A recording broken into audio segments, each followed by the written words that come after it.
That should work. That transition, hopefully. Hopefully that has worked. Maybe? Let's have a look.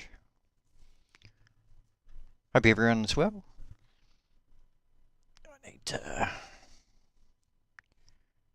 smooth. Should be good.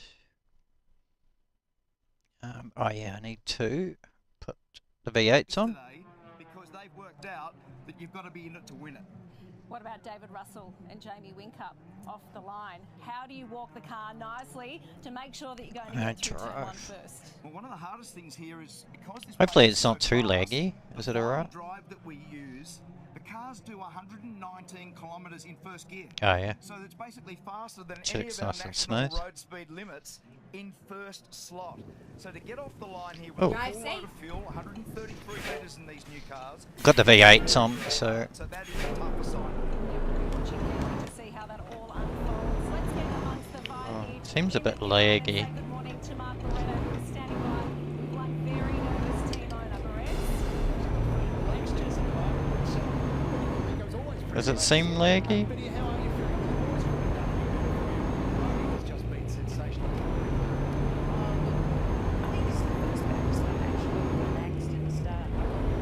Or is it alright?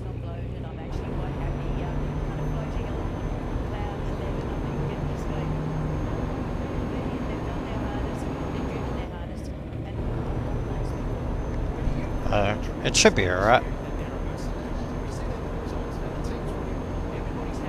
Let's hope. It's alright. Well, for my team, it's I might just turn this camera off. They didn't have Christmas holidays. They worked Just on the car all together. So test some everyone things. knows what everyone else is doing and what needs to be done. Go And for for myself personally, I'd like to thank the New South Wales town of Robbo for How- keeping me grounded. How is it? Oh yeah, that's alright. Moving there, I kind of like it. Very cool and chilled. Okay, And, we'll go today, webcam. The two of them, Capture. you can see it in their eyes. Property. They've got steel in their eyes. They're going to go elbows out. We'll Not go but Samo. last hour, and I'm Okay, expecting, yeah, we'll turn this. expecting good things.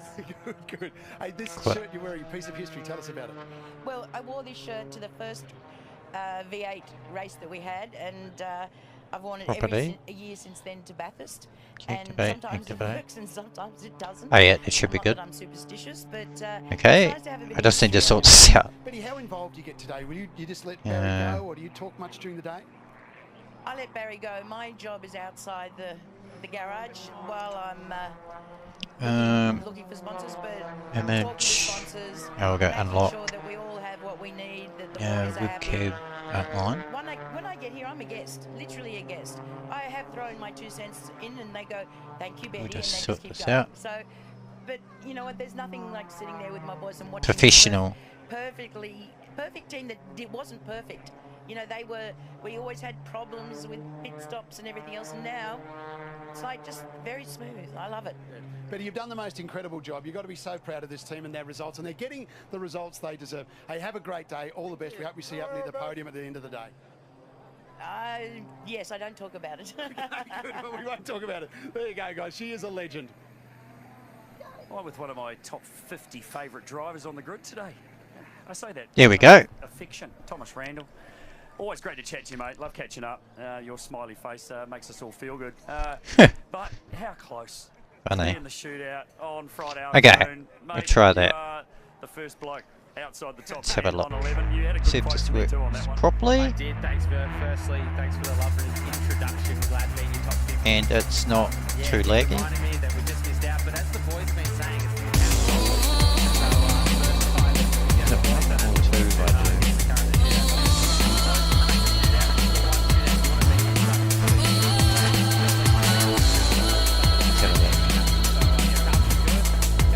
Yeah, I think that thermo cam's a bit laggy.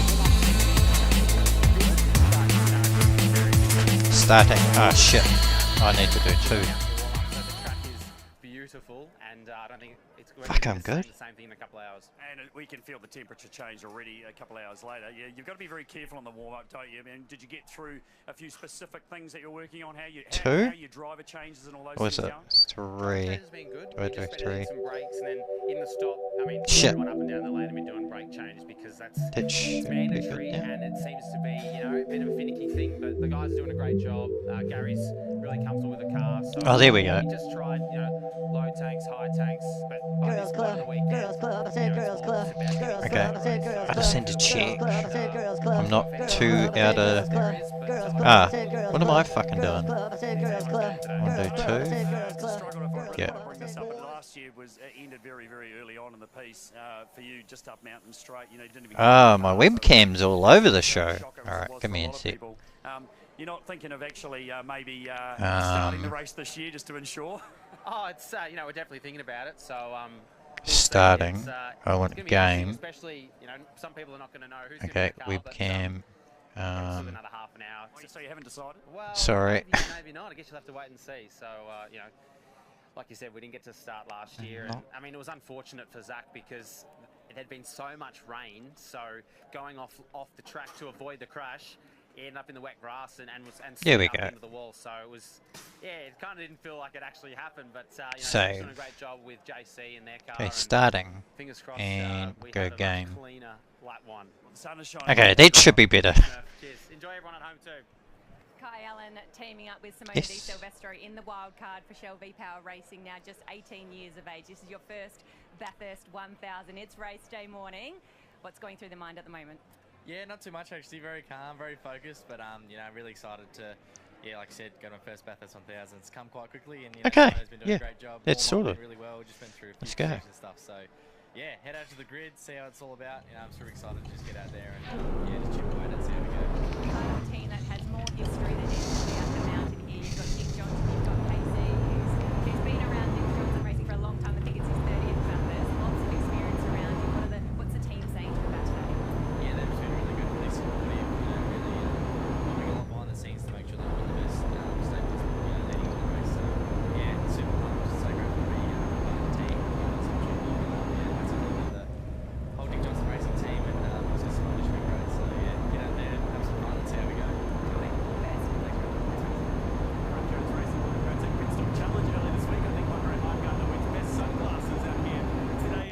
Get to drive trucks all day and watch Bathurst, I think. See how far across the route we can get. I don't know if you can hear it, but yeah. Yeah, just see how we go at the start, see how it plays out. But yeah, really excited just to get amongst it and have some fun. You know, the crew have been working hard and the car's been, you know, pretty fast all year, especially in race trips. So see how we go, have fun, and you know, just wait and see. Wait and see. You're one of the few drivers who didn't get a lap in last year. It was a real heartbreaker for you and Dale Wood. So any chance that we'll see you maybe take the reins at the beginning? Yeah, maybe. Yeah, wouldn't mind a couple of laps at least. So yeah, we'll wait and see. Oh, it looks like a mint day there as well. Oh shit. Certainly sounds like it's going to be an engagement ship round who will actually start the great race today. We are edge closing to race start here at Mount Panorama. Now for all the grid considerations for today's big race, it's Nick Compton in the heat up. Jess, I'd like to cut through some of the noise because we're at that point of the race now where we need to stop and think about the basics of what's going on. Back inside the heat up, we're here on the race round. I'm sure you're all well through there. This is 1,000. Oh, yeah, it looks good. 61 laps. It is a long journey. It's going to take somewhere between 6.5 maybe up to 7 hours. And here's our racetrack, 6.2 kilometres around here. And you can see laying in hot spots. We know there are going to be passing opportunities, and there are some high risk locations around here to pay attention to. Mindful of the fact races this year. And It's weird to get a speed restriction to like 43 in that. losses here. If you want to be classified, you need to have achieved 75% race distance, which is 120 laps. Moza's got that record here, she's lost it. And I can guarantee you that you're going to see the safety car. There's a 100% chance, and then looking at history, every year since all the way back to 2006, we've had a safety car. Last year, 8 of them, 21 laps were spent behind it. Now, it's not. This is going to be 21 laps on safety car. like it was at Sandhurst. It's quite a bit. Intriguing. It'll keep us on the edge of our seats for the rest of the day. The fuel capacity in these new Gen 3 cars has gone up to 133 litres. If they choose to fill them all the way to the top, more than 100 kilos of fuel, that conversation's going to open up as the day unfolds. The fuel consumption's already shot depending on lap speed, but somewhere between 4 and 4.5 litres per lap. That's going to give us a range, and I like to think of this in simple terms. It's more than 30 laps. There might just be a bit more. Going through Europe.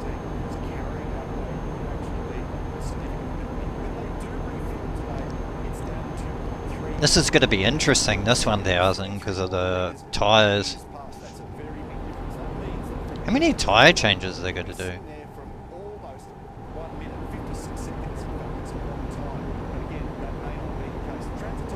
130 litres. Like, that's a lot of fuel.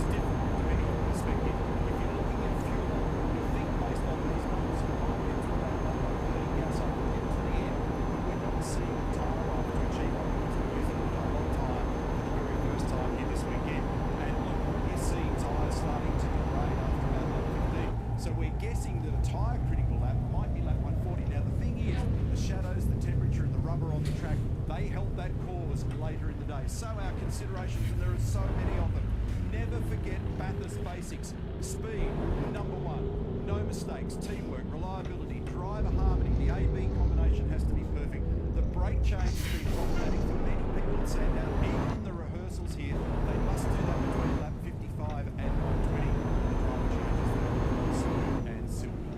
So, rapid decision making on your toes, switched on brake to be able to jiggle it, to be able to jiggle it, Ooh. racing gods throw at you. As far as the maximum is concerned, minimum driver laps required 50, therefore maximum driver laps 107. How many laps? 20 laps on that tyre. That's pretty fair.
Hello! Hey buddy! How are you, mate? Oh, that's right, I made you a moderator ages ago, hey? Oh shit. That's about crashed into him. How are you, mate? Oh yeah.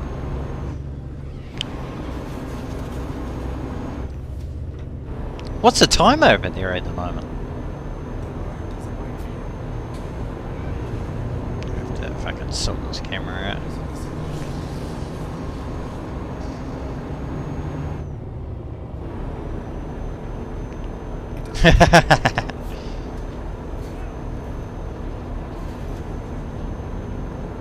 Few beers down. What percentage is your guys' beer? You're trying to fall asleep now. Have a whiskey, mate. That'll put you to sleep. I'm going to be watching fucking V8s all day. Oh, it's 1:30. Oh, that's alright. Lately, that's been quite late for me. I've been going to sleep really early. Depending. Oh yeah, you'll be up.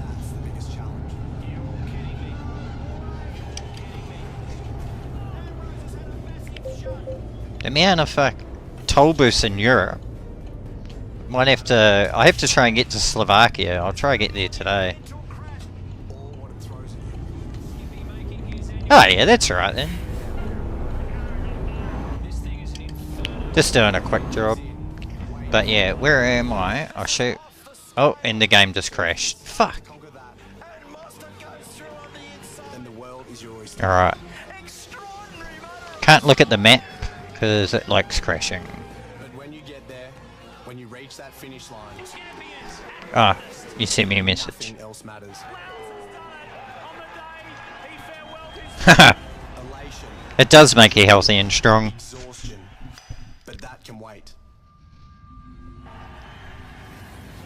I try and get to bed around 11. Oh, that's right. Yeah, it'll be a bit different for you. Alright. Time to reload. Back in.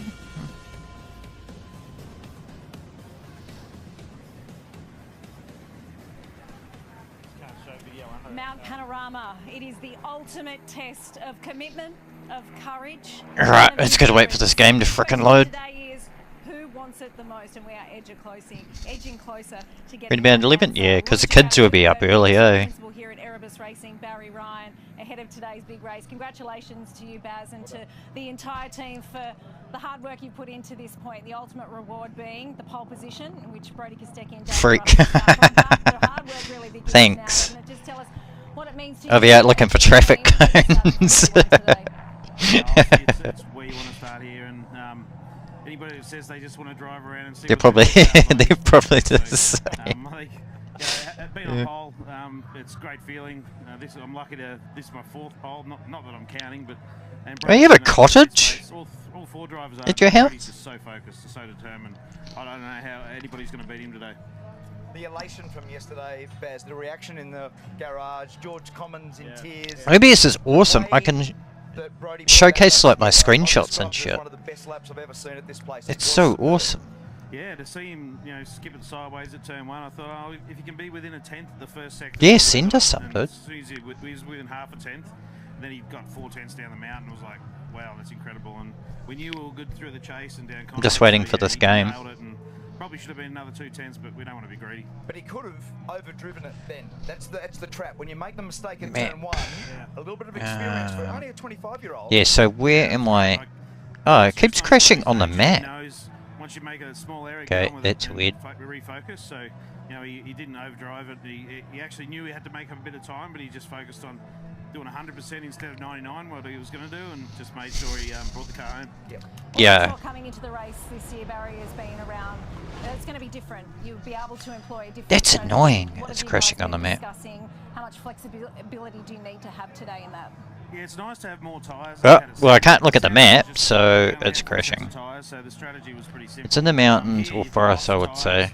And, oh, yeah. Seems pretty good, but with the summer on the track, it makes it worse. So it could be 20 lap stints. It could be 30 what? Lap stints, but yeah, it's somewhere in between, and we'll see how it goes. You're the leader of this organisation. What did you say to everybody this morning? Just the normal stuff we've been saying since last battle. What's up with mods? If you make a mistake, that's fine, but make sure the mistake's small, and we can quickly move on. So for the yeah, all the mods I've got. Minimise errors. And thinking on your feet's going to be critical today because we don't know how long the tyre's going to last. We know the fuel load will be about 30 laps, but the tyre might only do 20. Yeah, especially in this heat, but I think when it cools down in the afternoon, if it cools down, You'll get the full stint out of it. You'll be fast. That's weird. Some of the co-drivers have really struggled when you look at some of the sessions to do. I might have to start It's going to be really fucking it again. Yep. Appreciate your time. Have a great run this afternoon. No worries, thank God damn it. We've got 11 winners in the Demon! What's up, bro? How are you, mate? One of which is Garth Tander, who's been a winner here at Mount Panorama 5 times. He's partnered up with David Reynolds. How are you, bruv? Penrite Racing. They'll start from 7th on the grid. He's making his way out Yeah. there now, and he's on the line. Will do. How are you, Demon? How you been, bro? Today, just give us a sense of the conditions. Yeah, I made the switch to YouTube. I was sort of over Twitch. And I wanted to use, what's it called, more persistent over here. Fuck, I haven't seen you in ages, Demon. What have you been up to?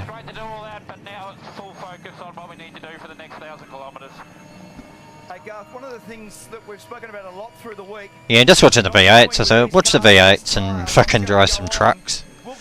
I can't stream the V8s, but... Will it be more of a challenge strategy-wise than recent memory? Oh, look, I think this is going to be the most... Yeah, what are you? You've been hibernating like me. 7 or 8 years. So, yeah, having to think on your feet. The cars in the past have traditionally got... Alright, time to delete all my saves again. But now we're on this soft tyre with more fuel in the car. The cars are definitely going to get slower through the... Right. So, there'll be, I think, traditionally you always see 6 or 7 stops. Right. Here at Bathurst. It'll be very different. Some people will try and go for 5 and stretch the fuel tank. Yes. Some people are going to sprint and run lower fuel and just keep Ugh. their nose at it. My game's completely screwed. What the So that's fuck? what's going to make it really interesting. Garth, will you start the race today? Yeah. Yes, I'm starting. So, Yeah, I've taken a bit of a break from racing with the lads. the race, I thought this was meant to be easier being a co-driver. You I've do just been, because it's been too late. get the race going.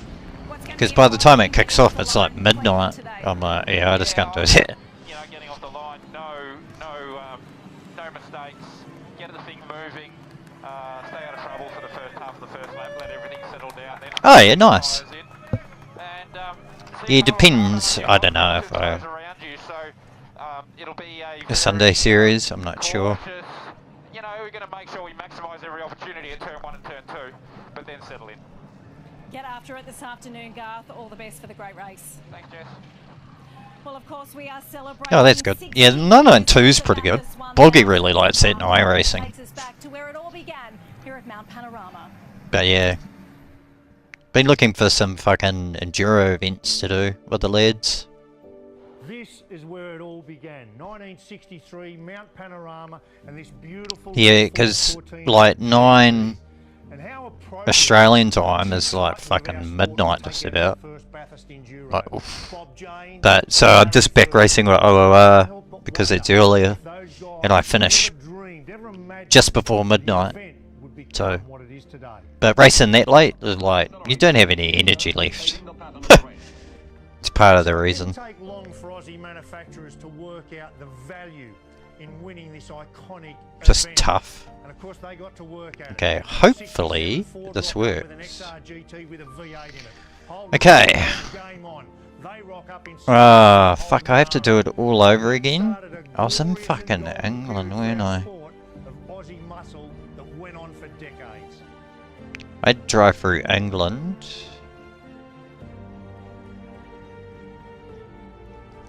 And through the Okay, I have to start where I had to start before. What was my screen thing? what always prevailed was a big, Game. muscular car I with a game. sweet screen with a V8 in it. We Aussies Confirm. just love that. No. Here we are now, a new chapter. Gen 3, what do you know? GM versus Ford. And you know, I've often wondered, imagine if you could condense all of that... Yeah, it's just, I used to, but I just can't race that late. Because I'm always up early.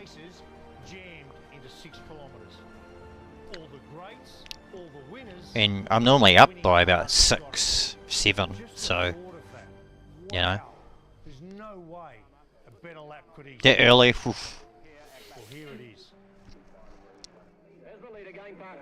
Alright, what do I have? Offline. Okay, here we go.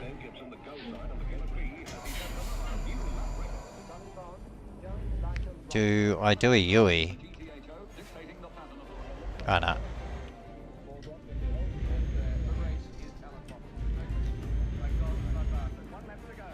But yeah, so apart from that, what have you been up to? Just having a good break, just enjoying Get ready to turn left. whatever Demon does. Turn left. Yeah, it looks like I'll be doing some low fuel moto sports with the lads as well, so that'll be pretty fun. Get back into doing that. Few endurance races. With Boggy and Bazza and that. Then hopefully that WEC game's good. Then I can start doing enduros and that. Fuck, I have to start from here again. This is annoying. Oh yeah, I will. I'll deliver this. Then I'll have a gaze.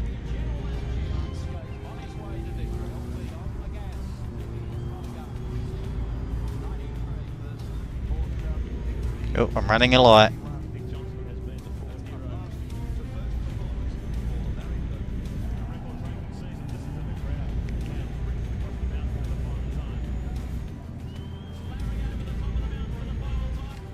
I will. Keep left. Yeah, you should fucking Madison, dude. She is so quick. At the roundabout, take the first. But she's in the McLaren, so that's stupid quick anyway. But a lot of like OOR and low fuel and that are bopping, so they're doing the IRL bops that ACC can't do.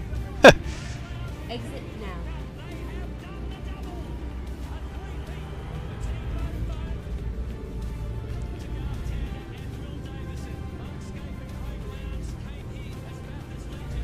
Yeah.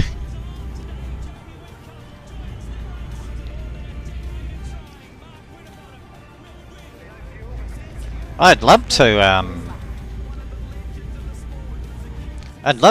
be a full-time streamer, but this, cause I'm quite spontaneous. Like, I like doing it. Then there's days where I'm like, nah, I can be fucked doing it. I rather make videos. I rather just straight up do it when I want. But I found doing it on YouTube, I can just do live and I can do it for an hour or two and that's fun. I like doing that. So if I just play Euro Truck, couple hours,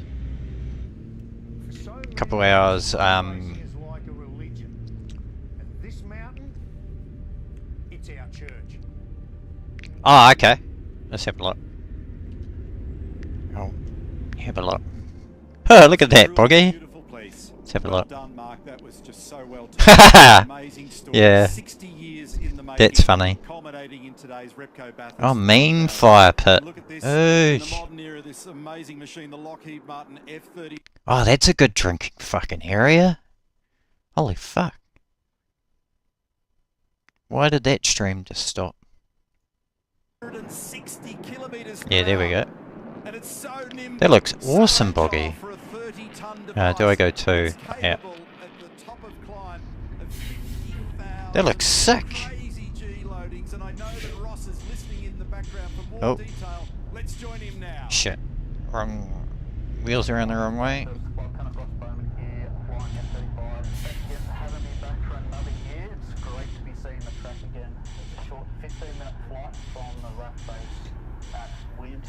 During the display, I'm going to try and get the jet to over 1,000 kilometers an hour. I'm going to be flying down as low as 60 meters above the ground.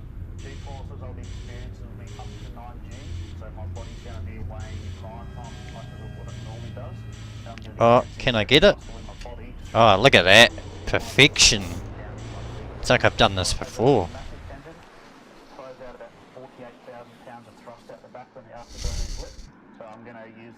All my achievements got reset. What the fuck?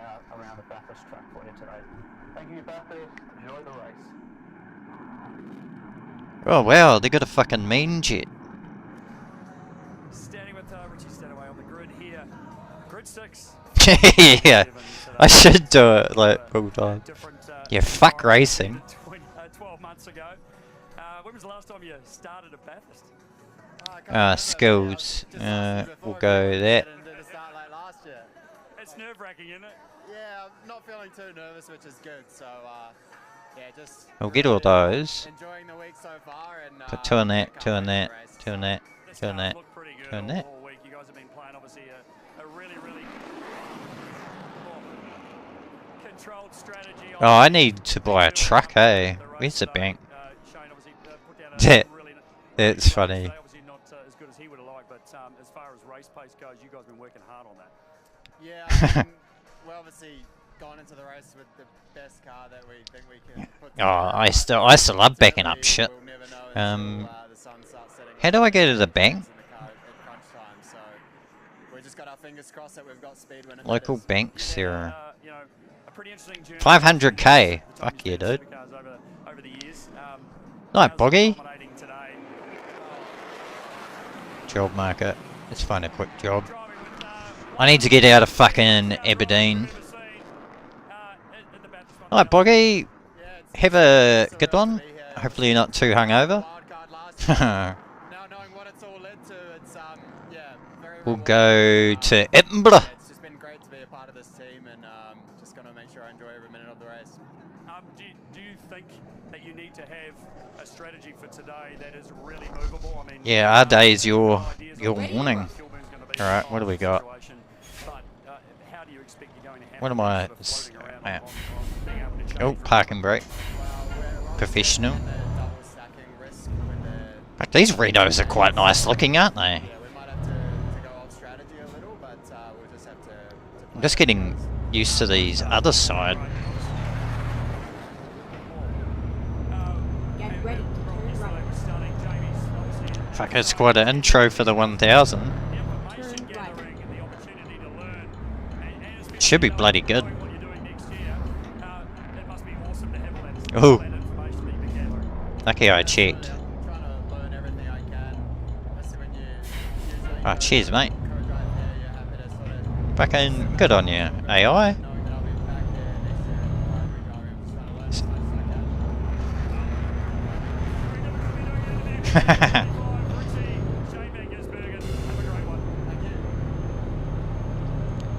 Well, looks like it's fucking heating up there. Watching the race, Demon?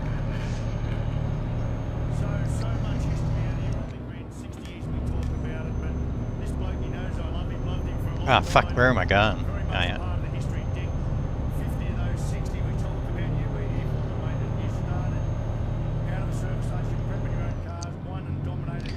Nah, you can make the manual, bro. But I'm not clicking my gears like 15, like fucking 15 times to change down. You could get one of those big levers and Right. And then turn right. or like that truck driver. Turn right. Oh shit.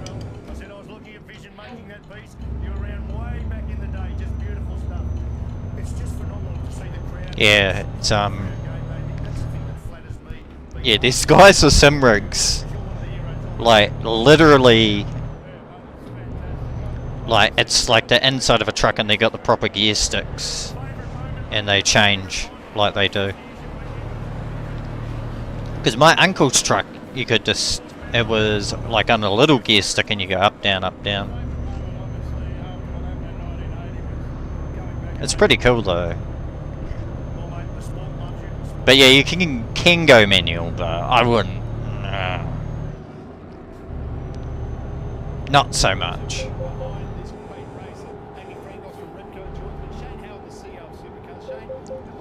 The FFB is actually not too bad in this game. Like, I got it tuned down. I've got it on drift control on the Moza, and I got it at 1440 for wheel rotation. But you can feel all the bumps, everything. It's actually pretty crazy. Oh, fuck that truck. But yeah, it's pretty cool, man. You drive on this part, you feel all the bump on the fucking the median or whatever you call it. It's pretty good. So if you like, even if you drive on dirt, it's like da da da da da da da da da. If that explains it, probably doesn't, but you know. Fuck, that grid's packed, man.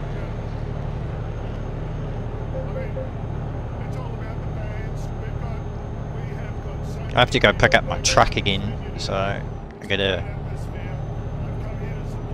Well, I actually don't mind this Reno though. It's quite nice.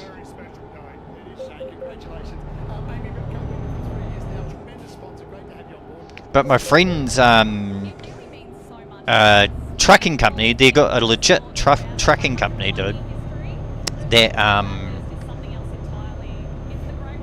they got proper receivers and all that, so people call out jobs and you go out do jobs, and they'll tell you about road events and all that sort of stuff. Like, it's pretty crazy, like the whole trucking sim community, man.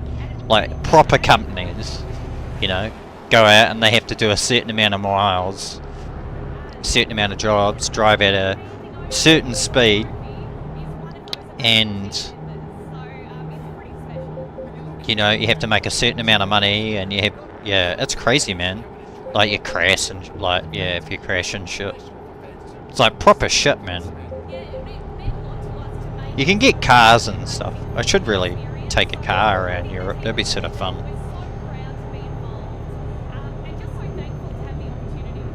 I have to start from fucking England again.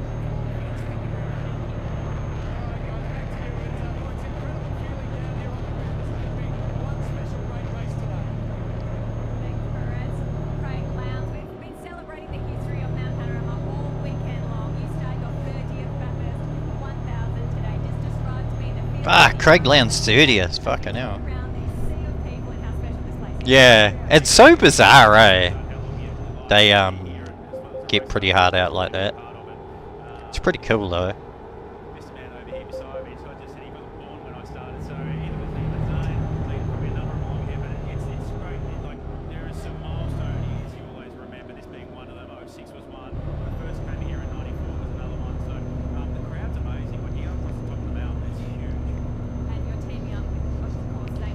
Yeah.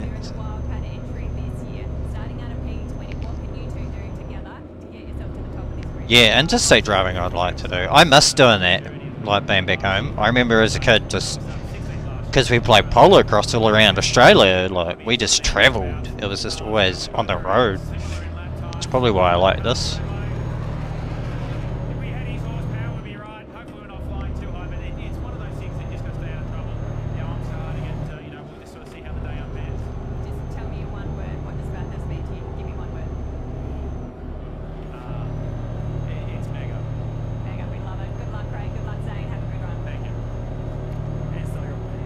Yeah, miss that. Miss the travelling. I think we had... Fuck, what sort of Falcon did we have?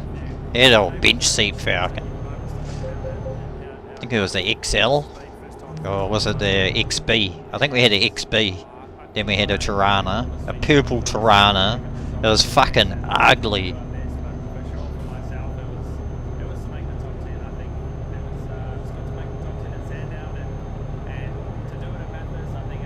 Do I have enough fuel? Yeah, should have, huh? I might get some just to be safe. It's been a huge effort this year. Congratulations to you for that.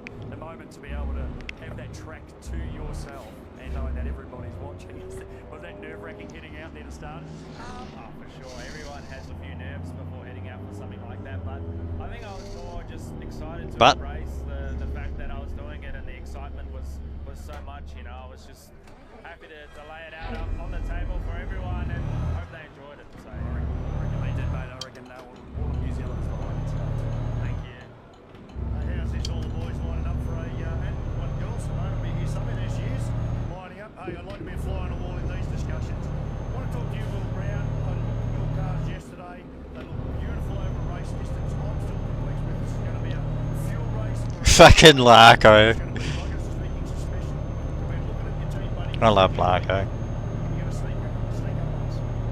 it'll be a big day. Obviously, you know, we had good pace in every single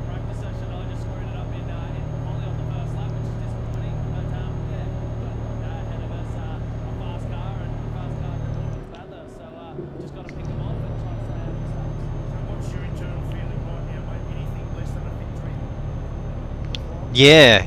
Oh man. My dad's, yeah, his XD. Ooh. I remember just falling asleep on it because of his old bench seat one. Oh man, so good. And his old Tirana. I learned how to drive in those because I think it was the old fuck, what do you call them? Shit, I don't know what you call them.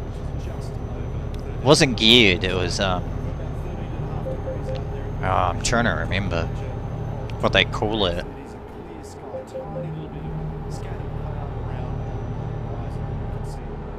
But man, that was fun to drive.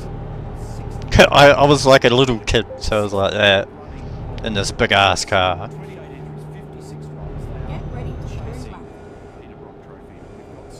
Hall of Fame legends down there as well. I know we can see Colin Bond, Australian Touring Car Champion, 3 times Australian Rally Champion. He was the winner here back in 1969 with the Holden dealer team. 28 Because I'm already a small bloke anyway, so.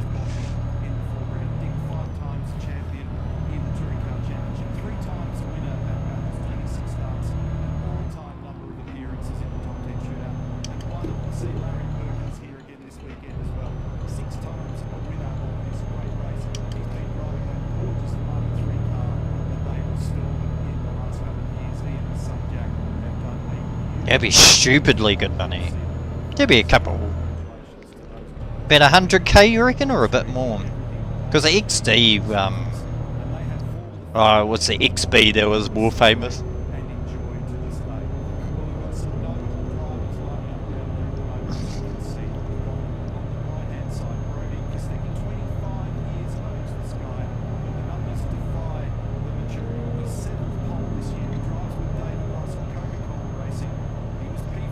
Good. Oh, pardon.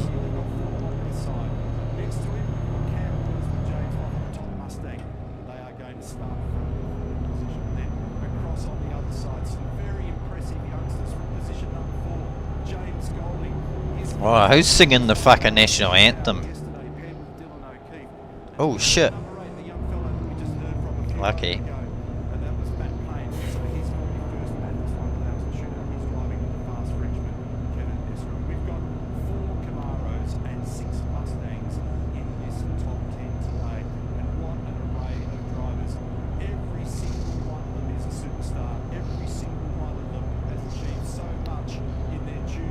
Good.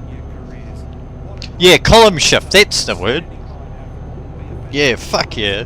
Oh, column shift. God, I haven't heard that word in ages. Oh, hopefully I don't get DMCA'd for fucking Australian Fair.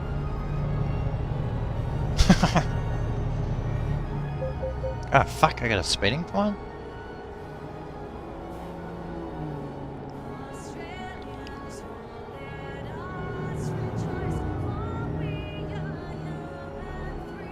Oh, who are you?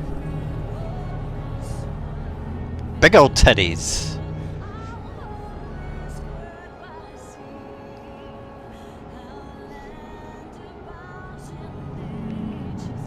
Yeah, I should. Yeah. I should just keep them on. I'll just keep this one on.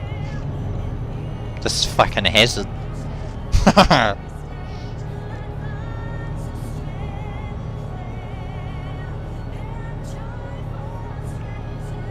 Yeah, how was your winter though? You seem, you hibernated for winter pretty much, didn't you?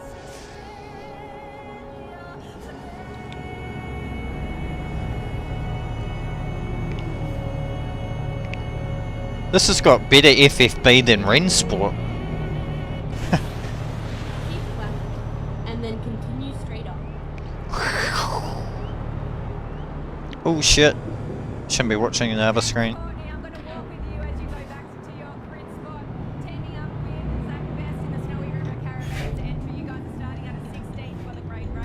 Go straight on. Jason to get in the back up the, podium would be lovely. But the other bloke's pretty speedy, but if it's 1,000 Ks, we saw it happen on the first couple of laps here last year. There's anything possible. Oh, you know what? I'm just going through. It shouldn't be that bad. You don't get fined for it, do you?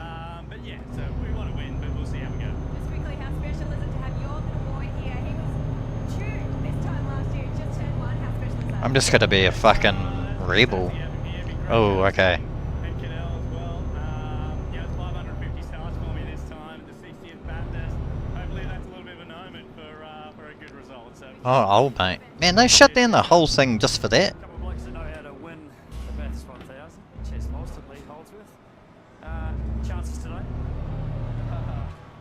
It's pretty bad. I've been lucky enough to win it twice, and I've started very last, and I've started first. So anywhere in between then, I think anywhere's a real chance. So it's obviously a pretty quick draw combination. Oh, that pissed him off. I don't even check my fucking mirrors. I should. Pretty bad at doing that. It's going to be an interesting strategy day to know. Yeah, strategy a bit different. There's so many different variables from these new cars this year to soft tyre, no aero, fuel tank size. Started messing with your mind. Larko's going to be running up and down, and the Bronco, and all you guys are going to be making up numbers that you actually don't even know what's going on. Oh yeah, you'll be used to doing something for so long, then you're like, oh. Turn left. You need to go out and live a little, as they say. Well, what do my uncles do when they, Uncle Dave and Auntie Viv, they retired from working, but they still work every now and then. But all they did was just travel around Aussie in a camper van, mate. Bought a fucking caravan, sold the house, bought a mean caravan. Just travelled, eh?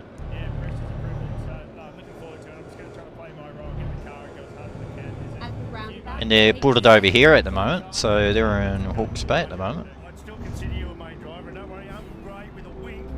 It's pretty cool what they have. Like, I'm like, man, this is badass. They're all about camper vans, and I think a few of my other uncles have got it, except my Uncle Paul, because he's a helicopter pilot, so he goes, I've got a helicopter. Yeah, thank you. Yeah, pretty stoked to be on the front row. I mean, moved up here for qualifying, was happy with the lap. So, look, I think we're in a good spot. I think we got a good race car. The day's going to come to, you know, what it's all about. You got to be there at the end of the race. Oh, Jesus. Yeah, that isn't good, dude. You just need to keep your mind occupied. That's the main thing, eh? Just keeping your mind occupied. Okay, let's find a new route. Alright. We'll do a Yui here, Sheila.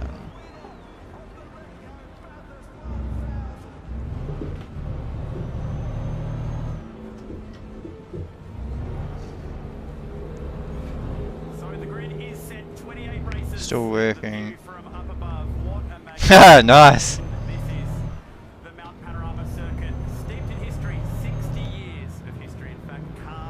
Sugar Mama, hell yeah. That's the one. Sarah, gold digger. Oh no, you can't be actually. Yeah, Sugar Mama, yeah, that makes more sense. Oh no, is it? Yeah, it's funny what the mind does, eh? When you don't do something for so long. It's like I do that with cooking. Like I miss it, but I hate it, but I miss it. But yeah.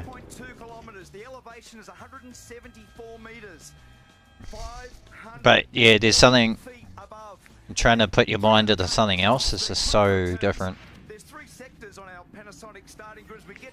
How much can I get? Okay. 27 email. Okay, go back. They said they can give me more. Pricks. A pair of rookies, Love and Alan, that's their first time here. Great to see Simona Di Silvestro back at the mountain, her third time as a wildcard driver. Happy 29th birthday, by the way, to Macaulay Jones and Mama Jones as well. They share a birthday together. Oh, an accountant.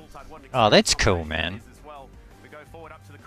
Yeah, I know the accountant from my old work. She was really cool, man. She was really nice. Got on very well with her. Oh fuck, this is a long one. Empty pallets. Oh, we'll take this one.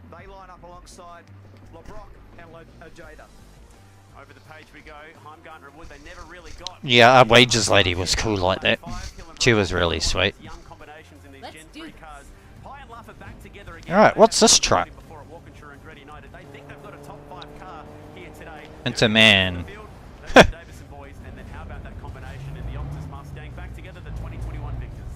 Certainly, very, very strong combinations through the field. Payne and Estre line alongside their teammates.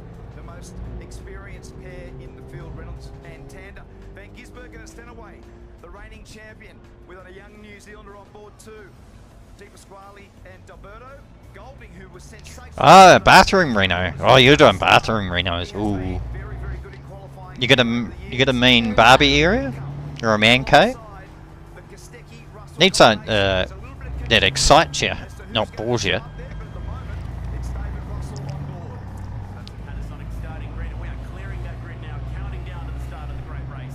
Sounds like you need a mean holiday. Like Mexico or somewhere where they don't understand English. Oh shit.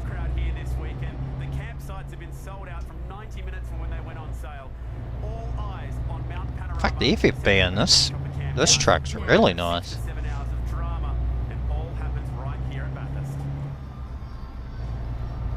This venue is revered around the world. A scenic road that opened in 1938 that doubles as a majestic race circuit. And oh, what a race circuit it is. Incredible speeds, blind corners, concrete walls, elevation changes and risk everywhere. And for a few, there are some... How long is this truck? This is a highly complex race to win. Yeah, it's quite. Keep left and then exit left. Yeah, good. What'd you do for work before? Were you in IT or something? But you're quite Andre. You did that bot and stuff, so. Exit left. His 30th start this weekend. He's won it on 7 occasions. All the way to a rookie in Kai Allen, just 18 years of age from Mount Gambier in South Australia. You're going to hear a lot more about him. You know, to win this race means everything in this sport. This truck's a piece of shit. Those scars, they last. It's a VA. This is not just a race. Oh, sick Vietnam, dude. It's the greatest race. Oh, you'll love Vietnam, bro. Nothing like this magic mountain. You'll get sick because of the food. But that'll be for a day or two, then you'll be alright.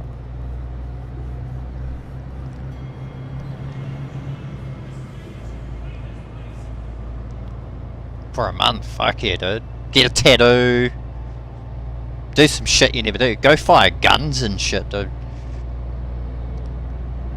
They got those firing ranges over there.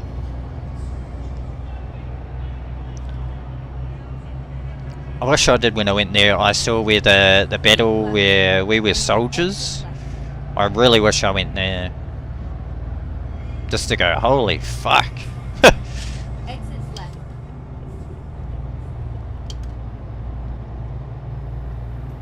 It would have been amazing. But apparently that place is still like full of booby traps and fucking... Oh.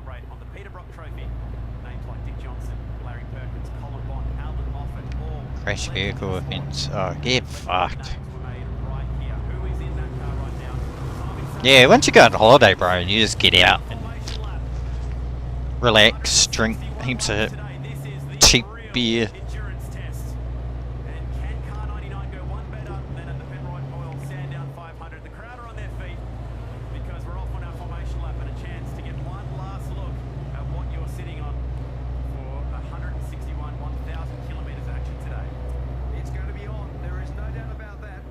We just love this place. There's going to be over 200,000 people here. Science degree, Jesus. This is the story so far. If you haven't been with us since the time they rolled this car out of the truck, it has been a jet.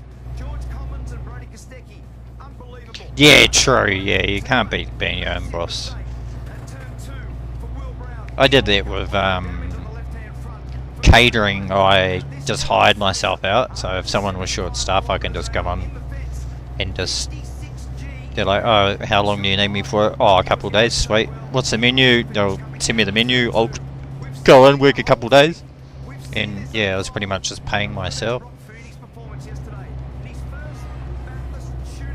But then, like, because the market's so fluctuated in Texas and all that sort of shit, so Texas is the can't. I'm no good at numbers or whatever, so I'm good at working in that. Doing this sort of stuff, but but yeah, because I was supposed to start my computer bachelor this year, but I cancelled it because of all my heart problems and shit. Then yeah, I don't start till July, so.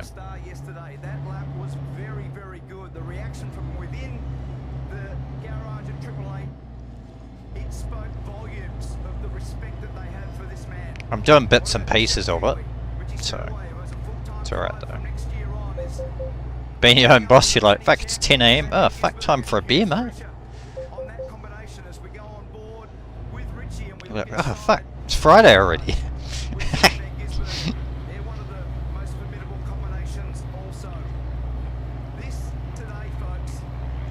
I noticed that after running like a few kitchens in that, I liked being a boss, but then when it came to fucking staff problems, you know, cunts stealing from businesses and stuff like that, I was like, oh man.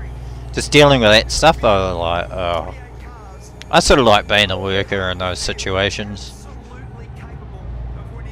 Yeah, good man. A lot better.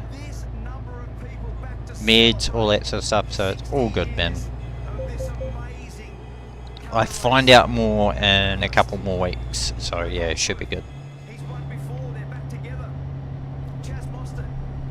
I have to go see my doctor, yeah, in a couple of weeks, but yeah. Pretty hard out. Pretty much, yeah, so now it's pretty crazy.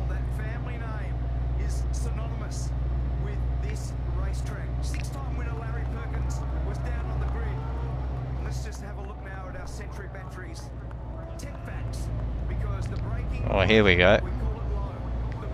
Yeah, so, yeah, it's weird for my age, bro. You know, just turned 40, then I had all these problems.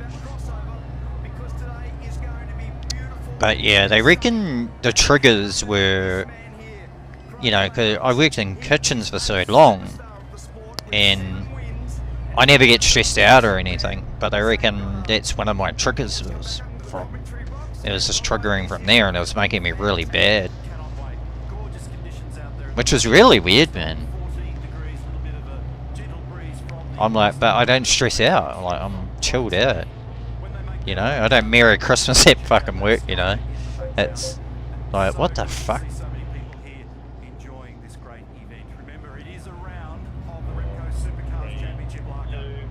Oh, shit.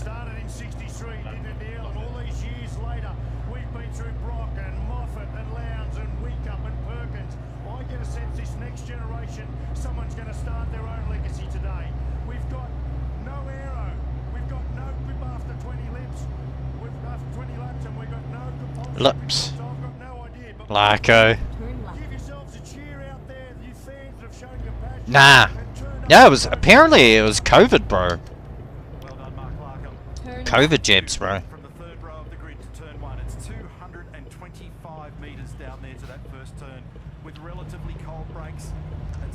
Oh, bro. I've done my fair share of shit. But when they tested me, I was very, very clean, so... And how much beer do you have? I was like, maybe a 6-pack a week. Maybe not even that. Oh, here's the start. Fuck.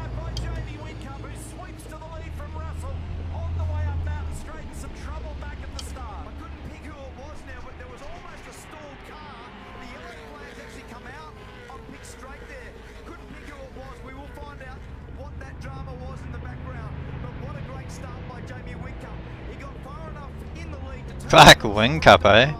And commands track position immediately. Gets to dictate the pace. He's got fresh air on the run, on cold tyres, up to the cuttings for the very first time. We don't know their fuel loads, but we do know that they'll be heavy. And they'll be lazy to drive in these first couple of laps. We've got Wingcup, Russell, Oh, here we go. Tander, Stanaway, Holdsworth, Love and Payne. That is the top 10 as they make their run across the top of the first time for 161 laps. At the back of the pack there, car number 98. Pretty clean first lap. View from the Century Batteries chopper cab over the top of the hill for the first time. Wingcup. So yeah, I indicated there, Damon. The opening lap. Yeah, very clean. We'll already now begin to get a sense of what have I got? What's this thing starting to feel like? Does it feel secure? I reckon wing cup and Stanaway, they're gonna be the guys to watch. Exit Forest Elbow now for the first time. And sizing on Conrod Straight, where they'll build to just on 300 kilometres an hour. This is approaching 80 plus metres per second at the bottom. And there's next to no breeze out there at the moment. Will be making the Wonder what these some of those primary drivers. There's 16 co-drivers. There's 12 of the primary drivers on board, and some of those primary drivers have already captured the first lap and done a great job. Wingcup covers, Russell to the outside. James Golding lurking in third. Oh shit. In case there's a fumble up front. And once again, Keep Russell right, has a look down the and then inside to see continue. Yeah, it's just started, bro. because he's under pressure from Golding. James has Go done a straight great on. job to start. Big lock up in the background. Oh. Not sure whether it was the Penrite car of Tander or whether in fact Oh, Tander. but there was a significant lock up in the background. Yeah, you didn't even know I was on. Fuck. 5 spots now. Warrelup's up 3 and Percat's up 5. So Percat and Brown as Yeah, so I'll play trucks all day and I'll just watch the race. So I've got something to do, so I don't fall asleep watching it. the exit there at turn 2. I thought Golding was going to bump the fence. And the whole point of that is to try and take as much load Go off the straight car on. as possible to open that corner up. Because right now is when you need to whisper to those Dunlop soft tyres. Murder them at the start of the stint. You'll pay a heavy price at the back end. Yeah. Their tyres play such a game now. I wonder what game's going to get them first. Oh, Sim. Oh. For McPhillamy over the top of the hub here. 2 wheels temporarily. 225 k's at Skyline. 3rd gear. 2nd gear. Just dabbing the brake, carrying the brake, carry the brake, carry the brake until you get to the dipper. Release it. 2 wheels out. Yeah, the shootout yesterday was really good. Building to 190 kilometres an hour. Blind to There were some mammoth laps. keep it tucked to the right, but don't miss the 204 Straight on. 2, 204 2. exit speed as possible to get the cheap gain at the bottom end of the straight. Yeah, it was pretty With James Golding, you lock pretty good lap actually. just lost a little bit of ground as the lead cars have stabilised. Yeah, bro, even though he lost it, he was still up 4 tenths. He's under threat. Look at David, he's having a think about But Wingcup got a fucking good start though. the wing of that thing. He tried then to get into the slipstream. Wherever Wingcup went, he followed. And he's in the Wingcup's got fuel, so he won't run out. Played into the right. He'll try to crisscross. So he'll turn back on the inside to be narrow. And he couldn't get it off the corner as well. That fucking Coca-Cola car is fast, man. To the left to get down the inside. Yeah, 204 269, I'm pretty sure. So they're pretty slow compared to the last gen. Very strong under brakes and in the turn-in phase of the corner. So he has another go again, but remembering he's ingesting a lot. Like up the top, man, just the waters, man. His lap, fuck. He was. You're like, fuck, this guy's on edge. Like all their laps look so good. to deal with in front. He's got Golding to deal with behind, and then Waters back from the play just a little bit. Not a bad spot to be in case there's a ball fumble. Yeah, that was amazing, bro. Exactly where he should park it, because if you get involved, Like, he just owned them, bro. You know what helped him? iRacing, which is crazy. Because they got the Detroit Street Circuit, which is fucking nuts. who had the drama because he's lost 14 spots. But have a look at the replay.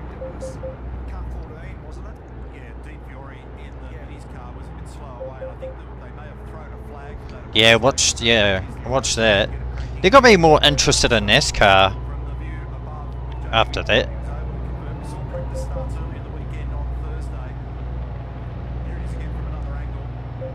I think that in IndyCar has been really good. Like F1's starting to actually liven up. Finally.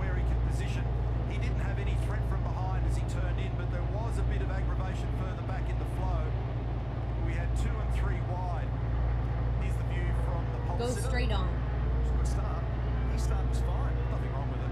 Fuck, Wing Cup had a good start.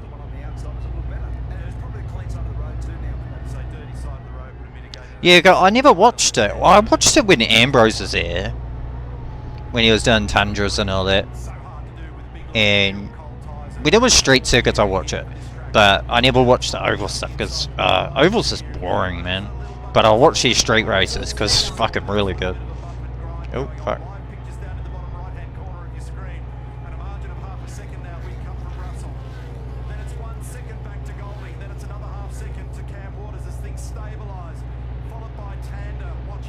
But hopefully, or the closest we can get to the V8 supercars is the fucking GT4 in ACC. Pretty much just the same. Pretty much will be sort of the same spec. Thinking about it.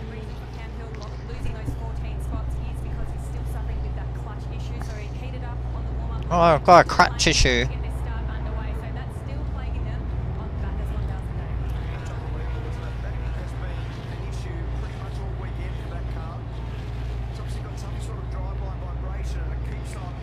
Yeah, I actually don't mind doing oval. Oval's pretty fun.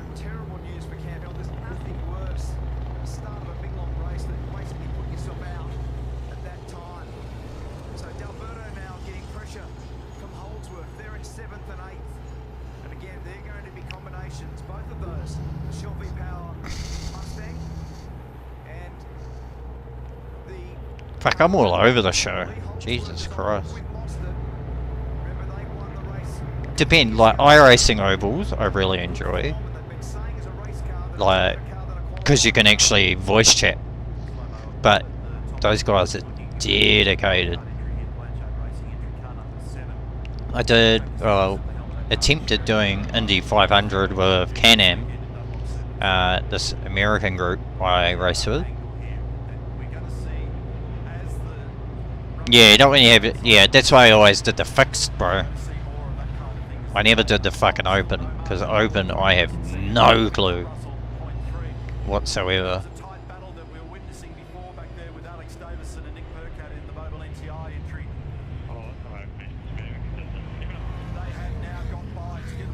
In fact, these lights look cool.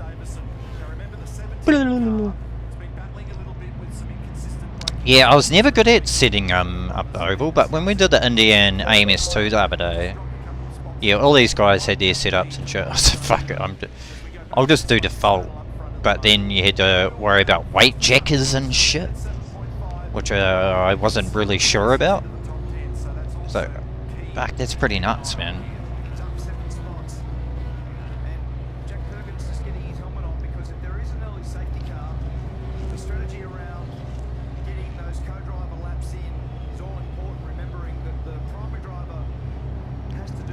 Back already a few laps down.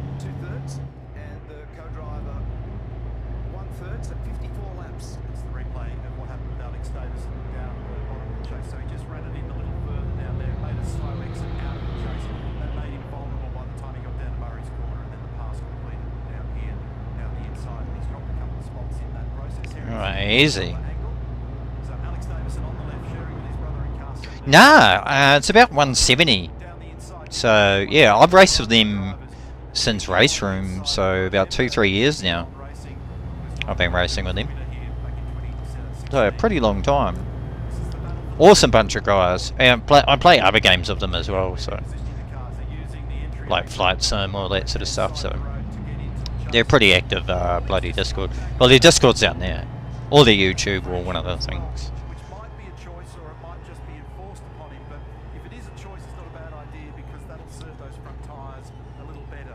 Keep right, We're only on and lap then number continue 5, straight about on. to turn into our next lap time, and we'll see what we looks Go like. straight 7, on. 8 for Windcup, 7, 9. But yeah, they're good. They do iRacing, race room, AMS2, but they're mainly focused on AMS2. But yeah, they're very, very active on AMS2. But yeah. If I was in Australia, I probably wouldn't race with them because ping shit. Keep right, and then continue straight on. Go straight on. Well, I race with European guys, and it's up to 300-400, like 300-ish, is when it's sort of like, I'll back off if I'm behind you. Because you got to think about, like, it may ping hit them, you know? So I just try and be safe. And then continue straight on. Yeah. Yeah, depending. Straight on. Yeah, I love race room, mate. I got it working finally, and yeah, I've been enjoying doing F3s. Oh, I haven't fucking uploaded that. Thanks for reminding me. But yeah, I've been racing F3s with AusNZ, so yeah. And probably next year I'll do a lot more.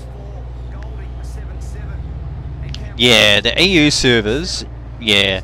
Race room, can't do it anymore. Not like used to. I used to, when I did the WTCC esports competition, I was perfectly fine, like, amazing racing. And I never got kicked. But when they introduced some fucking update, like, you can't even race close to anyone or you just get kicked. Or the ranked, whatever. The ranked just fucked everyone, I think. Because that was the best racing, closest racing you could have. Race room, like their netcode, fucking amazing. Even Forza's, I was watching Jared, and his he did an online multiplayer race. He's in the States, raced in Europe. Fucking side by side, no ping, no lag, no issues, man. That was amazing. I was like, fuck. But yeah, I get that tomorrow, so I'll be firing that up tomorrow.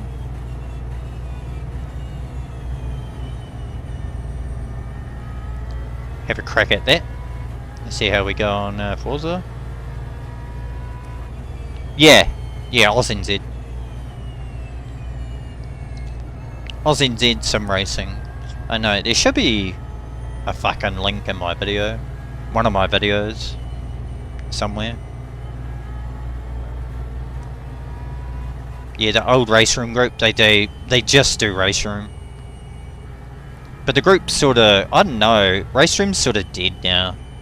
Like, if I'm being honest. Which is a shame, it's such a good game, but it's too fucking old. I love how it handles. I think it's the best feeling game on a direct drive. I think it's better than ACC.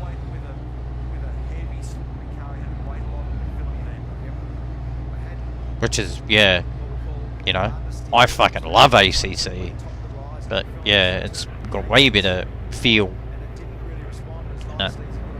Because, you know, you lock your wheels. At the front you can feel your fucking... Well, you lock up your brakes and you can feel it through the fucking wheel. It's sort of nuts, actually.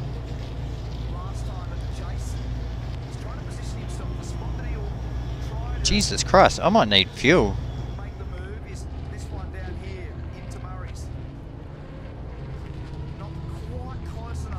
Oh, shitty brakes, man.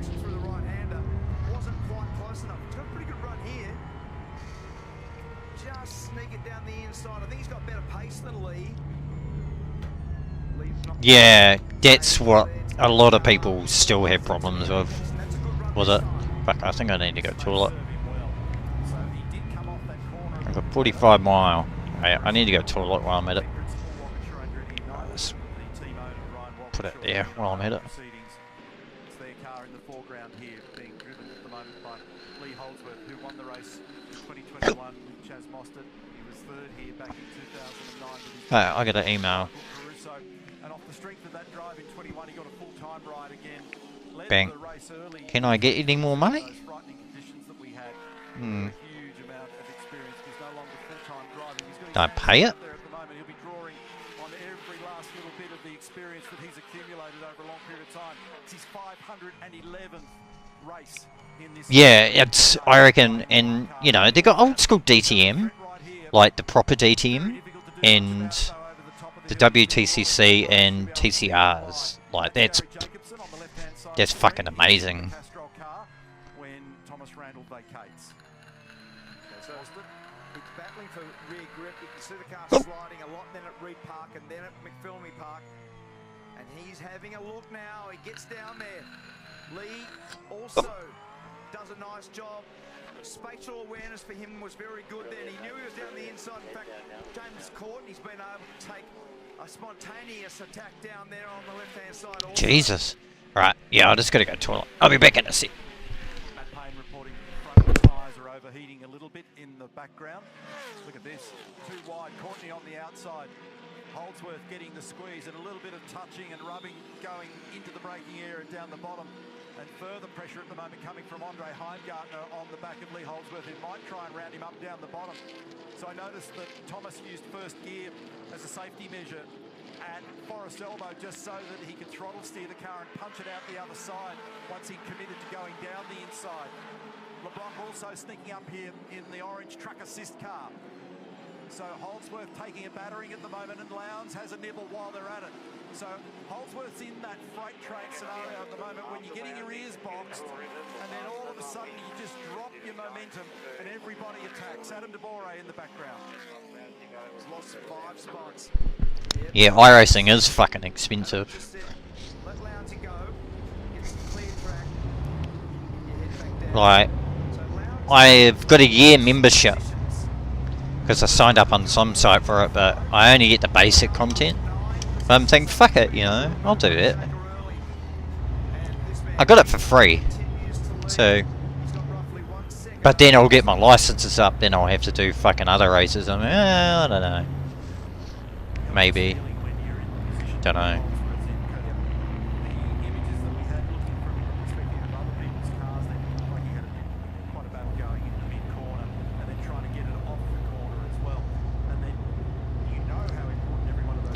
If it was a little bit cheaper, because, you know, that's a lot of money. And it adds up. Like,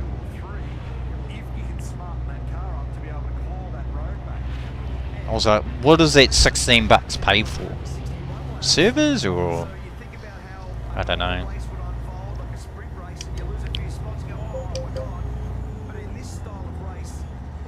Where the fuck am I going? I can't remember.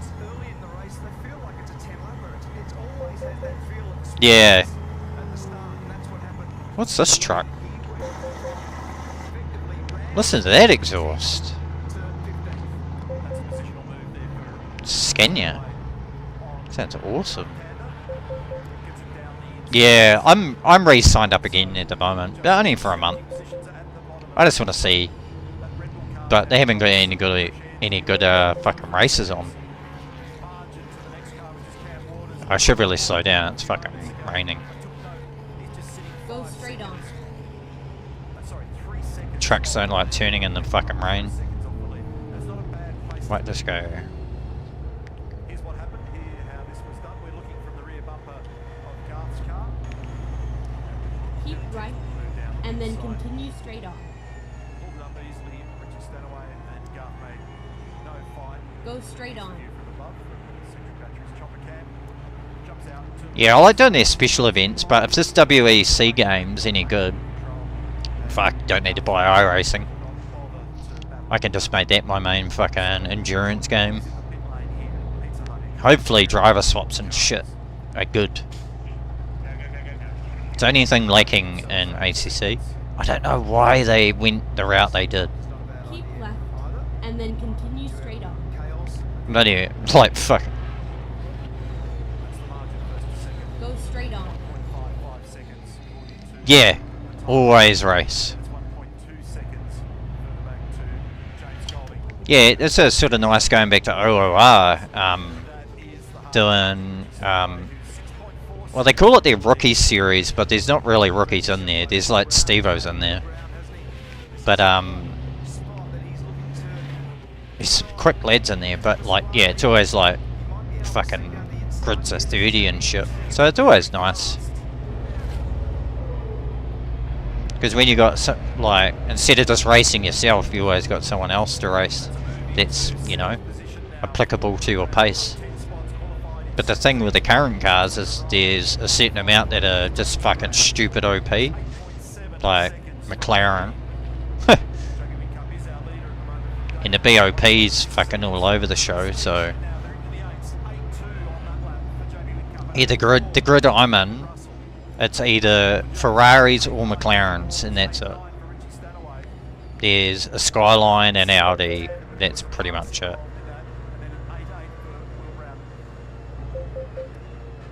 Yeah, dude. Yeah, that's the one thing I love is endurance racing. I fucking hate sprint races. If they're a bit longer, like a sprint race is over 20 minutes, I'm fucking sweet. I'll make up spots. And I hardly do any errors. Yeah, that was a good race set, eh? I fucking love the V12 though. Turn right. Jesus, there's a bit of traffic. Ah, motherfucker.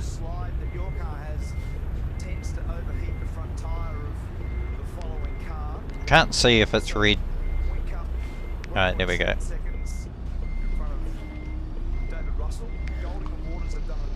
Yeah, did we get third or something? I can't remember. That was a good race though. Fucking old mate.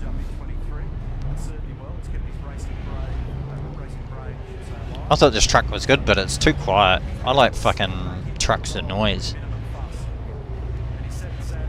Yeah, bloody oats. Keep left and then turn left. I need to get some of my fast buddies over so they can put Steve-O and that in place. Turn left.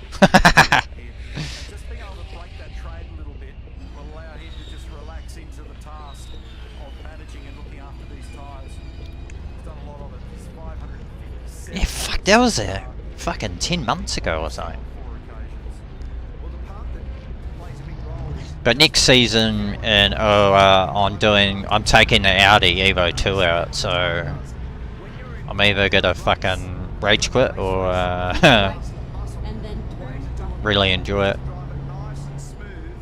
I'm just driving everything that I haven't driven, so I think I've got the Audi, the Skyline, and shit. Fuck. What was it? Skyline. There's another car I haven't driven yet. Lexus. Yeah, that and a Lexus. I need to sort out. Alright, job market. How much money do I have? 280. Okay. So I want to go from here. Oh yeah, this is the one I did last time, so we'll take that. But on the gear change, second to third, it's still easy to excite and hurt that rear tyre. We'll jump on with Will, see what it's like.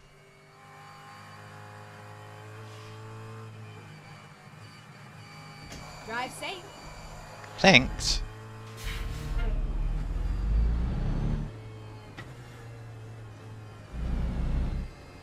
Oh no, I just fucking went the wrong way.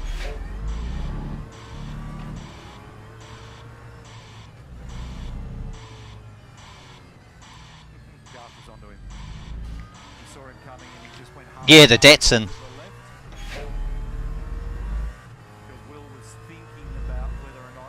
Yeah. Didn't you know there was one?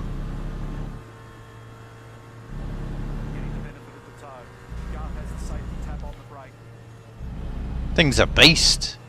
I think on Apple retard it goes 290 down the straight. Yeah, it's crazy, dude. What's over here?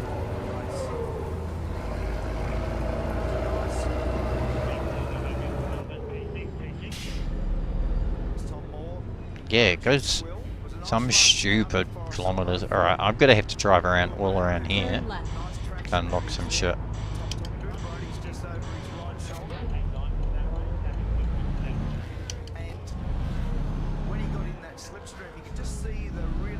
Yeah, it was crazy. Alright, found the man dealer.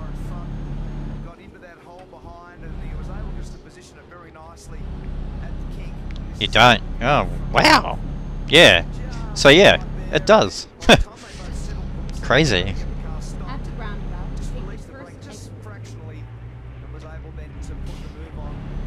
Yeah, it's good and bad, but like the cars that aren't bopped to the standards now, they're in pretty much their own fucking league now.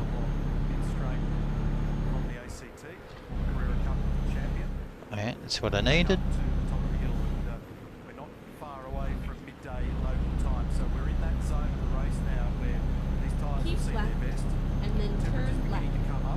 And the garage, boy. Turn left. Mercedes, eh? Not too bad.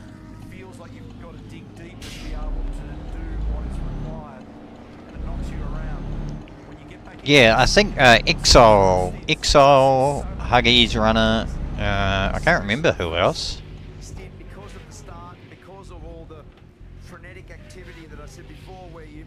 Wow, 2 hours. Fuck.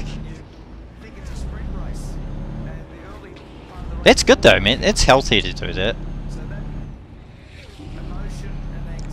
I find when it's summertime, like I'm hardly on. Like, I'll probably do this, like sort of style. Just drive some trucks or something in the morning, but it'll be too hot otherwise. Did someone just die? Fucking idiots. Turn right. I need to buy me a truck. Buy me a truck after this load.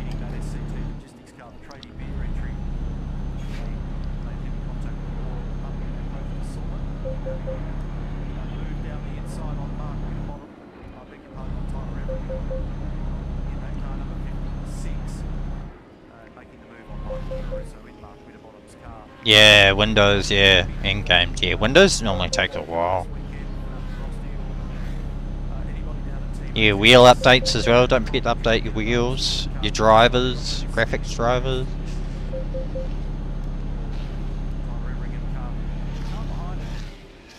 Yeah.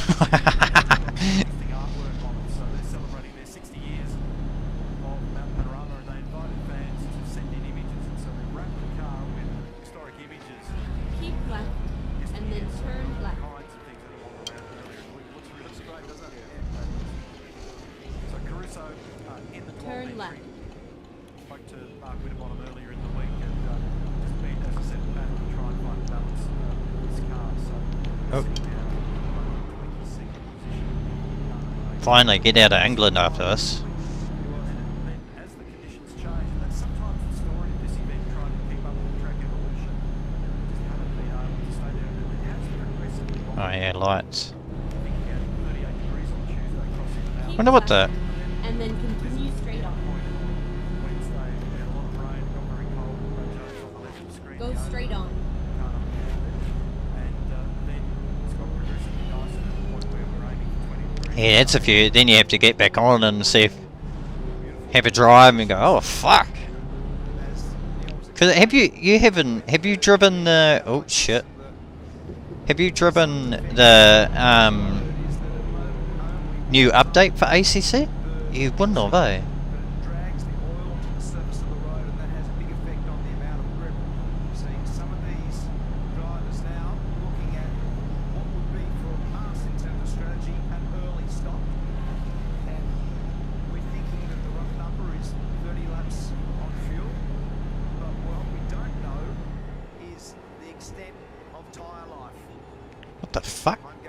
There's no engine noise. Having a look at James Courtney, and Courtney's car's got a lot of oversteer. I do have a button box. My mate Ed made for me. Yeah. Oh yeah. Yeah, I should actually hook my button box up. Now I'm getting a mount made for me, so I can have it up near here on my rig, because it needs to come out quite a bit for where I have it set up. But yes, I do have a button box. But once I do, yeah, tink, tink, then I can change the suspension in that. Because this has got adjustable suspension, so I can raise the front, lower the rear, raise the front, you know. And it's pretty crazy.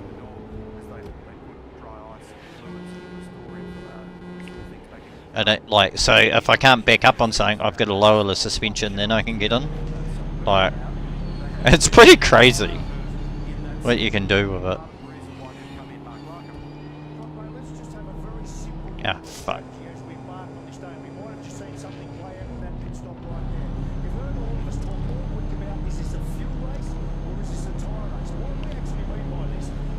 Yeah, the shit you can do in this game, it's pretty crazy what they've done with the trucks.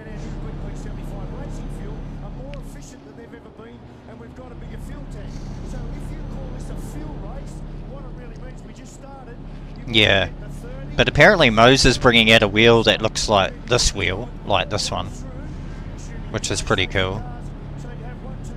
So that's pretty cool. But yeah, getting your couplings hooked up, all that sort of stuff, but yeah. You got buttons for winding your windows down and up, and like, yeah. There's a heap, man.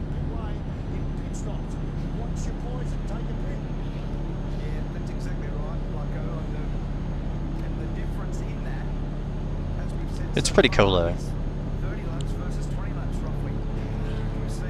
What lap are they on now? 16th. Oh, that's not too bad.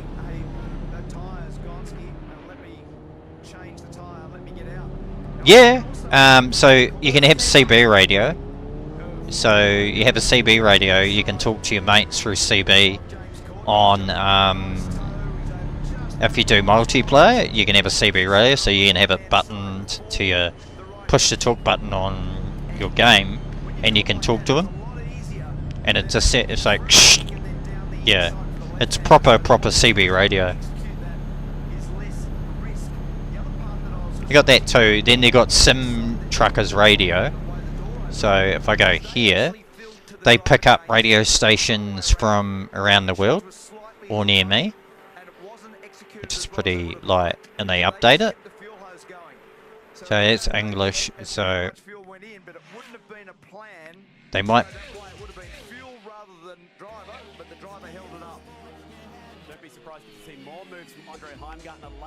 But they got. So they got radio stations from New Zealand on there. Yeah, oh, you're not in Discord, like when I normally talk to the guys, and I'll just talk to them over CB radio or whatever. But Sim Truckers FM, they advertise, like they got fucking advertisements in there for like, join our trucking company, we do this many miles, and there's no mileage needed to join, rah rah rah. It's like, it's top level fucking nerd sim, man. I thought fucking Microsoft Flight Sim was a nerd, but like, this is a whole different level. They got radio advertisements on the fucking radio. Like, they make their own radio advertisements. Yeah, like, Jesus Christ.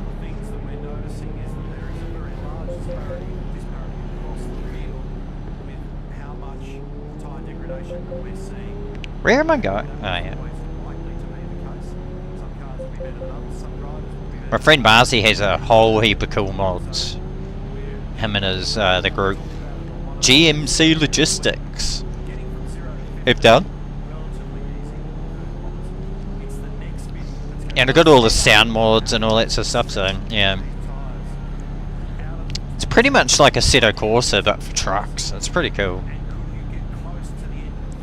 when you look at it that way, pretty much.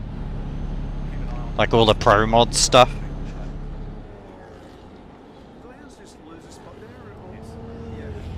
So Jonathan Webb was able to put a little move on Craig. It's an unusual spot. Actually, it looks like the car's slowing. Definitely slowing.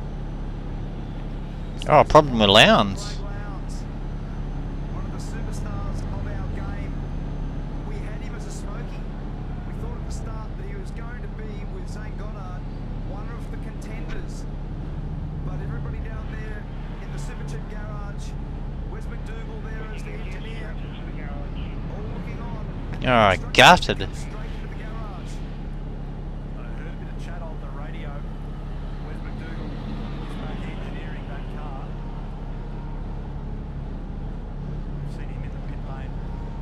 Worked previously for Triple A. Oh! Down the road here, and it is car number 23 that's awkwardly positioned off the road. Jonathan Webb at the helm. He's speared wide at the bottom of the chase. He's managed to get away. Weird tyres must be going. Lowndes in with a big question mark. Robbie Mayer, who is the engineer of that car, in the background. So what is the issue here for Craig Lowndes? 7 times a winner in this race, and he's in on lap 18. Straight to the garage. He's even indicating. What a nerd.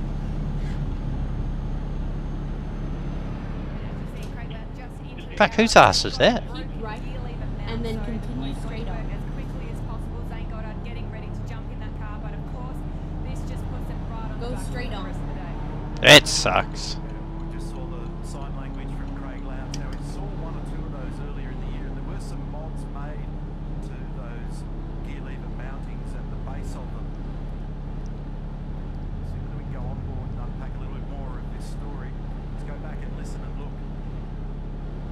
I wonder what he did. So he's trying to feed it to gear to get back to second. Go straight on.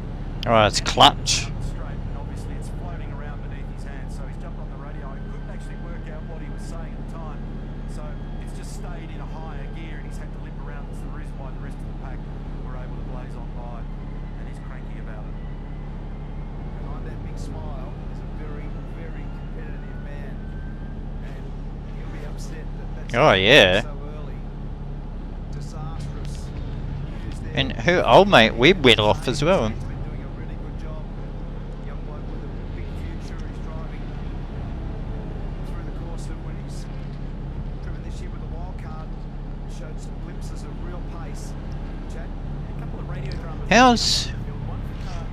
Well, Wing Cup's still ahead. He can hear the team, but he can't tweet back. And that's a similar scenario down for car 9 as well. So we'll round up. Not too bad. We can't tweet back. That's usually finger trouble. Well, all convenient. He's right. Sometimes it's better not to hear what's going on, or at least not to participate in what's going on. Ah. This was something we were sort of forecasting early to get to 20 laps, because we had a lot of people do runs through practice up to say 20 laps. So to get to 20 and get out of the car, report on its Look at that guy merging like a motherfucker. I can't really speak though. not a bad strategy, I reckon. Caruso came in the background there as well. Brock's been one of the standout performers in the championship this year. As Michael, I was going to say leaps out, but it was somewhat awkward. They're using a seat insert for him as well. Mike Winterbottom climbing in. Go straight on. Either ride on spring preload or something else in the back of that car there to try and spark it up, so they were working away. Yeah, I'll be trucking until the race is over. I'm just, yeah. I just thought, fuck it. It gets me something to do. And get to chip people. Why not? I'd love to stream it. The race, but... Fucking see you later, YouTuber, for 2 days. Yeah, thanks for dropping by, bro. Have a good day. Good luck jumping in. Thanks for hanging out.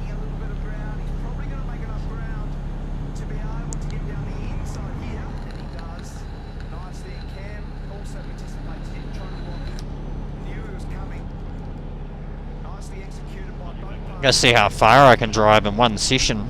It should be interesting.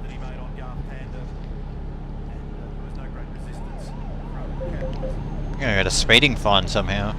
Brings him up now into position number 5, 11.7 seconds from the lead, having started in 17th position. So good opening stint for Radeon sharing with Jack Perkins, who's been on double duty this weekend. This is that away pass. Yep. Cowboys. So just stalking. See you, mate. Thank you. See you. Now the margin up the front has continued just to sneak away in favour of Whitcup. 3.8 seconds over David Russell. Gets the onboard on the rear bumper of the Monster Mustang. Turn 2. And then Will Brown, here's the view from above. He was right under the rear wing, danced a little bit before he got it steadied under brakes, and then was able to go down the inside, get back to second gear and hit his targets down the bottom. And then he moves on in to that 5th position. So that's just on between 11 and 12 seconds away from Oh, the lead. whatever. And he's got 1 second. Oh yeah, I was, yeah. to James Golding. So this will be an impressive stint if he can get further down the road. Richie Stanaway, beg your pardon, and then James Golding another second. So there's a couple of tightly bunched cars there that are just in front. Yeah, have a good morning, afternoon, day, evening. Oh, it's 2 already. Holy shit. Yeah, by a mile. It's a really strong performance. Remember, he's on the move at the end of the championship season. He'll be off to the Red Bull Ampol Racing team, changing outfits. And Richie Stanaway is doing a mighty job out there at the moment. He can have a full-time ride next year. We were speaking to Greg about earlier in the day. We're looking forward to seeing that. So there's been a lot of movement in the Supercars Championship through the mid-year, and most of it triggered by the departure, the pending departure of Shane Hackenberg, who will be driving full-time in NASCAR in North America in 2024.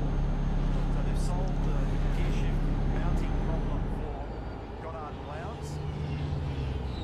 Great pass there by Matt Payne on Tony Alberto. That's probably the most risk we've seen in terms Keep of any right, of the overtaking and then maneuvers so continue far. straight on. It was a last-minute lunge there. Gutted. Alberto did a good job to Go see him. straight on. So Matt Payne, as a full-time driver now, is next behind Garth Tander. So they're 7th and 8th, Penrite. And I can see, yes, it's coming out the pit lane beneath our commentary box. Oh, they lost a couple of laps there. Gutted for Lowndes. Keep right, and then continue straight on. Go straight on. My lanes. You're not passing me.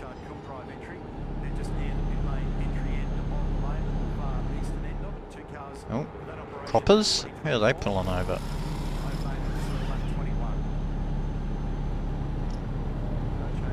RIP whoever was speeding.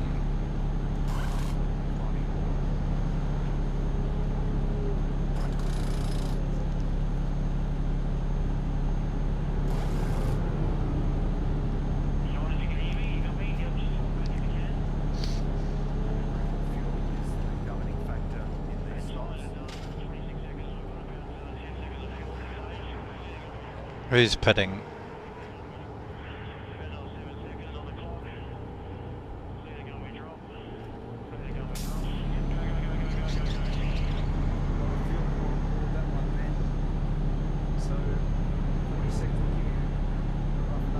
Wonder how much fuel a lap they consume.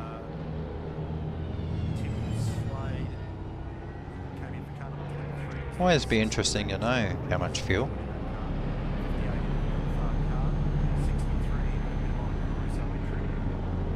Be interesting to know. 66 into Toyota car. Fuel in Triple Eight entry as well. Watching here for behind Gartner car, the RJ Batteries entry, making some ground in, and then bringing James Golding in, which is critical from out of the lead group of cars. So nice move there with great authority.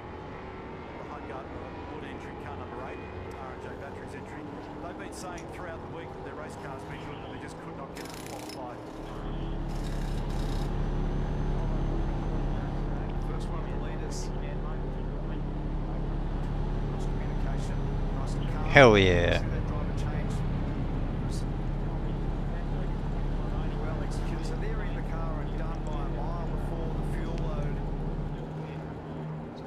Well done there with James Golding leading out. Out of my way. Just have a look at those tyres and have a look at whether we're dealing with tread depth wear, just losing the face of the tyre, or are we just dealing with a lot of heat? I better slow down just to be a good boy. As it often is in exams, and C is the correct answer. Sure. So as you lose the volume of rubber or the tyre wears, and then that's why we have this terminology about going off a cliff, because as the tyre has run out of tread, it hasn't actually got a tread pattern like a normal road tyre. It's obviously a slick tyre with no pattern in it, but as you've run out of tread depth, then the tyre degrades severely. That's usually the effect. So Oh, they're actually doing work, road workers. Oh no, that guy isn't. That one is. And they're having a fag. Plymouth. G'day, Plymouth. Speeding violation? Fuck off. bunch of different things can be assessed who have gone wrong in that process. Once we know, we'll let you know what the story is. So the margin at the moment is just nudging 5 Right, here's some skillful driving through here. So that's a nice comfort. Turn right. And just heard him say on the radio that he needs more rear. So there'll be a tweak to this car at the stop. Murph? Yeah, James Moffat is jumping aboard the number 6 coming. It's actually got a little technical issue coming up on the dash, guys. It's got a warning, pit now, pit now. It's been coming up for quite a long time. It's related to an issue in the fuel Oh tank. shit, too much brakes, man. Craig Hagstead from the Supercars technical department has allowed the car to be plugged in here to have a reconfiguration of the system on the dash. That's not normally allowed during a pit stop. So that is actually going to happen. We'll see if they can get rid of it. It's not causing any issues other than a bit of annoyance for the driver as James Moffat just struggles a little bit there to get in. What's down there? Is done and dusted and is Drivers. Oh, no, I don't need that. that cable's getting in the way of the front wheel changer just a little bit, and hopefully they'll get that done and out the door before the fuel is done. Yeah, looks alright. So, thanks, Murph. So that's good for Craig to it. That's the download you're talking about there. And that configuration, there's nothing worse, is there? Something on the dash that gets in your way all the time. You have to reset it all the time. Meantime, in the background, the Matt Payne, Kevin Estray car was also in. You saw that on the left-hand side of screen, Greg? Yeah, just unfortunately, they were unable to get to the computer to connect to the car, so that little annoying issue is going to be continuing. Get ready, turn right. Going to have to deal with it, but as I said, it's not a performance issue. It's just a distraction visually. Warren Turn Loveman, right. Scott Pye sharing this car on screen 2 Oh, they're all pitting now. Colours during the year as well. Car number 20, 5.5 seconds gap when you come to Russell, so things are just starting to shake up. Look at that lighting. That looks so good. Others playing to a fuel strategy. Rihanna? Craig Lounge, you have a smile on your face, but I know you're frustrated. An issue so early in this race. Just tell us what happened. Well, I'm going to do a bit of a lark up here. I've got this piece from out the back. We actually, what happened, this is where it bolts to the tunnel, and this is where the lever actually pivots, but it's actually broken this leg. So when I went down a gear into the cutting, the whole lever went forward, and I'm like, oh, this is not good. So, yeah, a bit of a flashback to Richo and I when he broke the rose joint, but it's this carryall that's broken here. We're I'll not find sure a new about route. the other side. That's the big thing. We fixed this leg. The boy said it looks quite solid. Zane's got in the car, got going again. We're 2 laps down. We're actually praying for a couple of safety cars, a couple of lucky dogs. That'd be really nice right now. Not all over. That things can happen from this point of the race, and you guys will still be back in it. Oh, absolutely. The car was really nice. I was looking after rear. Oh. And I think it was Cam Hill in front of us. So this could be one of our lucky dogs. Not sure, but no, I don't think so. Reversing on track. I think was about to attack him, but the car was really nice. Thanks, Theo. Better get back to Crompo. Thank you. Yeah, thanks, guys. Simona pointing in the wrong direction here in the Shell V-Power Racing entry. Didn't actually see who the other participant was. I think it was forward. All of that. Forward, I think. Yeah. Jesus.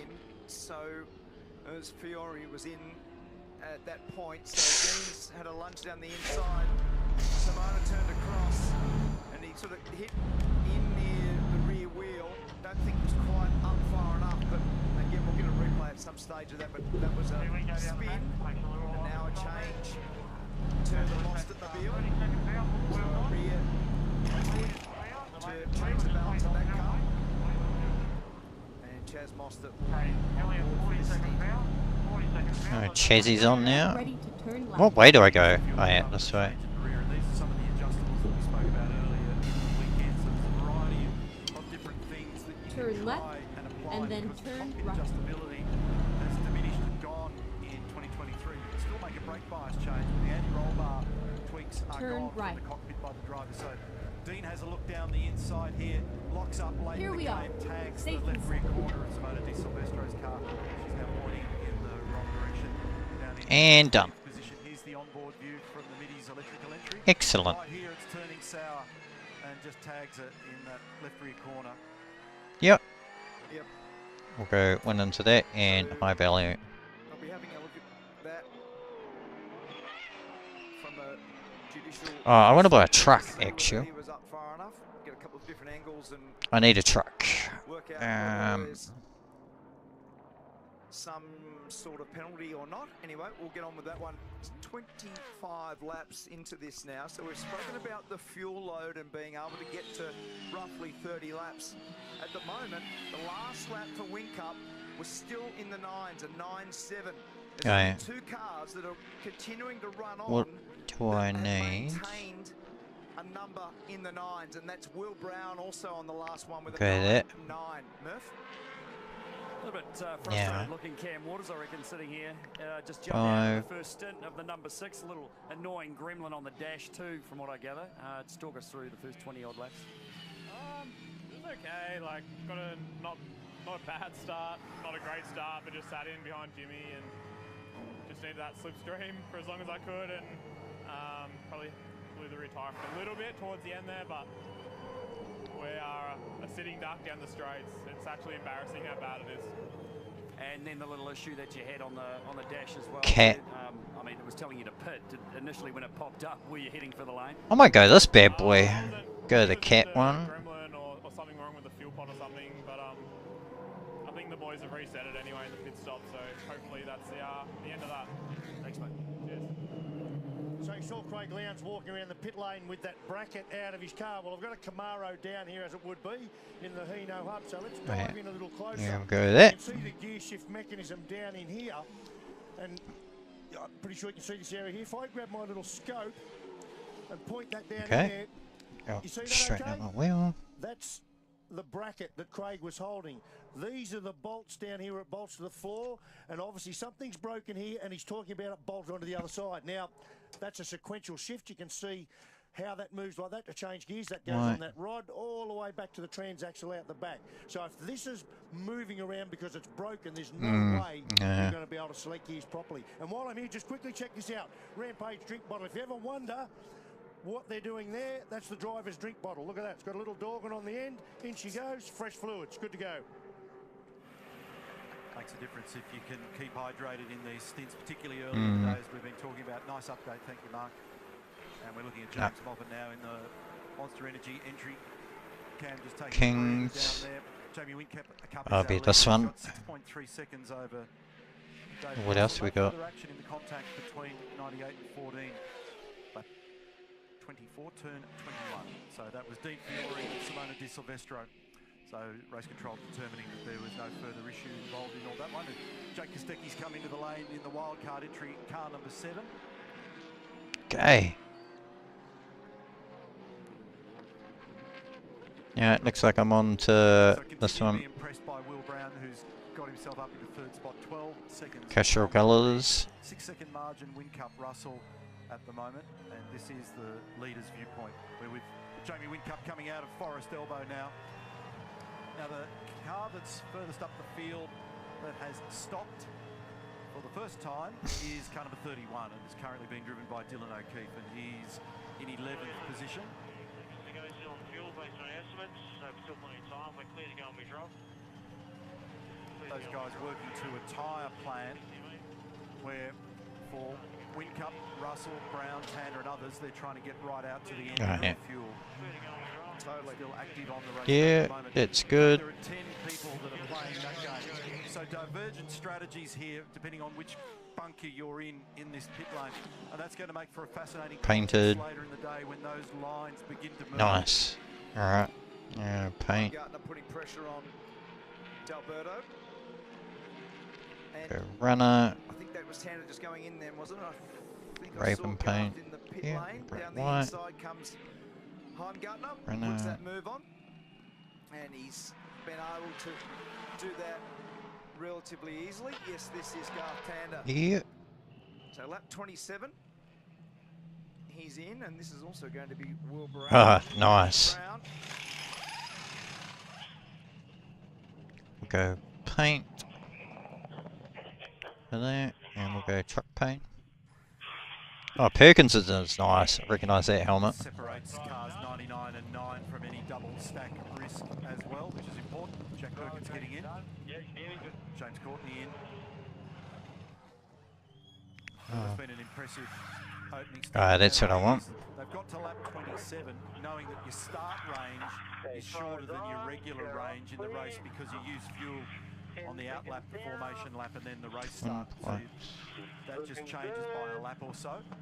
That sort of tells us that they can get pretty close to that 30 lap margin. Yep. Race control to all teams. 15-second time penalty to car 3 for a pit stop infringement. Ooh. Big lock-up. And that was awkward for car number 19, and he's actually given it a whack. Is he going to be able to get out the other side? No. Kevin Estray's made a big mistake. Oh, Estra. And he had a giant lock-up. You heard it in the background. And Get rid of that. Well, I thought he was going to skate out. Emblem? Safety car boards and flags. First safety car of the day. Oh, Estra. Gutted, man.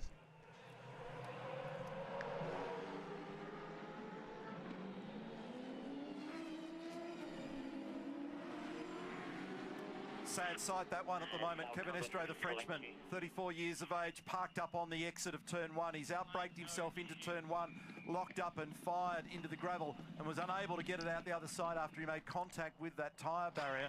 Meantime, the leaders are now in. They're taking the opportunity because they're already at the back end of this fuel and tyre. So Chrome, mirror. What do we got? Dash cam. And in the background, 15-second Fuck, the amount of customization you can do in this. I fucking love it. I want the Pro. The reason was the fuel rig was engaged before Parrot. the car was lifted. So the other part of this that's really worked well is Will Brown. He just made the stop before the safety car. He Sticky. 46-second double stack behind car 99. So that is a Onboard godsend computer. for Okay, car that's 9. nerd. That would have smashed him. After that drive back through the field, did a remarkable job on track, and then the timing could not have been better. Had a glimpse there of Brock Feeney jumping on board car number 88 after a strong Alright, start from Whincup now in the lead. we gotta figure out what we want. There's the confirmation of what Mark spoke about just a few moments ago. So 88's in, 99's in, 8's in, 11's Yeah, we could do in, that.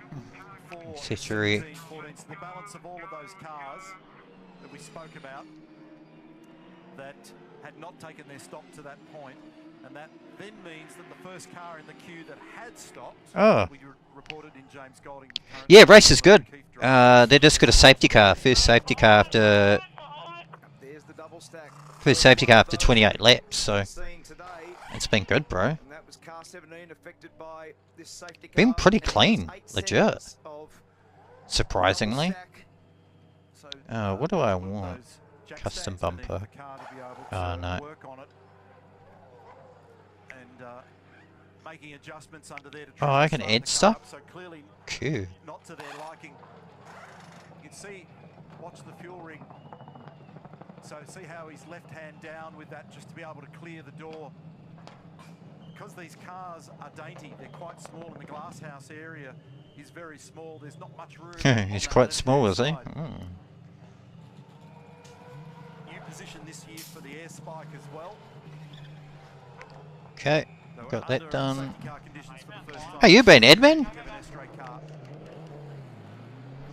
Edman. No, I don't like visors because. Oh yeah, that looks alright. Chrome painted visor. Oh, paint visor. That's how I want.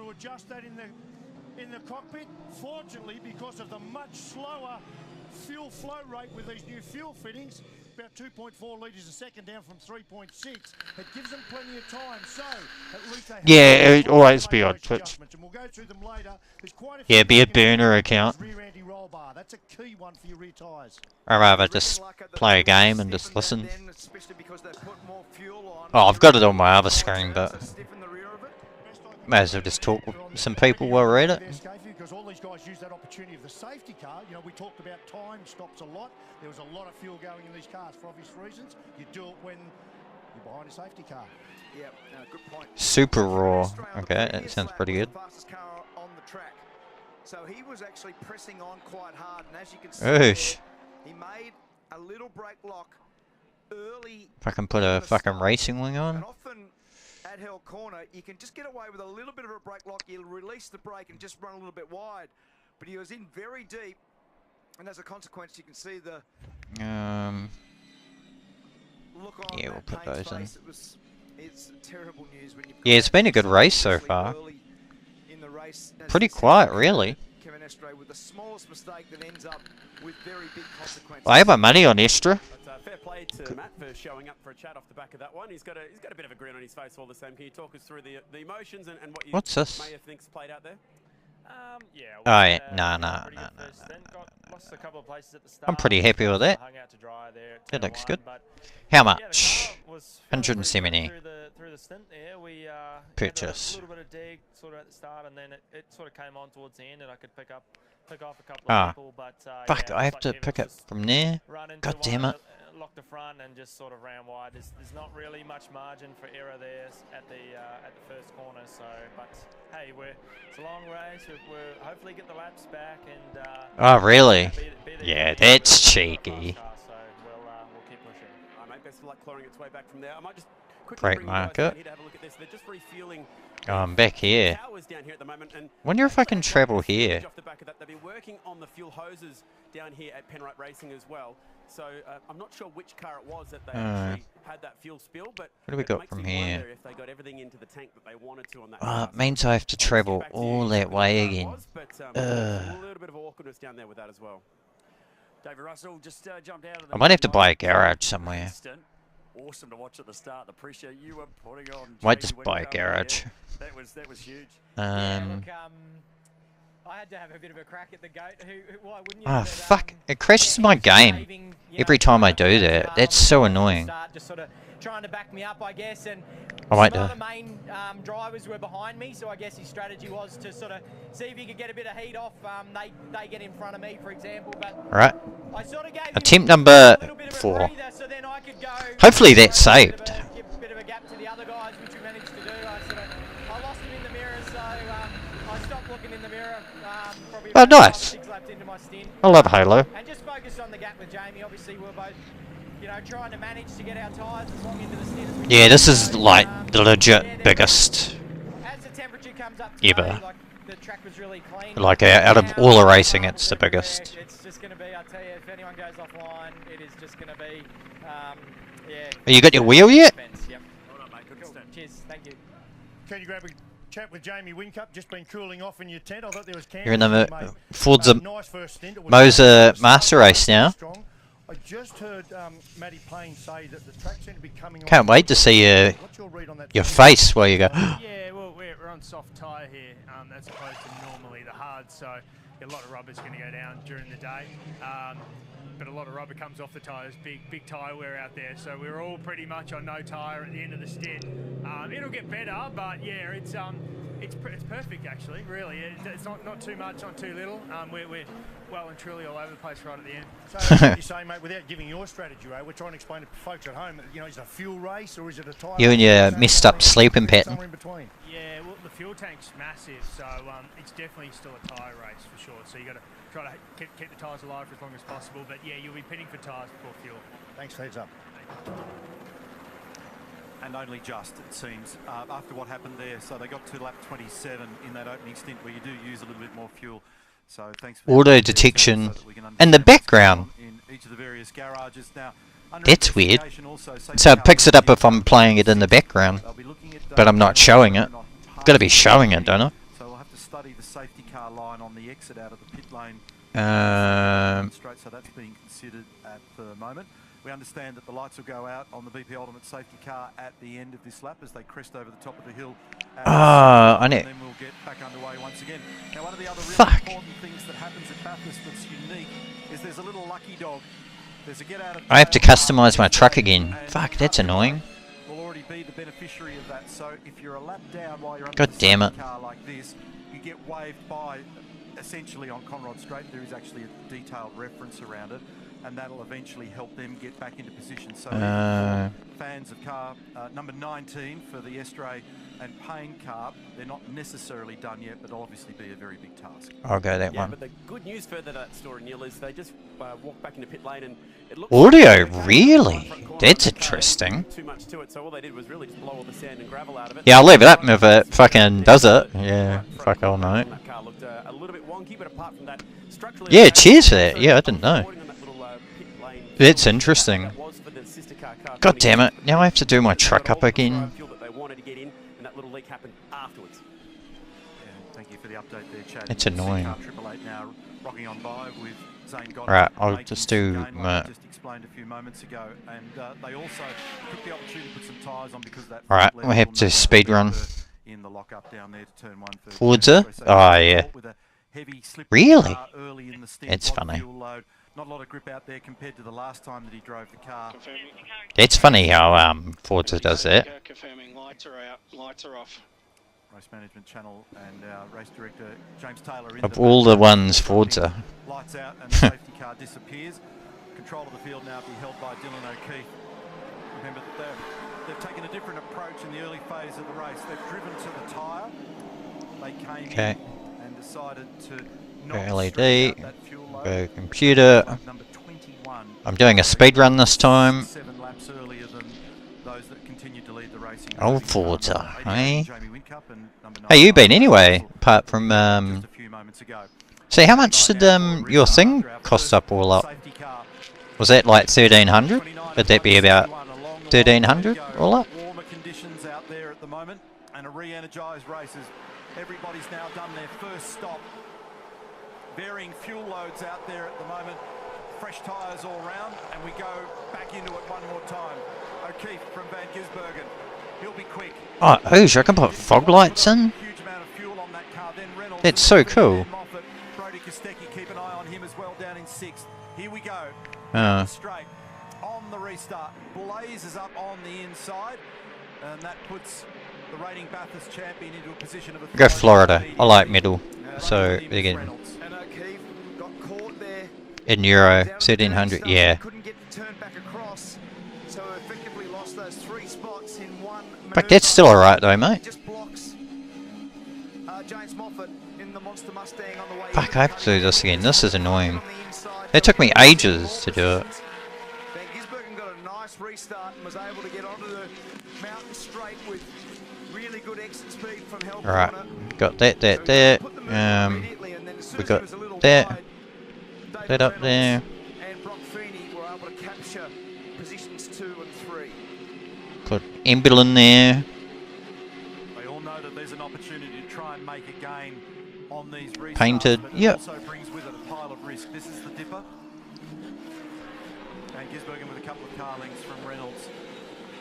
He's under some investigation at the moment, according to the caption that we saw from Race Lite. Control. Then it's Feeney. O'Keefe's now dropped back, having been Alright, the we're lead. gonna do this. From Moffat.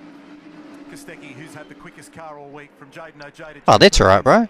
Oh, you should have it next week. Yeah. In Andre Heimgartner's car. That's our 10. The settings I got for Race Room, if you ever try that.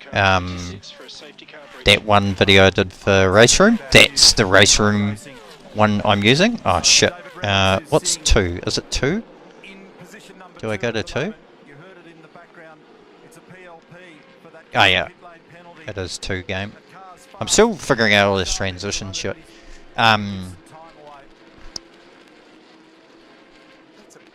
Yeah, that's best settings for race room and that. It's the safety car line. It's this white line that they are going to cross there. It is up on the top right-hand side of screen. It should be on screen now. Yeah. Doesn't look like to me like he got there, but I might be wrong, clearly. In fact, the umpire's already made the call. Okay. Oh, I forgot to do inside last time. So that's the reason. But Green, yeah. so a pit lane penalty is massive. Alistair McVeigh lighting up in the garage down there, so that's something that No, I don't want one of them. internally and figure out. Meantime, the reality is that Background. Gisbergen leading over Reynolds. Oh, look at that. Beautiful. Keith, then Kostecki, Moffat, Ajada, Di Pasquale, Perkins and Wood, our top 10. It's 5 seconds across the top 10 cars in the field at the moment. After this restart, Yeah, that looks good. Dash cam. cars that were adjusted in that last Yeah. pit stop as well. So we'll see whether or not Put that there. Put my bag there. Pretty cool. Oh, I might change that. That looks cooler. No.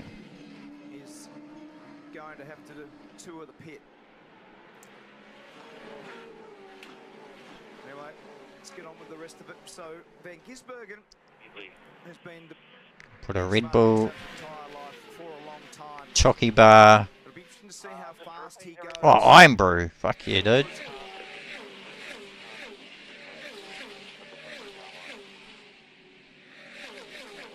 Alistair and David talking over the radio there about what it is. Yeah, I haven't played Halo. Like, I'll tell you, Halo in a very, very, very long time. Like a very, very. Ooh, Daft Punk. Oh, they're Fallout. Ooh. First stint now. Win Cup's degradation was very good. It was 0.12 of a second per lap. The best degradation was Will Brown with 0.1 per lap in the previous run. What the hell? Oh, Bender. The course of a 30 laps or almost 30 Robot laps. Center. I like Robot Center. So that was an excellent stint by Will Kidd. There's a lot of congestion back in this pack here at the moment. Do a white light. What else we got? In that group of cars, there's going to be Oh, I think we're good. aggravations. They try and sort all of that out. In the fourth Oh, yeah. there at the moment, car number 8. It's got Number Wood. CB. He's in behind Jack Perkins. I like my skulls. This is where it's really nail biting. Particularly when you're back in this group of cars, it's hard to find a rhythm. You're getting attacked from Oh, the front, yuck. centre and behind. So we're on board there with Mark Winterbottom temporarily. Car number 18 is in 18th position All right. at the moment. I Look feel at that pretty train good. of cars. If you're 6, 7, 8 deep, Man, yeah. I haven't played Halo in a very long time. and it's headed at the moment by Dale Wood. As this for a number, we've got 130 laps of 161 remaining. It just tells you just how long difficult and grueling this race is. 1.5 seconds is the margin now between the two Red Bulls, Van Gisbergen and Feeney. Reynolds led him by, which was the instruction How do on I- the radio in the background. Ah, yeah. I need to find them. Well, yeah, Okay. so the rim rubs the signage up at the top of the hill on the right rear corner. I've already seen a few people give that a nudge. I need a quick So job. far this weekend. Keep an eye on I the am over pretty here. much at peak sun at this time of the day. What makes me the most money? And Gisbergen's using this opportunity just to skip away. He's done a personal best Take this over one. mid-sector at the top of the hill on this. Yeah, it's been a hot minute since I played that. Oh, and off the road, and in strife here, Macaulay Jones, the Pizza Hut entry, also at the bottom of the chase. Seen a few people having a battle trying to pull up down there Okay, this weekend. here we go. Not uncommon. Oh. Given the amount of rain that we had midweek, it's remarkably dry out there now. There's been sun on the race It should be track good for the now. last several days, and that's helpful. Also, he's been able to get away with that one. So I asked the rhetorical question about pace. 2 minutes 8.3 for Van Gisbergen, 2 minutes 8.6 for Feeney, 9.1 for Reynolds, 9.3 for O'Keefe. Alright, it looks like I have to do a few quick jobs to get me a garage. It's a big slide. What? Very soon? See there, he didn't make contact with the train. Alright, I'm gonna speed then. right. sights and cleared the rake a little bit and ran behind it, so that was nicely done. You want me to speed? I'll speed. God, yeah, I haven't played Halo since the original Xbox. I'm pretty sure. He's driving the car conservatively to try to minimise the degradation over the stint. So as we get further into it, what Neil was explaining earlier, and the first then turn left. stint in the race because of your outlap and formation lap and all of the drama around the start. Turn left. You use more fuel, and as the day goes on, through to the middle of the day, teams will be trying to get to roughly 30 laps. Later in the day, what will probably occur is as the pace goes up, you use more fuel and that number comes back a little bit. So it's always hard to work out the number on the run. Teams just confirming car 26 is yet to serve its penalty. Car 26 is yet to serve its penalty. So this is the discussion that Alistair was having with David. They were discussing it, or probably closer to arguing it rather than discussing it. Ooh. Just a little bit of a light rear into the dirt, and no big slide. He was able to Get ready to keep the turn car on right. track. So So Alistair's now Turn right. saying to David Reynolds as David serves his penalty, a drive-through penalty for David Reynolds at Garth Tander. It's a massive moment in this race. As David runs through the pit lane, Alistair's saying it's a long day, you've got clear track, let's get back on with it. Yeah. How is it? I always hear shit about it. I see videos. Oh, they killed Halo. I'm like, Halo was cool, but I heard that there's a RTS one that looks pretty cool. I think I own, but I haven't played. I should really play it.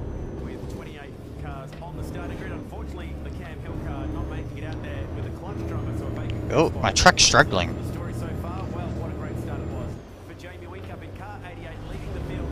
Admin, I got this cool thing.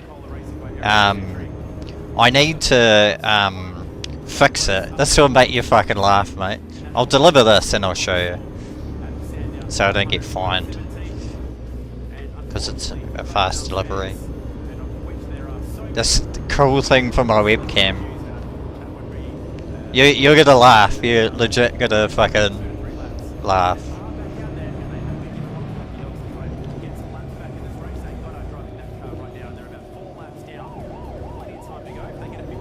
Yeah. Oh, that's good then. What do I get? Headlight fines?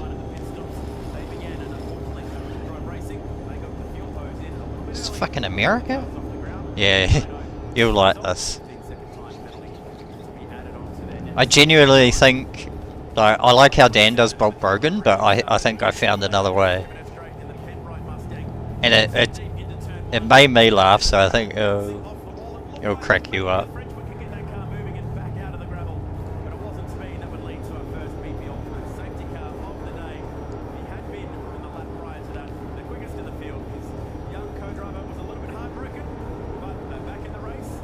But I need to figure out how to make the back. I need like a green screen or something. But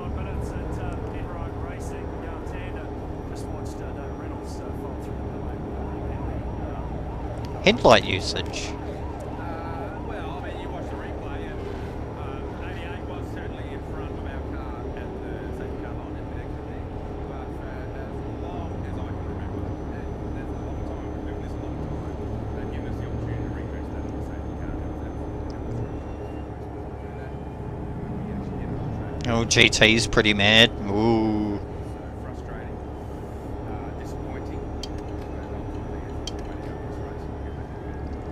Volvo's alright, but it's not that great. Yeah, got a good start, as said then, and then probably used too much of the time too early. I didn't get an opportunity to do a race run at all in the lead up, so that was my first race run. And just apologise when I get back in the car, how to manage the time. Not too bad, moving around a little bit, but everyone's doing that. That's struggling with a particular type of balance with their cars, so we'll just manage it and do what we can. Oh shit, brakes. I don't have my headlights on. Why is he finding me?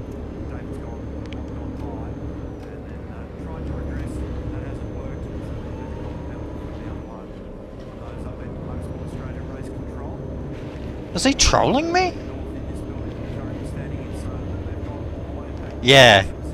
I'll show you, I'll deliver this, yeah. I'm not far away, so.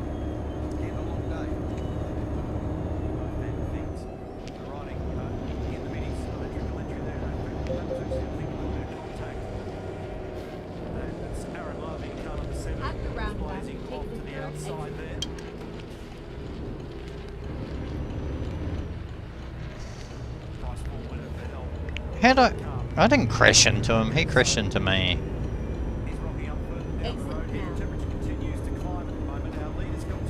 Oh, I should really buy this garage, so I don't have to fucking...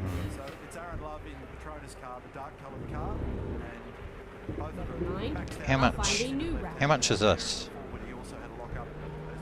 Ah, oh, god damn it.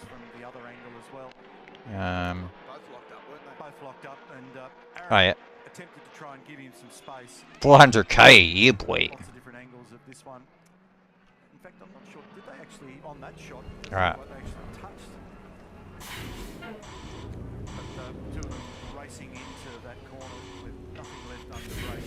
I can buy it. Look at that. I got money. Yes.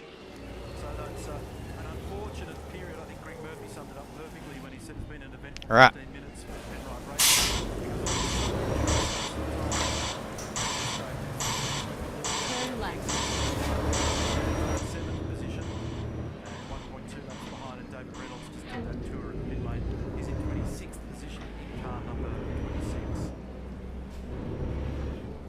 Go straight on. Alright.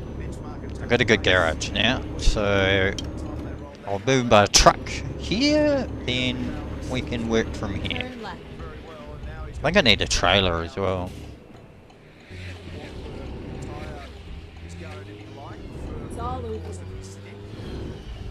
Yeah, you're gonna love this, Edmund. Alright.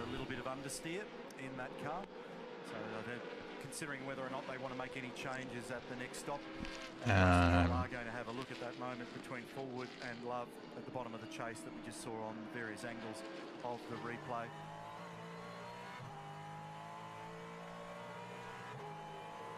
Looking at car number 11 at the moment, and that is Anton Di Pasquale just chewing away on the back of the bumper bar of Jaden Ojeda.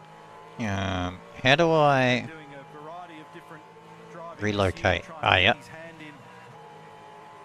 He was hoping to grab a full-time seat in the competition for next year. This is one of the many new pairings that we've got in the race this year. There's 16 of them.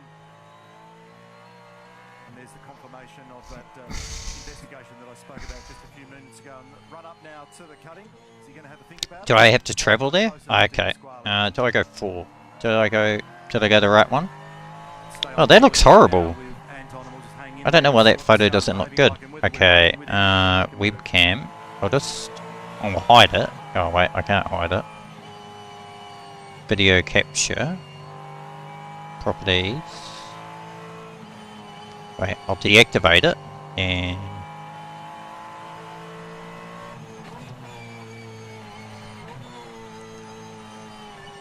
you're gonna laugh at this.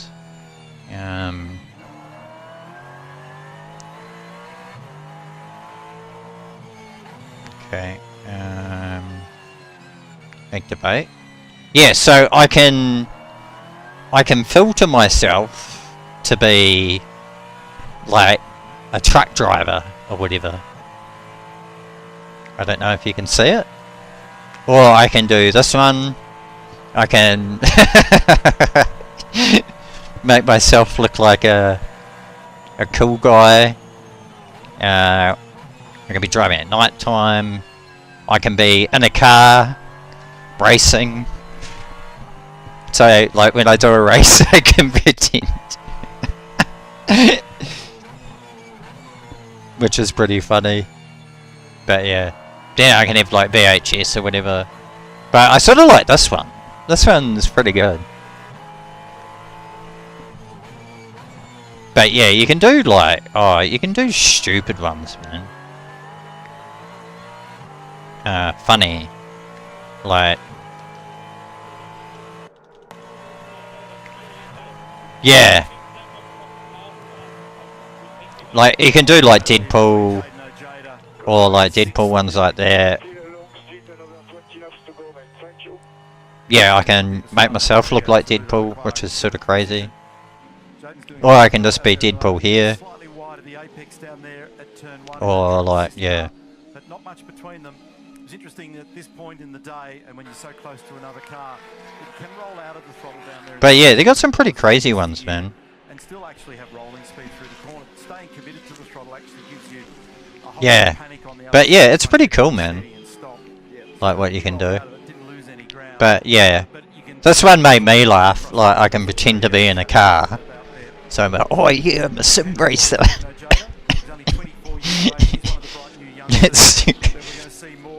It genuinely made me laugh. But yeah, because I am racing, so yeah. It's pretty cool. Because it picks up my movements and that. Like this one, yeah. Well, this one, just the Chad just driving a car. So these guys at the moment are 11 seconds from the lead, 6th and 7th. Well, what's Mo? I love that shot. That's so fast. Big Smoke. Who's that? Oh yeah. He gets it done. In fact, I reckon Jaden just come out of the break right at the end of that stop and just released the brake and ran a little bit wide, almost on purpose, not to get caught up in the battle. Just minimise the risk. That's probably pretty clever. So dipping slowly now up to 6th down the inside. That in the fence. That was disastrous. I think they bumped as the move was put on by Scott Pye. I think you'll What's find this? that Oh yeah. the two cars ended up like wheel to wheel. They got some weird ones. I didn't see how severe the contact was, but certainly Scott Pye had made the move down the inside. Safety car boards and flags, safety car boards and flags. What's this? Into turn 23. Deployed. Finish him. Oh yeah. And we saw the other BJR car in that wall in the very same spot earlier. But they get a whole heap. Fury at the helm, and the fence tapers back into the edge of the road. Oh yeah, I'm smoked. And you can see the frustration for him. What's this shit? Oh okay. That's creepy. But yeah, you can do a whole heap of things like that. But yeah. There are no fans in these I thought fans can't sit there with the engine running, or it's just going to boil. I thought you'd have a laugh at that. Oh, my game crashed again as well. Fuck's sakes. That's a disaster. But now what that does for those that have already had some pain in this race, like David Reynolds and Craig Lowndes, well, especially presets like that, instead of like dressing up like a character and spending money, I could just fucking do that. Just strange contact that put Dale Wood in an awkward spot. So here's the move down the inside by Scott Pye. He's done that quite nicely. He's got the entire car up there. There's a tiny bit of touch. But then left front wheel has made contact with right rear wheel and just hopped it. Yeah, it's yeah, it cracked me up actually. If it makes me laugh, I'm like, alright. But I've got a weird sense of humour, so. Brad Jones Racing and the R&J Batteries entry because they felt this car was a decent race car, and it has been slowly creeping its way back up to the top.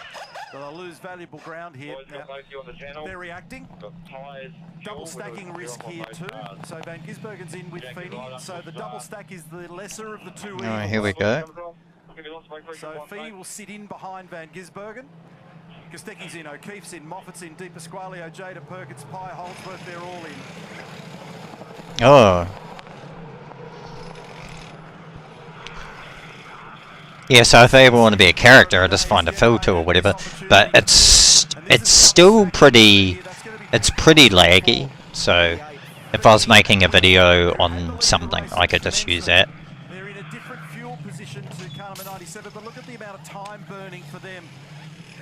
feel like an eternity. And the reason they do it Yeah. is the lesser of the two Yeah, we do. vehicles.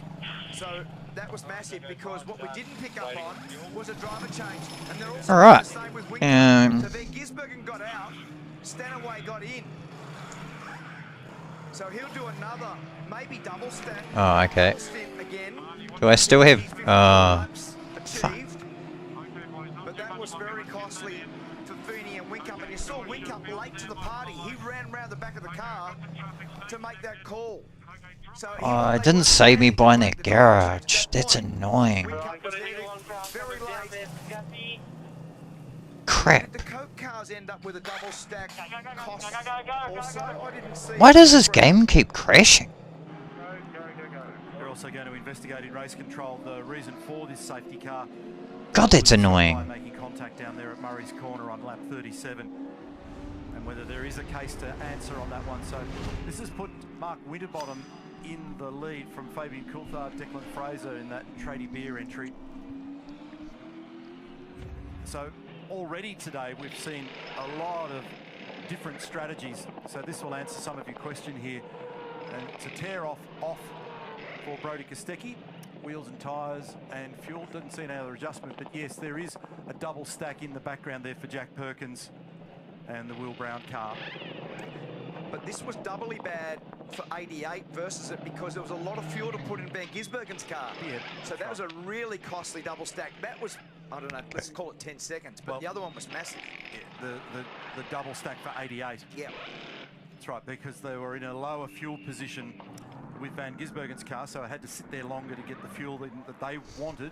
Looking at this rejoin here, that was sort of... Yeah, Oh yeah. no, maybe. Yeah, the other one you did the other day. Fucked it, yeah. That go-kart race was fucking amazing. That whole session was really fun. Here's the replay again. So he was instructed to depart, then he's backed out of it and then gone again. And there would have been some confusion, I presume, on the radio for that. And this is all that stuff that I spoke about earlier in the day in the Hino Hub of being able to react on your toes. To all teams, confirming cars eligible for the wave by cars 19 and 888 only. Cars 19 and 888 only for the wave by when we give permission. Alright. Hopefully this loads this time.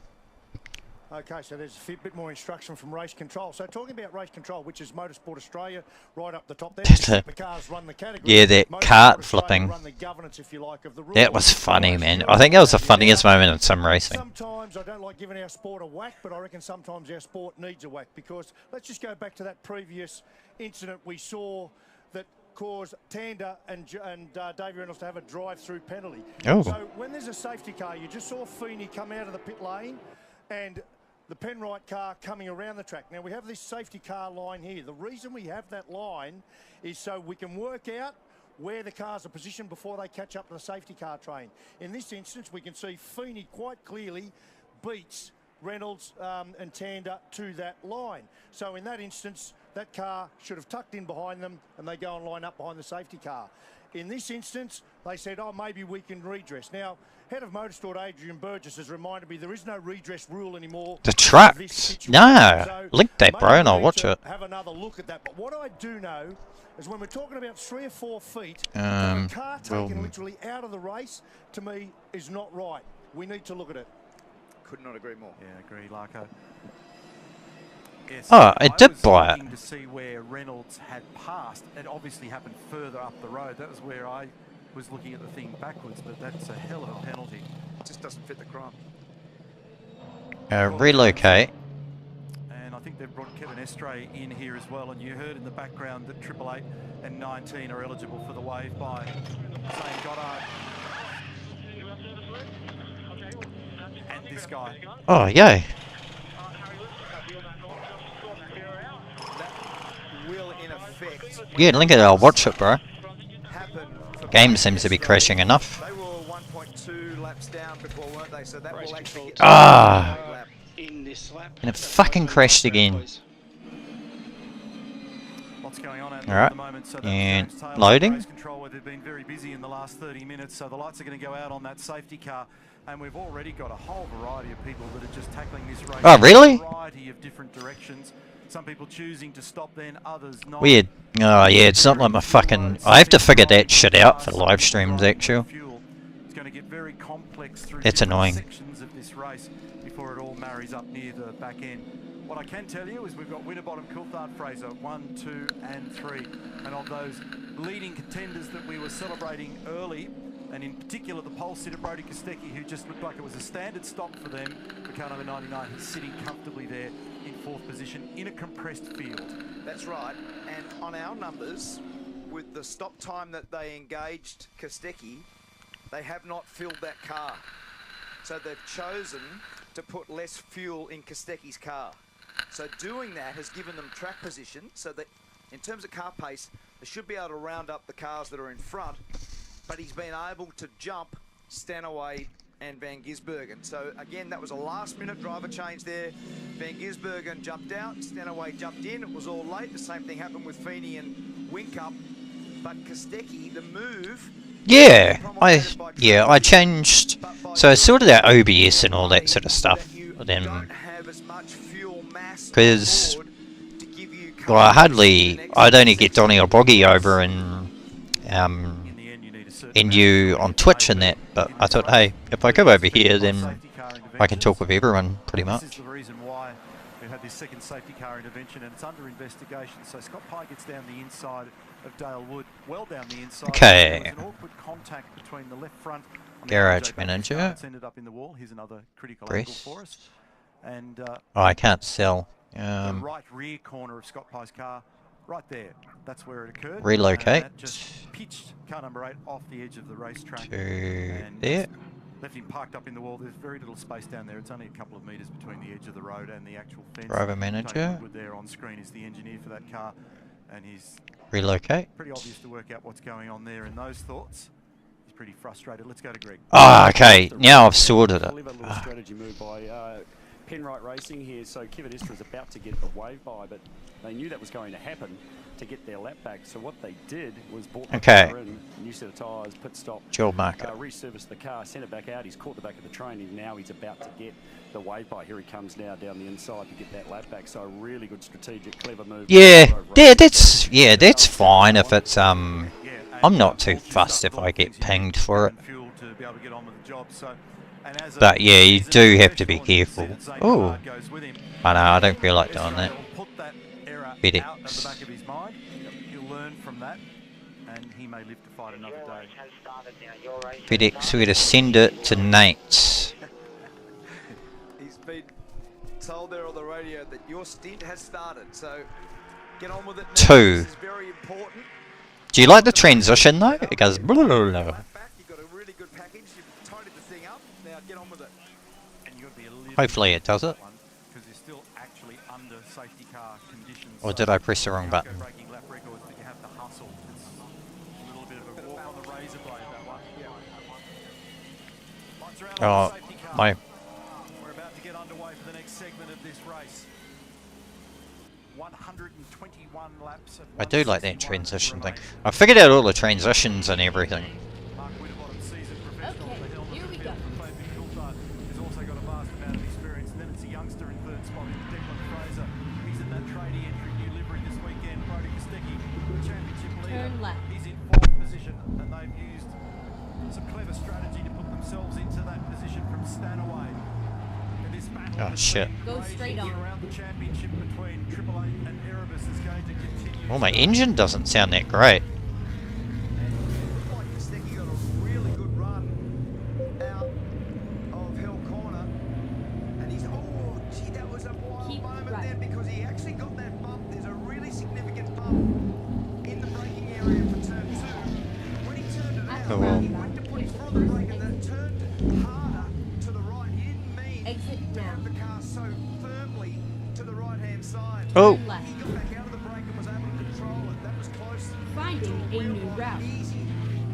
I might just go, might get a new engine. I don't like the sound of this one.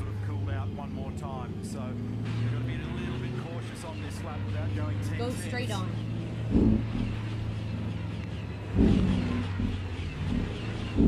Yeah, like what you can do with OBS. Like, I've really explored it the last couple of days, so I'm pretty happy I'll find a new route. how it's sorted out.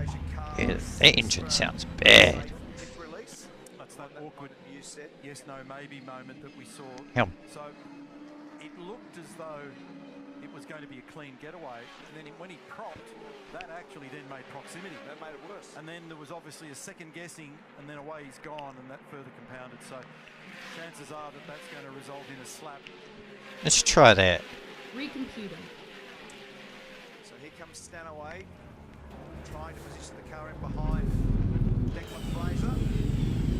And he does that reasonably. Yeah, that sounds better. Declan was party to that also. He didn't try to turn down on him and block or cover.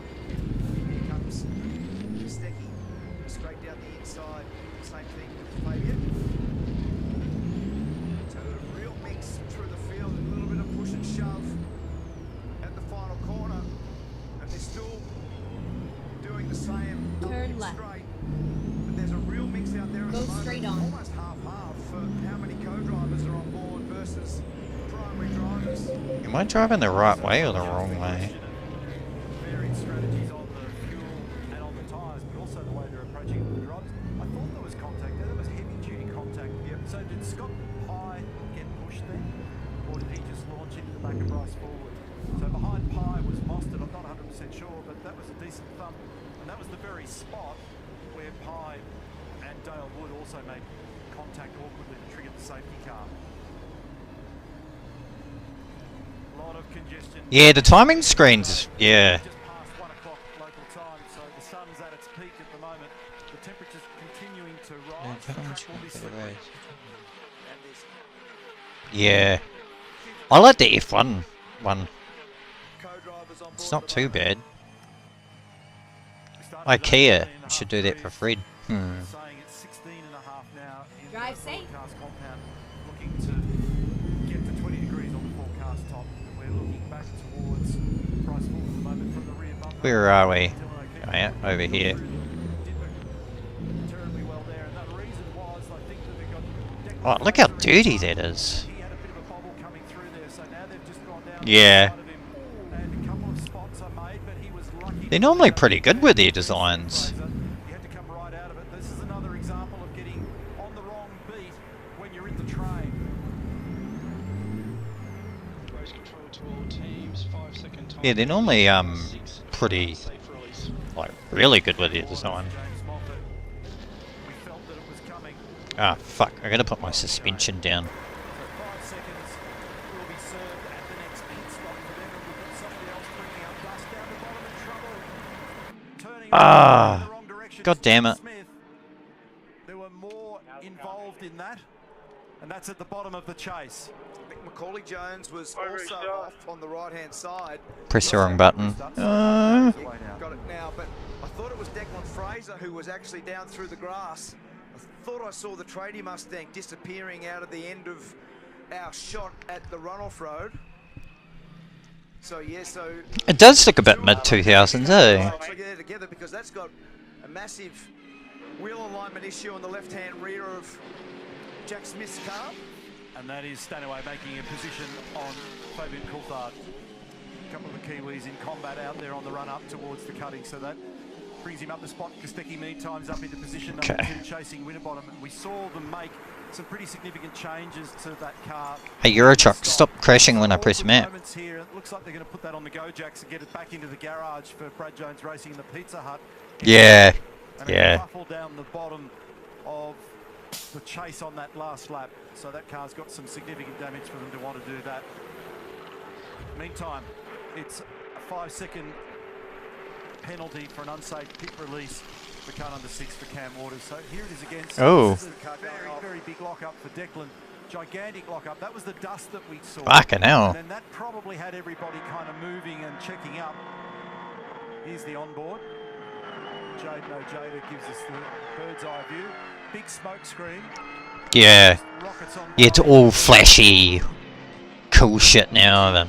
Yeah. He's lucky here not to get cleaned up with this. So the big lockup, we would have seen him coming. He parked a little wide and then he decided not to turn in to avoid that. This is the next bit. So here's the two Brad Jones cars by themselves together. Yeah, it's always a lot. The ones below that seem better, which is crazy. Drive safe. Over in the fence caused the safety car. We've seen Fullwood Alright. And Fiore caught up in some Ah. track scuffles. Need to pick up my shit. The two Brad Jones cars of Macaulay Jones and Jack Smith making contact. Macaulay's car is in the pit, but I reckon they'll have to bring Jack Smith's car in also. Yep. Waters down the inside. Time to hit the brake. Nice move on Fabian Coulthard.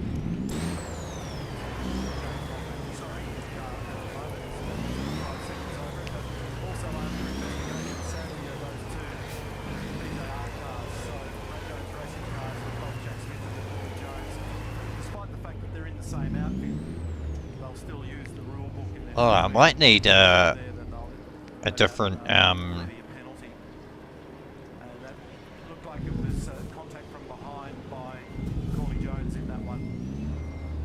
Not much of a margin between Brodie Kostecki and Mark Winterbottom. However, the order has changed while all that's been going on. Brodie's now in the lead of the race. So that little strategy with their fuel and where they're positioned at the moment has given them authority in the traffic. And now they can play with some fresh air. And that's handy. So he's over the top of the hill at the moment, starting his run off the top of Skyline, Brodie Kostecki. And all these other battles, various stages of rage up and down the field. Oh, I can just get it there.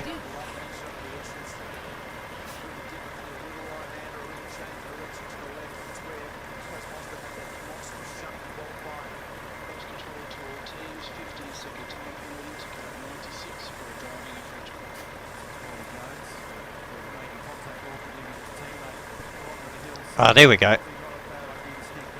Just figuring out how to do the air pressures. Jesus. And then two further cars in that four-car team getting together at the bottom of the chase, and now a penalty. I should really have a coffee, eh?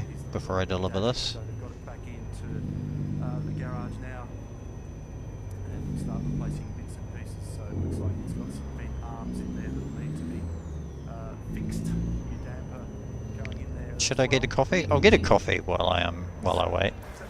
You can enjoy my truck while I go get a coffee. I'll be back.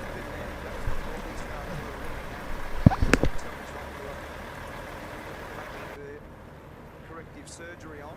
Yeah, and when they eventually get to the end of all of the repairs, they'll have to serve 15 seconds in the next stop. Meantime, this is all going on out there at the moment, and it's a heck of a battle up on the outside, but not able to get on with it. The reason why they haven't pressed on there for Fabian in that position is to try and go around the outside in turn two. It's got a heck of a lot of risk in it, typically not much in the way of reward. So there's a lot of dirt and debris out there offline, and the rubber will continue to build up during the day. So here's the change for the lead that I spoke about before. And down the inside, nice job. Brodie Kostecki was able to well and truly clear Mark Winterbottom.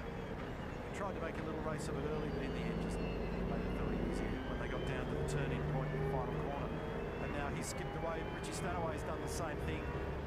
He's moved up a spot over Mark Winterbottom, and so it's now in rounded terms 2 seconds between Kostecki and Stanaway. And we'll give you some lap speeds as this starts to settle post safety car, because obviously pretty heated battle there in the middle of these packs. Once you get out on your own and you can start to understand the tyre grip you're dealing with and what your relative pace is, give you a little indication as to who's going well. That was a nice manoeuvre for Davison down the inside at Forest Selway. Fastest car on the racetrack on the last lap was Richie Stanaway. He's 1.8 seconds behind Brodie at the moment, so he's trying to bridge that gap. All this congestion when they get to the bottom of the hill. It's very tempting when you're so close to another car just to release the brake and try and see whether or not it's possible to sneak on by. But there's also a lot of risk there, because one of the things that has changed materially from the last car to the current is the peripheral vision, and the rearward vision in these cars is really difficult. So it's not impossible that the other competitor hasn't seen you, and when you turn in, you can end up getting clouded by whoever's trying to attack you. Now that's the other car at Brad Jones Racing, which has got some pretty significant damage down the left-hand side.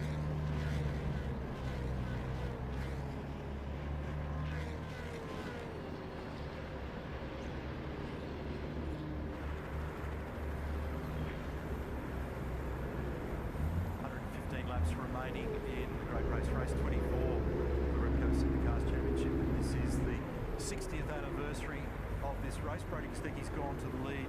He's now being pursued by Richie Stanaway, and it's 1.8 seconds rounded between Kostecki and Stanaway. Mark Winterbottom, who was leading at that last restart, is now into third position, about 4 seconds adrift from the lead. Then Deep Pasquale, who did ultimately clear that group that he was racing, now up into fourth. Greg? The issue with Macaulay Jones's car, which is making it so much harder, is the bolts have snapped off in the chassis that hold the clevis with the bottom arm on it, and so they can't actually get the broken bolts out at the moment. This is actually going to be a long job because I think there's 4 of them that have actually snapped off inside the chassis where they screw in to hold that clevis, so it's a long one. The top arm was also bent quite badly, so significant damage to Macaulay Jones's car, including on the side, on the sill here, the exhaust, which has got a lot of damage. Jack Smith's car's a little bit better than that for his sake, but they have to change a track rod in the rear, the toe link in the back of his one was badly damaged. So yeah, just a horror day down here at the moment for Brad Jones Racing, and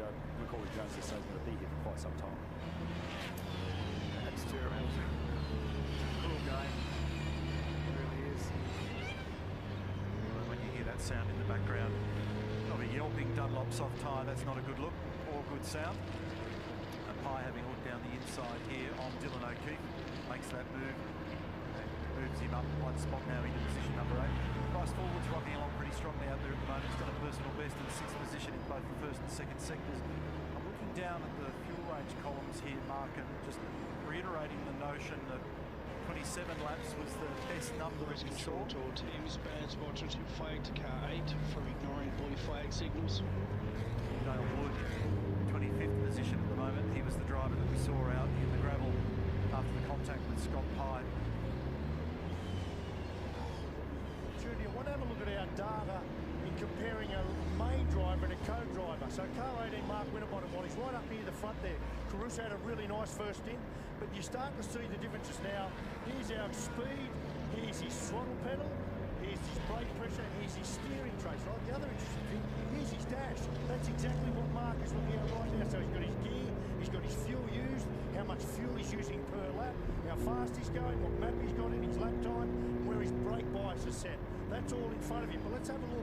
Where are we? We're going across the top of the mountain now. Now, Mark is green and Caruso was white. So when we look at his throttle pedal, straight away, I see Mark looking after his tyres. He's coming onto it much gentler, much later. Look at this. He doesn't jump on it there with Mick Caruso did. He just takes it a little easier.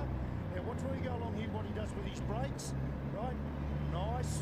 Modulation of the brake there. The other thing I see when we look at his steering trace, Mark is the yellow, Caruso the white. Mark is always known to be a very smooth driver. There's the evidence of it right there. The peaks are all smaller. Now he's shooting down Conrad, you can see, down he comes, right? So he's building up to 298 k's an hour, say. Let's see, look at that. He gets out of it quite early there. I'm not sure what's going on there.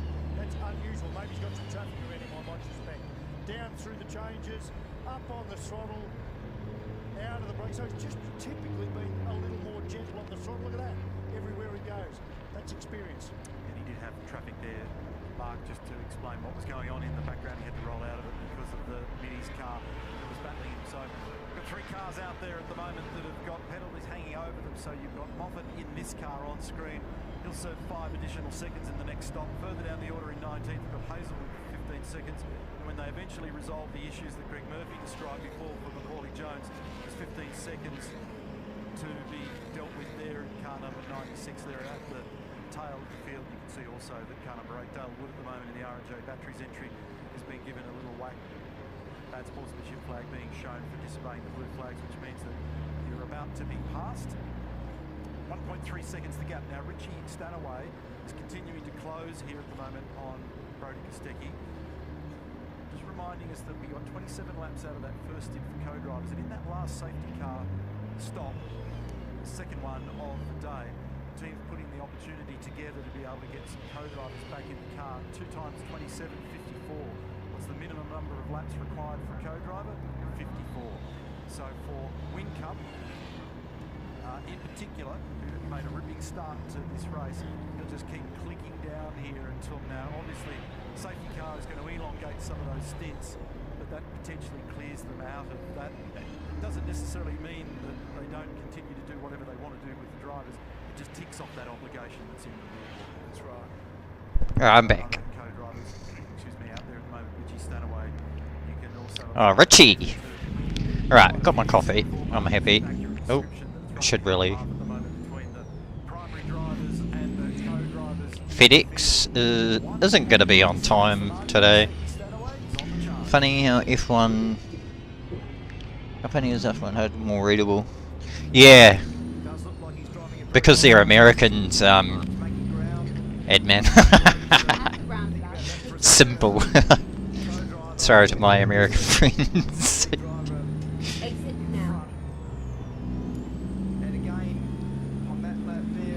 Well, when they got the shootout and stuff, they got these real cool things on going there, speed and MDF and all that sort of stuff. Oh, what truck company is that? Scania. Nah, I don't want Scania. Oh.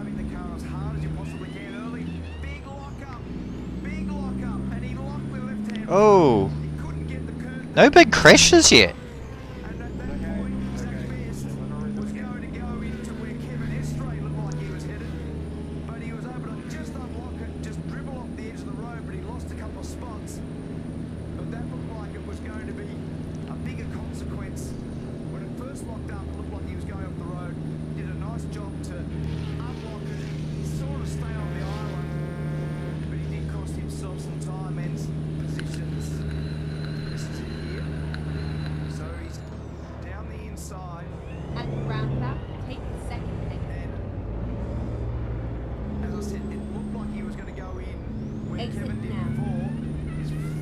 Yeah, I got a real truck. Also made it worse. Inside of the road there's off the line, so the inside is very dirty, and that was diminishing returns for him in terms of grip. So he was locked up. He had to turn it at the corner a little bit to give himself as much escape room as he could, and inevitably lost those spots. Inevitably.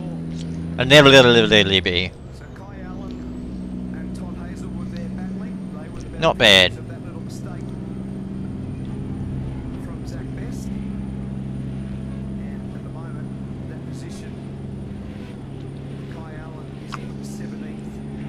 Oh, I love coffee. That's why you should worship coffee.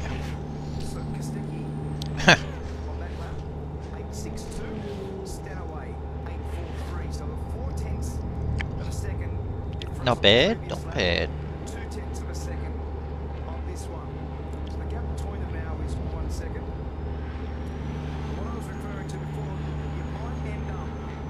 Yeah, they are, dude.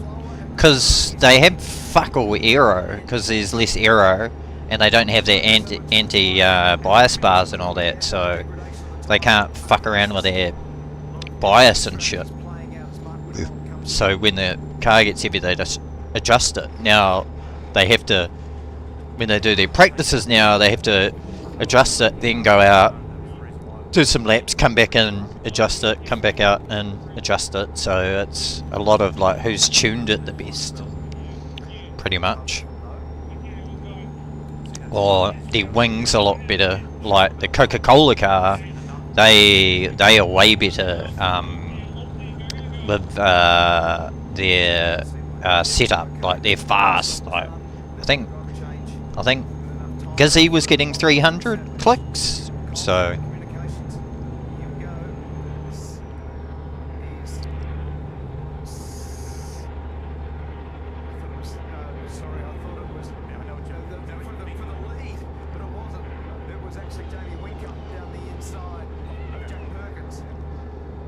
Yeah, facts. Yeah, that's why Shane Van Gisbergen's like, I fucking hate this.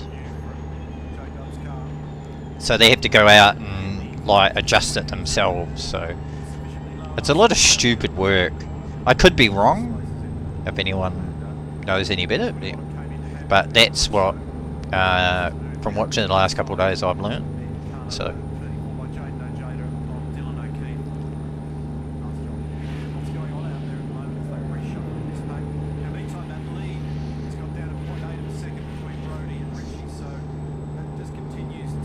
I actually like cruising Europe more than the States, Adam. It's a lot better.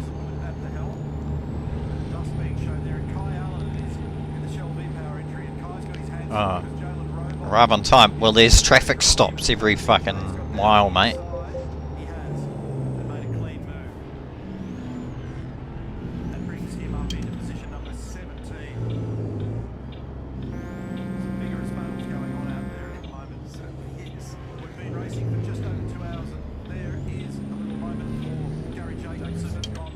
Look at this cheeky bastard.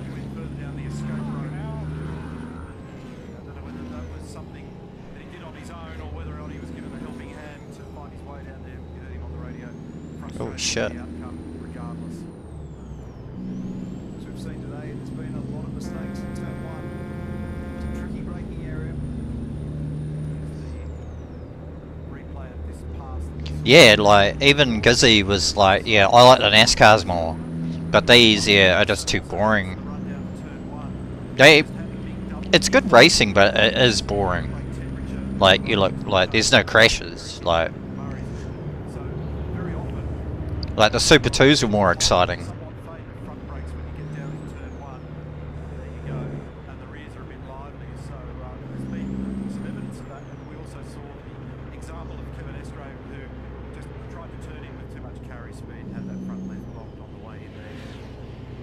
I gotta try and make a. I have to go to Hungary. I have to try and make my way to Hungary somehow. Might take me a fucking forever. But that's the plan.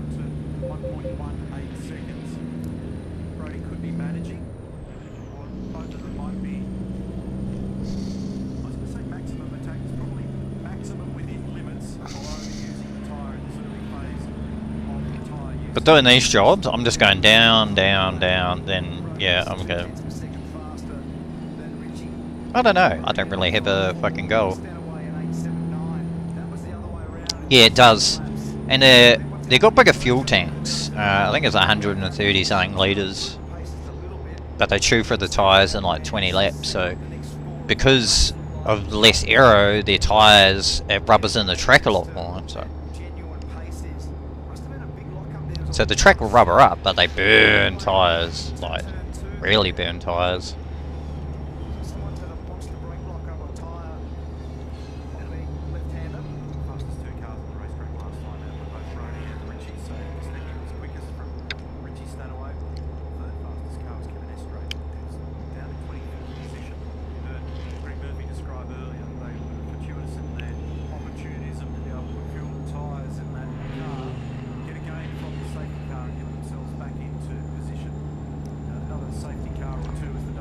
I didn't realise how awesome OBS is, though, admin.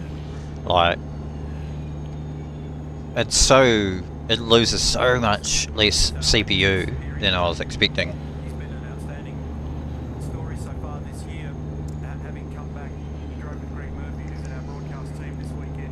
Disgusting.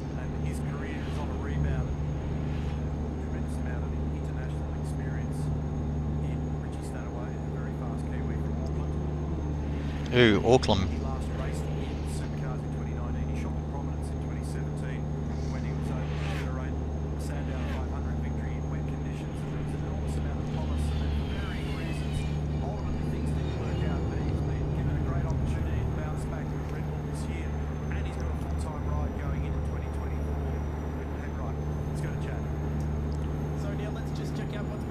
Nah, I never used it before, dude. But, yeah, I made this, that's why I went to YouTube. I was like, okay, I gotta teach myself how to use OBS, and I get tips and all that from everyone else, but yeah, I think I've figured everything, like the transitions, changing of scenes, all that sort of stuff. Just the features it has, it's such a good bit of software. I really like it.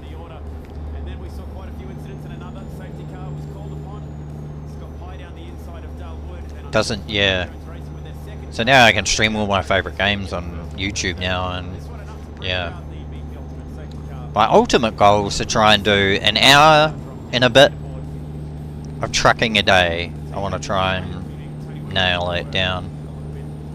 But I'm away next week anyway, so it's gonna be I'm gonna be away for a week, so I have a ton of videos I need to do. I need to finish up the last 3 bits of my Starfield one, and that's a full playthrough of being a pirate. So it's a lot of hours. A lot of hours crammed into however much I've uploaded.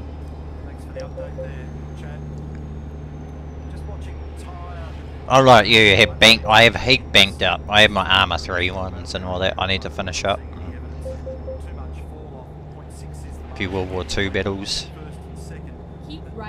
But I've got a little project, Brabham one I'm working on, but I think I might need to fix a few things in it. I'm pretty happy with it, but I need to change a few things in it.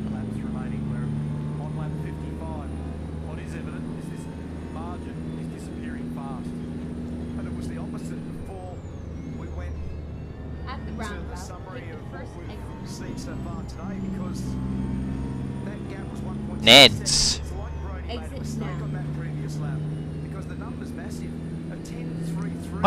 Have I been to Spain yet?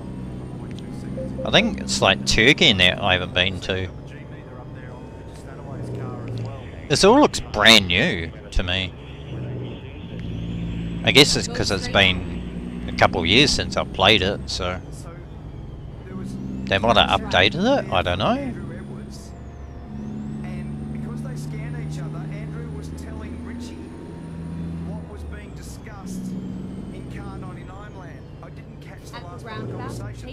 Because they scan each other, they were giving it that smart there. See, stand away with that narrow exit line coming out of the cut-in. So he's trying to limit the amount of using the curb. Go straight on. Tires to come out of there nice and straight. But get ready there to was turn chat left. with Andrew Edwards back to Richie to describe whatever they're dealing with in the Coca-Cola Turn left. front. There might be something going on. We'll keep it very close here on the radio for car number 99. The G meter tells some Get stories ready as well. to turn The right. that we've seen so far is 2 Gs in a couple of tricky spots Turn around right. here, where the cars are throwing around, which in touring car and sedan racing terms is pretty significant. Nothing like you see in blown open wheels in Formula 1 or perhaps in Turn any left. car, but still pretty significant in these cars. So this margin now is officially 0.6 of a second. There's nothing in it. This is the battle for the lead. They're on lap 55. Final. We are here. Is this more of the story that you were racing? G'day. Something else. I'm Vince Barn. Chaz Mostert and James Moffat. Chaz getting Oh, around late. the inside. Sorry. We've seen some good moves made down at the bottom of the chase today. Okay. However, there's been more awkward stuff going on down at Murray's corner this year. Oh. For various reasons. And then this is the Petronas entry car number 7, Aaron Lowe, Drive. in the car at the moment, and the Mustang doesn't look like he's got a gallop up there at the moment. Mustang is broken in that car. 0.4 of a Ah, second. shit. Now, what Brody's done is he's actually moved off the ideal line. He's got a little bit of cover going. The lap time on that one, 9.24, 9.26.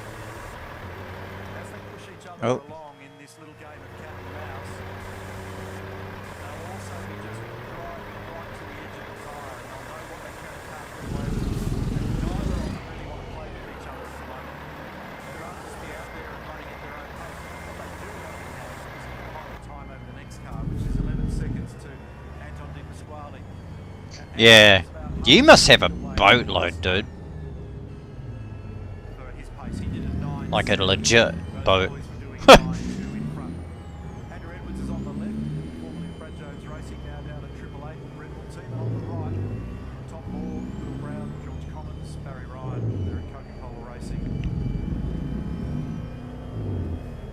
What do we got here? Data, looking at the micro sectors. Oh, let's look at external. Whether or not there's anything or any story to tell around what's going No, on. no, no, no, no. No, no, no, no. I'm interested in the communications and what the drivers are being told as a consequence of the relative Oh, we could do that. Soy milk. certainly scanning each other any chat that's come back Funny. from Brody and to George Commons, you'll get some sort of feel as to what's going on with car 99. Murph? Sweet, man. Sweet. Just wait for How much money do I have? Ready to roll. I just spoke to Ryan. There's no concerns in here, no worried faces at all. Where's our trailer? Oh yeah.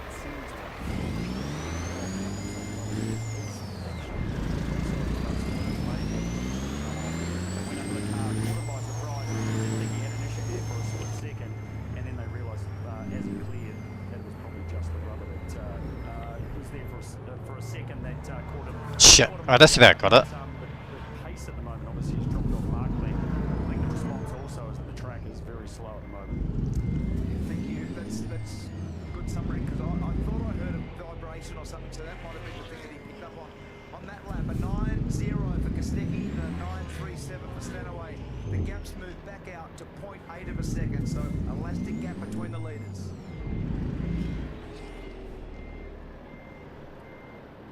That pickup Oh shit. Greg was describing can be really disconcerting at times, and that'll be a bit of an issue later in the day because it builds up under the guards. Sometimes you can get in awkward spots, and when you're offline and get it on a tyre, you can feel as though you've got no grip or you've got a wheel that's wildly out of balance. So if you heard some disturbance or a thump under the car, that might have been what it was. 3/4 of a second is the gap at the moment. Mark Mark. Yeah, just watching the competitiveness of this Red Bull car. Greg Murphy's exactly right. You know, this heat of the day, the track's slow. So we've talked all week, haven't we, about the difference between Got a it. qualifying car and a Okay, race car. here we go. This car, you might remember Thursday, Friday, we weren't seeing Shane Van Gisbergen and Stanaway. They were quiet. They were chipping away. Soy milk deliverer. Race car, right? And remember the last the shootout, I watched them, they had bits on the floor everywhere because they had to change that car substantially for qualifying. And now we're seeing the result of all that work on a race car. The tougher the track gets, look at them come into play. That's well done. Again, experience. Turn right. Huge part of the story of the thank you, Mark. 1 second now, that gap. So Get it's ready, just starting turn left. to open up a little bit. Turn left. Brody's thinking fastest car last lap from Richie Stanaway. Well, this is pretty heavy on the wheels though. It's pretty... Ride with him here on the run through Get the ready, chase. turn right. Turn right. Yeah, I'm hungry now as well. There's a little brake lock in the background there. Was that Brody or was it somebody else? How much fuel do I need for this trip? The exit of the elbow. And some games Oh, it should be right on fuel. Go straight on. car number 17 we're watching in the foreground, and it's being At driven the by roundabout, take Will the Davison second exit. and his mate Jamie Whitcup is just up the road from him. He's got a lot of pressure on him at the moment from Dylan Exit O'Keefe. now. These guys are in a battle for 10th and 11th at the moment, just on the very edge of that top 10. Remembering that this 17 car actually had some challenges earlier in the weekend with their braking performance. Dust being brought up off the final corner there as well. So a lot of people just finding or even stepping over the edge of track limits and corner limits at the moment over the top of curbing. Go straight on. Lap time last time through 9 flat for Kostecki, 9.3 for Stanaway, 9.7 for Di Pasquale, a 10 even for Fulton. Turn right. And Will Davison saying that I've just got way too much understeer. So that battle that we're witnessing, he's got Dylan O'Keefe on him at the moment. He's just uncomfortable with the balance of the car. Right. At the roundabout, take the 0.2 first seconds. So exit. all of a sudden Brody's just skipping away again. It crushed right down to within a Exit might now. have a go margin. But now it's just disappeared a little bit into a bigger number.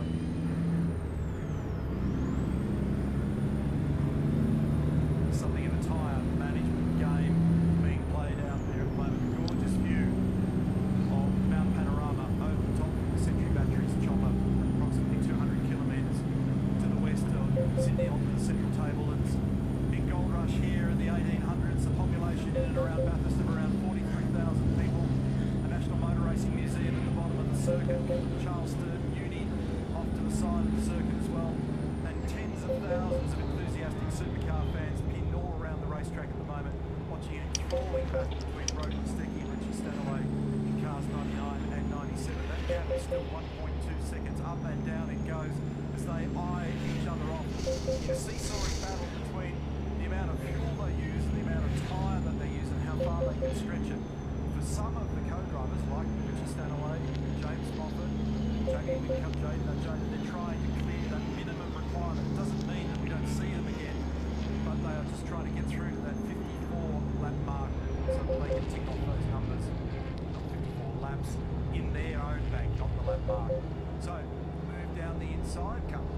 That was a nice move. He had a wriggling, didn't he, Jamie? On Did they change the brakes? I can't remember what lap. So a 9.2 for Kostecki on that lap, plays a 9.6 for Stanaway, get back out to 1.3. I reckon that 10.3 Keep right, that Kostecki did, and then exit right. he made a mistake somewhere. Exit right. Comes Will Davidson, who's now pitting and sort of getting ready down the Shelby Power Racing team. As we're looking at these replays, he's just gone beneath me in the commentary box. Wonder whether they make a change to that car because he talked about interminable understeer with as we jump on board for the run into the elbow. He's fed the gear to get it in there and out the other side. Straight power pass, job done. There he is, the front plates now going through their changes. They use seatings in this process as well. Slightly different signal now, making a change. So they're trying to just change the ride height of the car. It's short term. And they're doing the rear bar at the same time.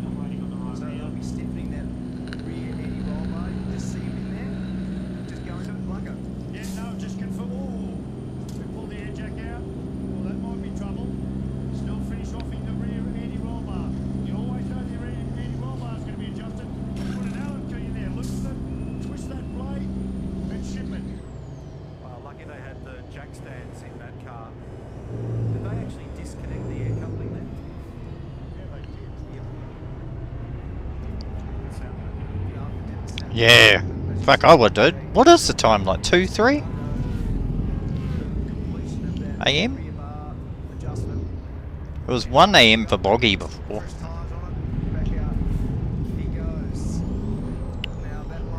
Yeah, if they go to sleep. Nice.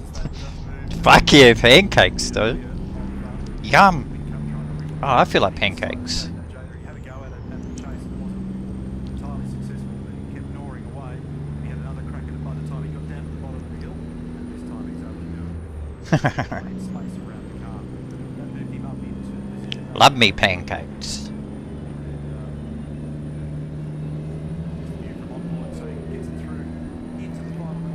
Yeah.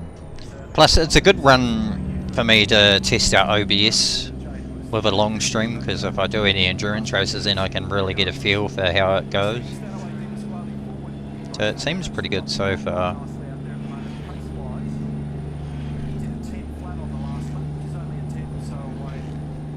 I'm pretty happy about.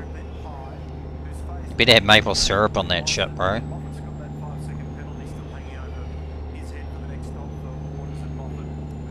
Man, those cars are speeding.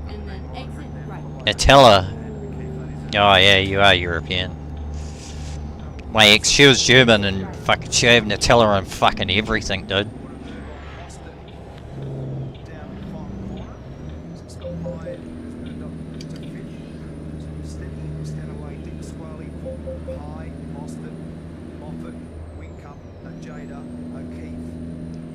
The thing I like about Euro Truck over ATS is the amount of different roads. Fuck, there's so many. But these road tolls, fucking hell.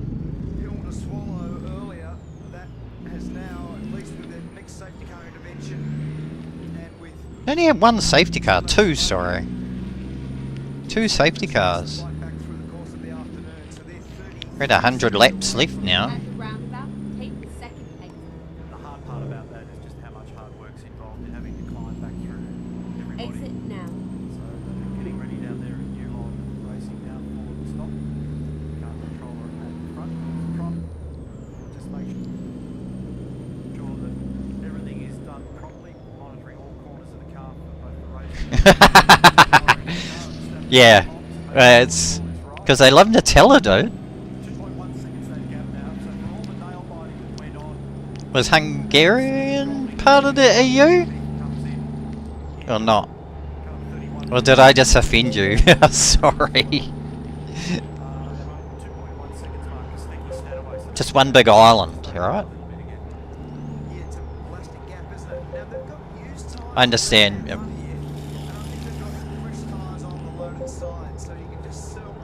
So sorry.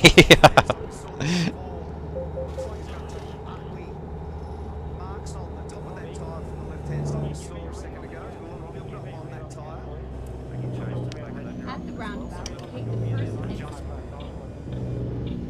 Exit now. Oh yeah. Yeah, that's what I was meaning.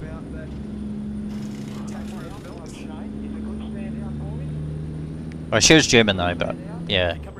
She loved Nutella. I think all you lads do. Lasses and lasses, lads.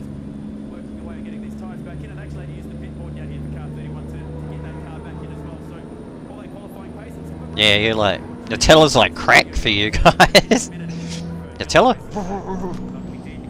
I guess I'm like that with Vegemite. I love Vegemite. Keep right, and then exit right. Fucking love Vegemite. Exit right.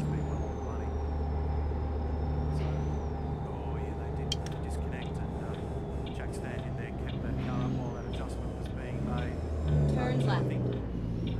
Ooh.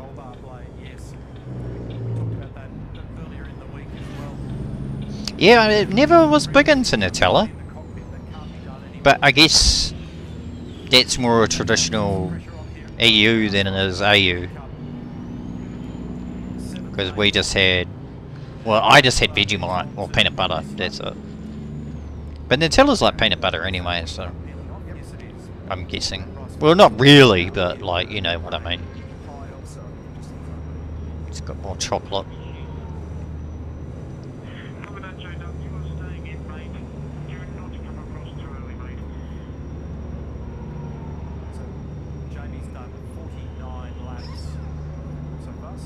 Like, how many jobs have I done so far? It feels like I've done so many. Go straight on. I had to restart. I had to delete my old save because it was conflicted. But now I can't even press map or the game dies. Turn right.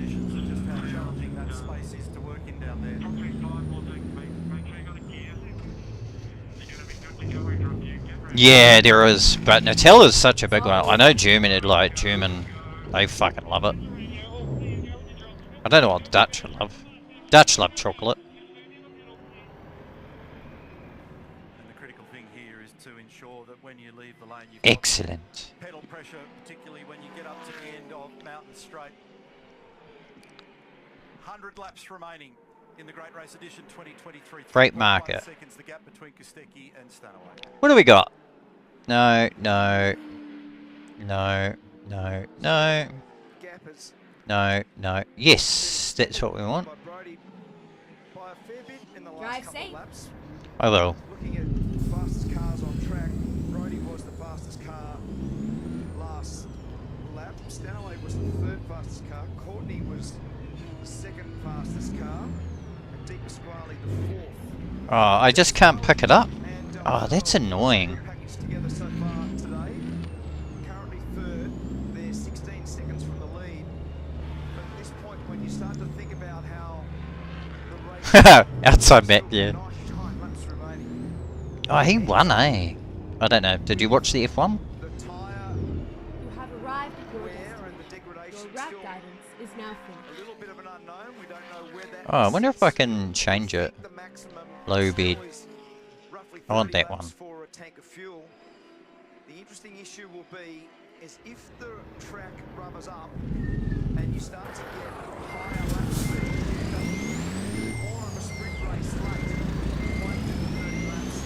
Now on that number on the last lap, a 9.27 played a 9.97 for Stanaway, so 3.5 seconds is the gap. Wonder if I can do like get it in there first go. Oh, look at that! Fucking perfection.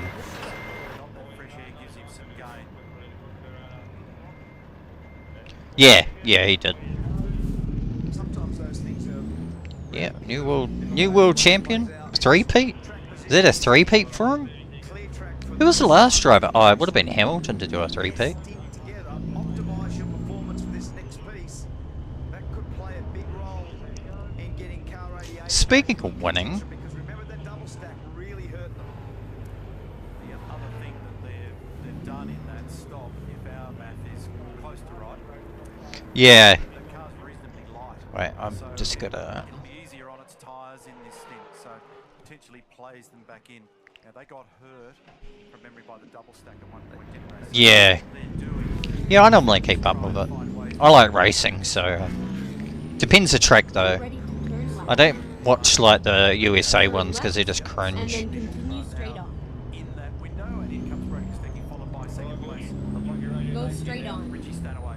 So 55 to 120 to compulsory brake change. We're in that window, and these two leaders.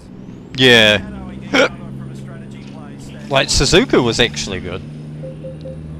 I wish I watched the sprint race this morning though, but it was on too early and like I was sleeping in for the V8s.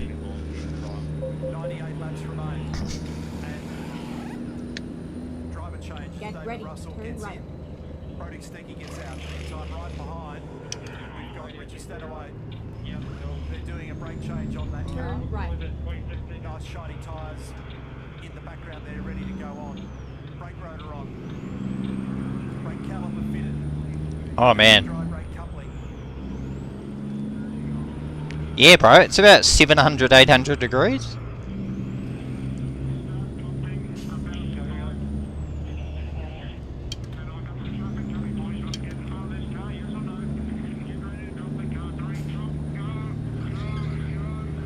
Pretty quick, eh? Good comms, and the traffic just happens to be car number 99. So it was a yes or no, knife edge decision there. Do you want to do it or not?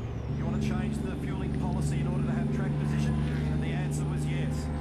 We just spoke about track position a second ago before those stops were completed.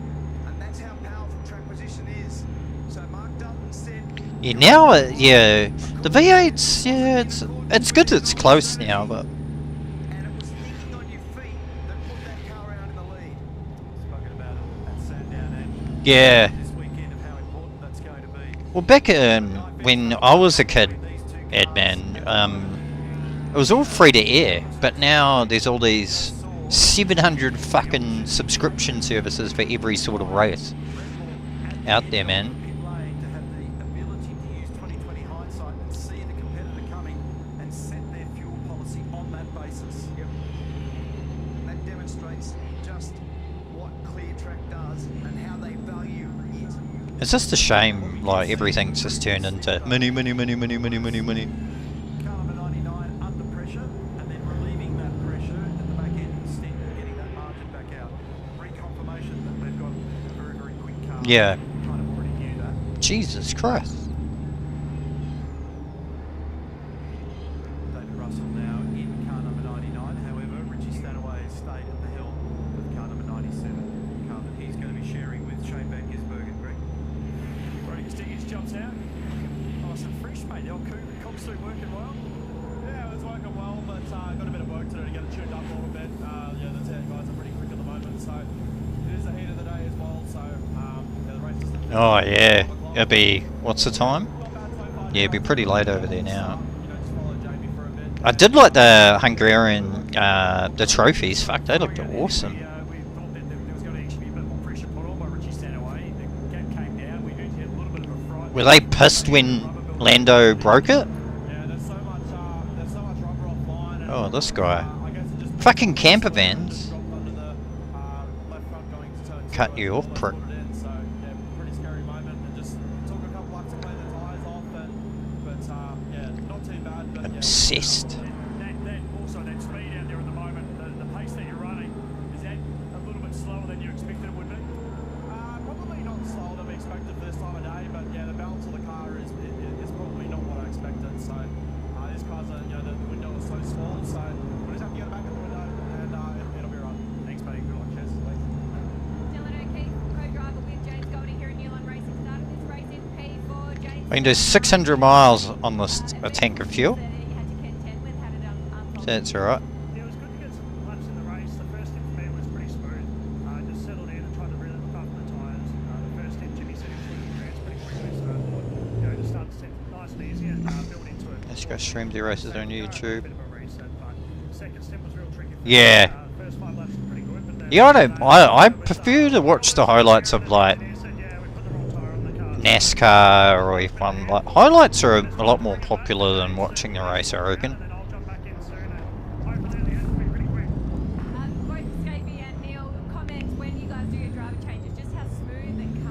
Yeah. Oh shit. What did I just fucking up? yeah, pit stop's been awesome, but that last one when I jumped out my radio got Yeah. anyway, got through it, covered my fuel here, so there's a lot of time to change. I reckon F1 isn't as popular as it used to be, man. Like back in the 90s, 2000s, it was just so like fuck. You know, people would literally, you know, it was always happen on a Sunday, and you know, you go to the pub, watch it with your mates or whatever. Same as British BTCC. You know, the whole family would go out and do it because, you know, it actually make people go out and socialise. But now you can just do it all at home.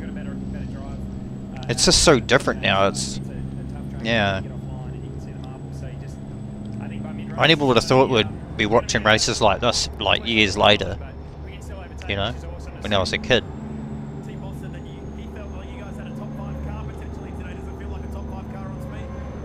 Certainly look like that. In my stint, I think that we're as quick as the Red Bulls. I don't know what Brody was doing. He just pinned the distance between him and yeah, I can see Shane or whoever the Red Bull was, and we're as quick as them. And I think they were the benchmark yesterday through the long run. So I feel confident. Yeah, I just need to eat as much as possible now, and I can't wait to get back in. Yeah, I'm enjoying this car and getting on this one. Thank you. Earlier in the week, actually, how much he was enjoying the car and the track. It's a place that he's excelled at. Been a runner-up here on a couple of occasions with Warren Ruff. Ruffy's in the car at the moment. Looks like he's got his hands full with a bit of traffic up there. So we also saw brake changes, importantly, on 25 for Boston and Holdsworth, and car at 11 for the Shelby Power. And there's other people who said there's no grit in the sport anymore. I think NASCAR is the only one that has a bit of grit, you know, guys having a scrap with each other. Like, that's what fucking V8 supercars used to be like. Murphy, Inglis, Scaife, Ambrose, all that. Had characters, but there's just no characters now.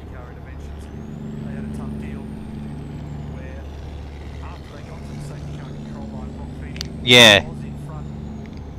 Our day, like my day, was, yeah, the family would go out, we'd go to the pub, go hang out, play on the PlayStation they had at the pub, watch the races, you know. Because we couldn't get that sort of reception out where we lived, because we were on a farm, so, you know, we'll make a bloody weekend of it, you know. And when Bathurst was on, we were either at the track or somewhere watching it. Yeah, theatres, yeah. Yeah, they're so... I can't remember what movie I went to, but there was fucking no one there, man.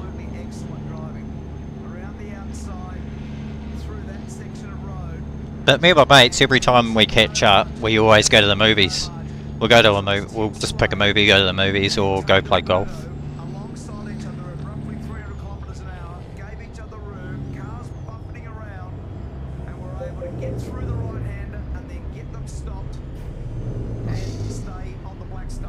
There's a lot of things that everyone's sort of forgotten about.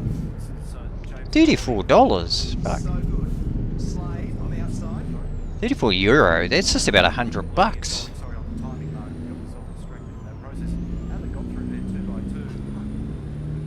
That is just fantastic, isn't it? That is really high quality driving. And the cars are moving around a lot in those circumstances, so when you are side by side like that, yeah. easy breezy mission. Might have a bit of contact here. Yep. Yeah, that's so true. Yeah, always on their phones. Like most gigs I go to nowadays, like metal gigs, there's hardly a phone out. the few metal gigs I've been to. But like festivals and that, there's always phones out, but I always leave my phone at home. Because that's what I used to do when I used to go to gigs. I'll leave it at home. So talking to go, Anton Demas, well, you having your banana, good to get those straight back in there, get that energy back up. Good stint, mate, but tell me what it's like out there, middle of the day, typically when the conditions are toughest. Give us your read from the driver's seat. Keep left. I'll get some fuel. Oh shit, I just cut that iron brew truck off. Huh. Okay, let's find a new route. So, a lot of fuel in the car, across the top. Talk to me about driving a Gen 3 car here in 2023. Took all that aerodynamic downforce off them. Is it physically harder? Are you going to be more accurate? What's it like to drive up there, mate? It's probably a little bit more tame over the top, just in terms of the speed's a fair bit down, steering load's a bit down, and you try not to slide the tyres. So we're still pushing the car. Like, the car's quite balanced. It feels alright. Obviously, downforce on front and rear, so it's not just a sliding crazy thing. But yeah, it's we'll see as the track rips up, and obviously there's a lot of marbles out there. The sun's going to come down, time's going to come down, and hopefully our things in the window. Ready for the sprint at the end of the day. Thanks, guys. Yeah, TV series like HBO, History Channel, or something like that. So you just raised the prospect that the last thing they need was another penalty or another trauma. Brad Jones Racing, and they've just got one. So that car has been pretty effective so far in the race. Cut up 14 Bryce Full with Deep Fury. There it is, his entry. A couple of battle scars, but now it's also got a whack on the knuckles from the umpire for something that's gone on in the pit lane.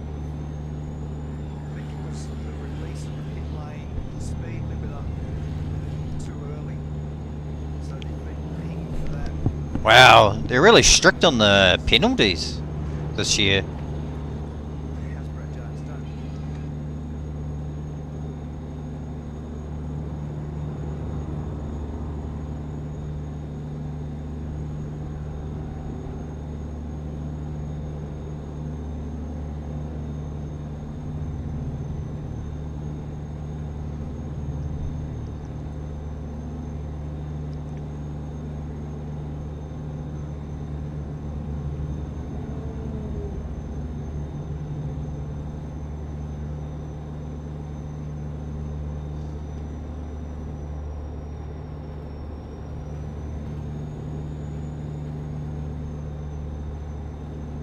Keep left.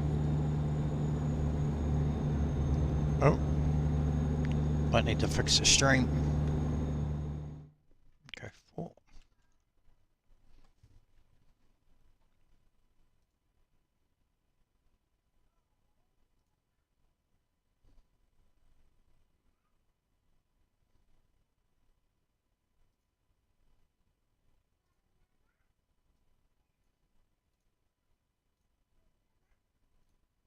You came in and showed some emotion there after that mistake that you made down at turn 2, mate. Just talk us Oh through yeah, that. there we go. Yeah, the stint was going well. I think I had a good rhythm. Shane was in front of me, and I don't know, I think I just pressed the brake too hard to be of a peak on the attack. I locked the front, and then I couldn't really unlock it, and went slowly into the wall, but I could not get out. So yeah, really angry with myself and frustrated, because I think we have a good car. Well, we're back on the lead lap as it looks, so that's good. But yeah, we lost quite a lot of track position, so I'm a bit pissed off with myself. I understand that, absolutely. Good strategy though, and good call by the team to actually bring you in under that safety car, and then also double up with getting the wave by on the lap. So that really helped. No, for sure, the team did a good job at reacting, and then it was all about staying, trying to get a long stint and staying out and hoping for a safety car to come back, which happened. And for me, in the end, just to do a clean run, try to maintain the pace. I think my last stint was good, but Oh, where? Yeah. that's the way it is. I have to learn. It is the way it is. You have to learn. We keep learning, don't we? Did a really good job, didn't he? Well, they just stop. And we're hearing that David Reynolds is coming in now from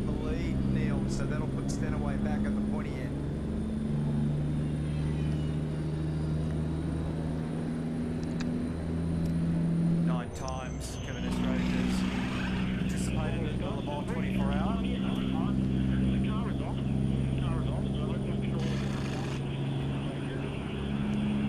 Keep heading, Reynolds. Oh. Fuck, I just about killed him. They're actually making just a caliper and brake pad change here on the front of this car, guys, so no dist on this one. Gartana told me they will do that later on. Man, there's some build-up of rubber inside the wheel arch of the 26. And that was done very cleanly, so the caliper change went really good. The discs do look in very good condition from this point of view. So Jesus. new pads and a fresh caliper on the car, all done well inside the fuel, so this one has gone particularly well for these. Look how quick they do that. Did they do that for the 24-hour? Would they be quicker?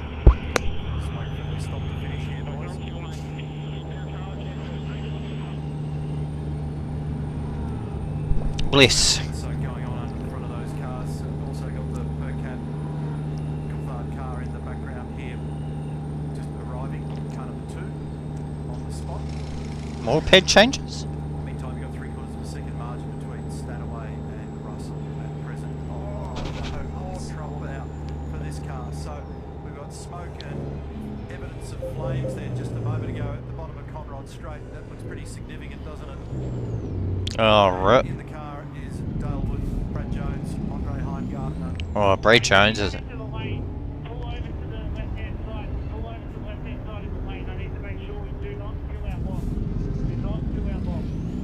they don't want to block the lane. Engines off. Oh. He's going to pull right up there next to the fire marshal just in case. I don't think he can. Can't move, mate.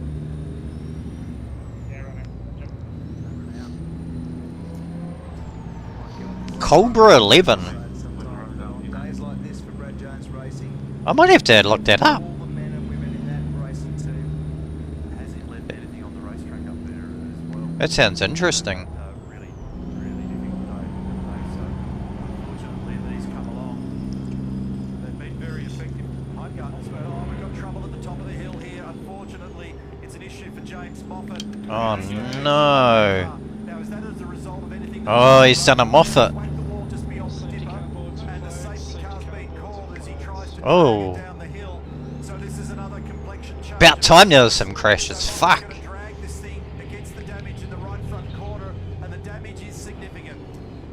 Oh, God. Man, Moffat's been shit. He crashed again, Sandown.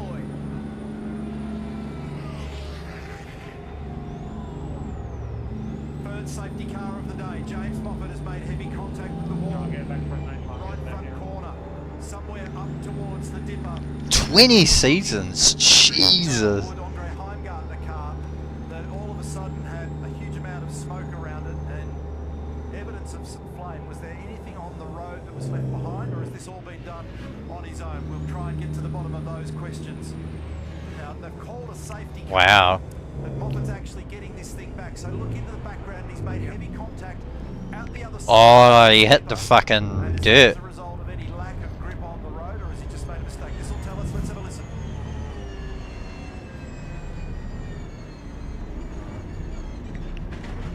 Oh. Wow, heavy contact, and this just goes to show Oh. how risky this place is. The slightest hiccup in your rhythm and you eat concrete. So I'd like to see that on board again to see whether or not it validates. Yeah, it looks like he just had understeer or something. And it came to a grinding halt. Oh, he couldn't even turn it. There's no road there. Just don't think about the runoff. After you bump the inside fence, it just pinballs itself straight into the outside fence. What a horror story here for Moffat and Waters. Now they're reacting. Stanaway's in, they're ready at Red Bull. We've got both their cars. It's a double stack again for car number 88. Again, the lesser of the two evils, but it requires then a lot of ducking and diving in the strategy to be able to try and wriggle that noose. Wow, Red Bull are really going all out, man. Out there, they did. They left David Russell out there. He's going to battle to get this thing through here. I'm surprised by them taking both cars here, especially when Russell stayed of strategy at some stage needs to be done for these two cars. It's a big pit, man. 88 was getting, yeah, I knew they'd battle here. 88 was battling with, Oh shit! but getting low in fuel because I fucking lost my concentration. So, yeah. 96? Oh shit. I swear I've heard that before, eh? I can hear the voice of Paul Martin from Supercars Motorsport Department in the background. So that's going to be an issue that everybody's going to be very respectful of if they are coming into the lane. We've got Whincup in, Caruso, LeBron, Courtney, Slade, Holdsworth, Golding, Perkins, Davis. Hey, look at that car, it's got fucking... All in.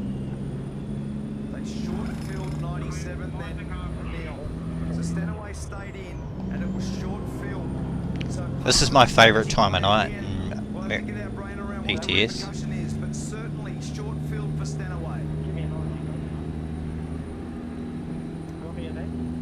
Russell continues to lead in Brody Kostecki's car. He's got Tony D'Alberto behind him in Anton Di Pasquale's car. And then in third, it's Pye and Luff, and that is James Moffat in a very awkward position at pit in the Monster Energy car. 40 litres for Stanaway. That's all it was. Read of this not getting into the pit was dead on because look at the way it's grabbing down the road. When you saw Oh shit. you said it straight away. I thought, oh, this is probably right, but it has blocked the pit entry. We've seen it before.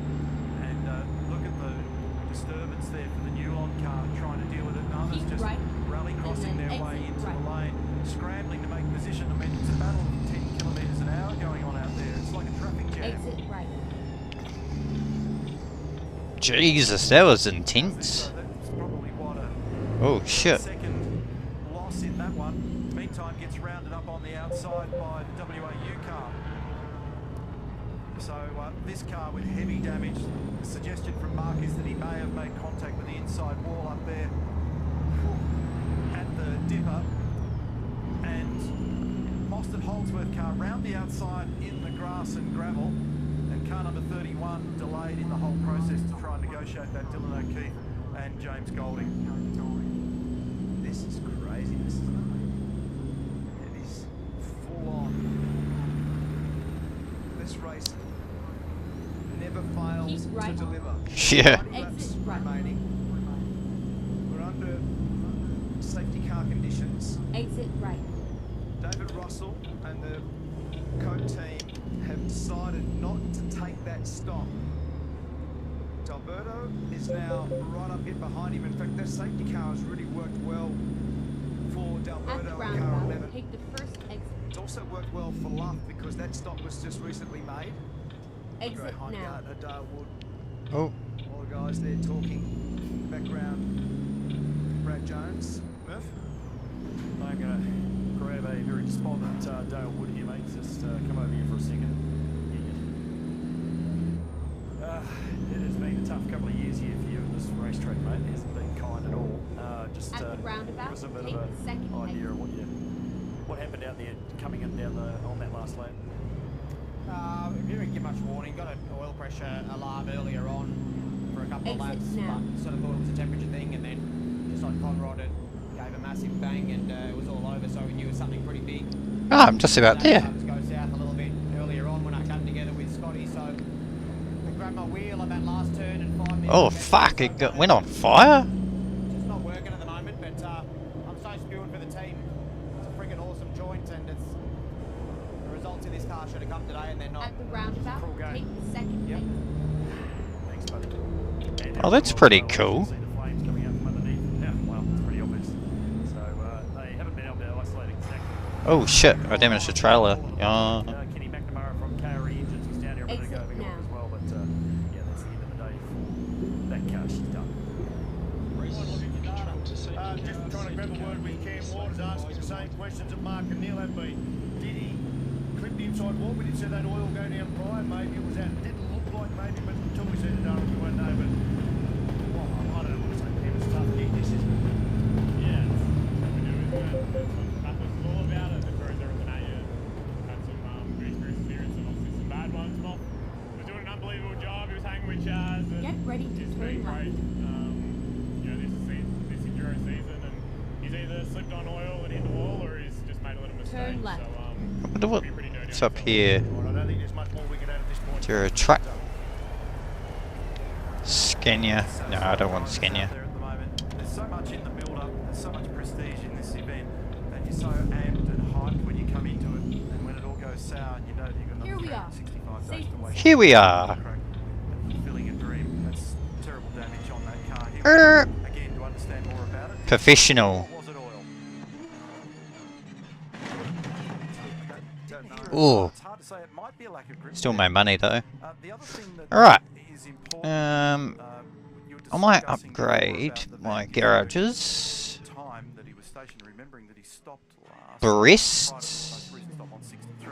So they'd only been out for a short period of time, putting fuel back in that car. So that was part of the reason. But the difference, the massive difference that's occurred here, Neil. Oh yeah, is it's that good now. Stanaway Van Gisbergen car. Okay. 39 litres went on, and 94. So Truck dealers. So I need. Man will be the cheapest, wouldn't it? On that level of fuel for Whincup, you could almost get home now with 2 stops. Yeah.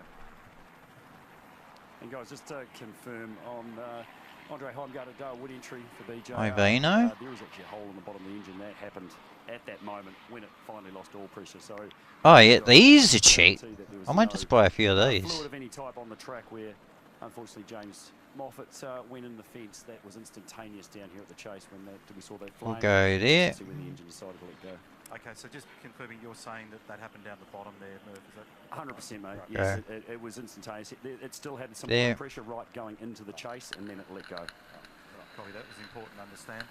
Thank you. But it also speaks to the fringes of the racetrack and the grip there. There is James Moffat making his way into the back of the pit paddock here after that awful contact up at the top of the hill, and then just being into it. Thank you. All Right. Into the pit lane. Get some recruitment. So Our we've driver. spoken a lot, and this is really a crucial Oh, period there's of the fuck race all. now, with almost 90 laps still remaining. What we've spoken of is Get this funny looking fuel bloke. component the determining factor today, or will tyre and car speed be the determining factor? And Oh, based yeah, on we'll get fuel Flemington. loads and what just happened there with a complete change of strategy between Oh, he- car 97 and car Oh, 88. no, he's good. We've seen a short And film for Stanaway and 39 litres. Cool. Let's just call that 40. In excess of 90 litres went into Whincup's car. So we've got 2 divergent strategies going, and we don't know yet whether that Oh, will yeah. play a big role in what is Oh, so it shows you where you are. race in It's terms of cool. stops in the tyre life. Another thing that's worth keeping an eye on here is Cool. that if you look at car number 99, Alright, Russell draw market. has done 36 Where I am. laps required for Oh, I need to go toilet as well. Oh, we can make our way to Portugal. I haven't been there yet. So, we'll do that. now done 61 laps as we get back into it as well. Ready to roll. So you've also got this other little battle going on. It's one of the other things I mentioned earlier in the day. At what's happening with not only fuel, not only tyres, but how you're managing the driver, co-driver combinations. Now that's less of a talking point. I need to go toilet anyway, Between A so. and B becomes a bigger part of the story. And I gotta fill my water up. Back to the action Yeah. up in turn 2. So I'll be back. That was the time. You don't want to be out there. So that manoeuvre, which put him right out there in the marbles, was touch and go for Warren Luff. And Stanaway was able to put that move on him. So in behind, have a look at Tander. There's Tander. Oh, that was so close. Tander was going to move up the inside there of Luff, up under the tree, and almost certainly would have been a massive shunt. He put the nose of the Penrite Mustang up there, and right at the death dot, pulled out of it. They all know that there's an opportunity on these restart moments to be able to make profit. So they'll be hungry to try and jump whoever they can. We haven't yet made the critical 100 lap mark of this race, where we typically take a pause and a breath to understand what it is that we're dealing with. It's a mishmash and a whole bunch of different things going on out there at the moment, with drivers, co-drivers, fuel, tyres, who's got the fuel efficiency, who's got the tyre efficiency, who's got fast cars, and will the track come to them as the day unfolds.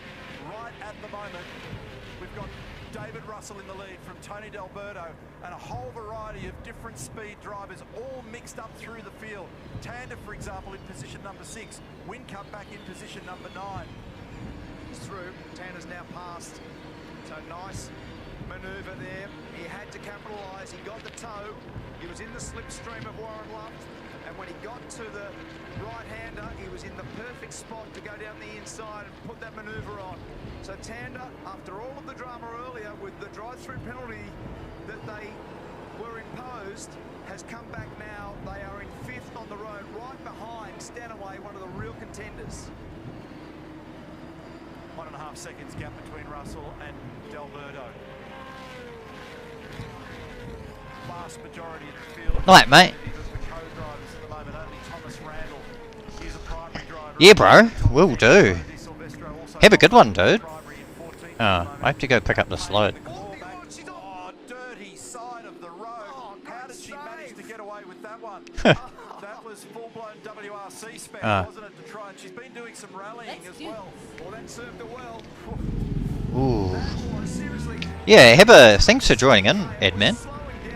Hope you have a good rest of the night.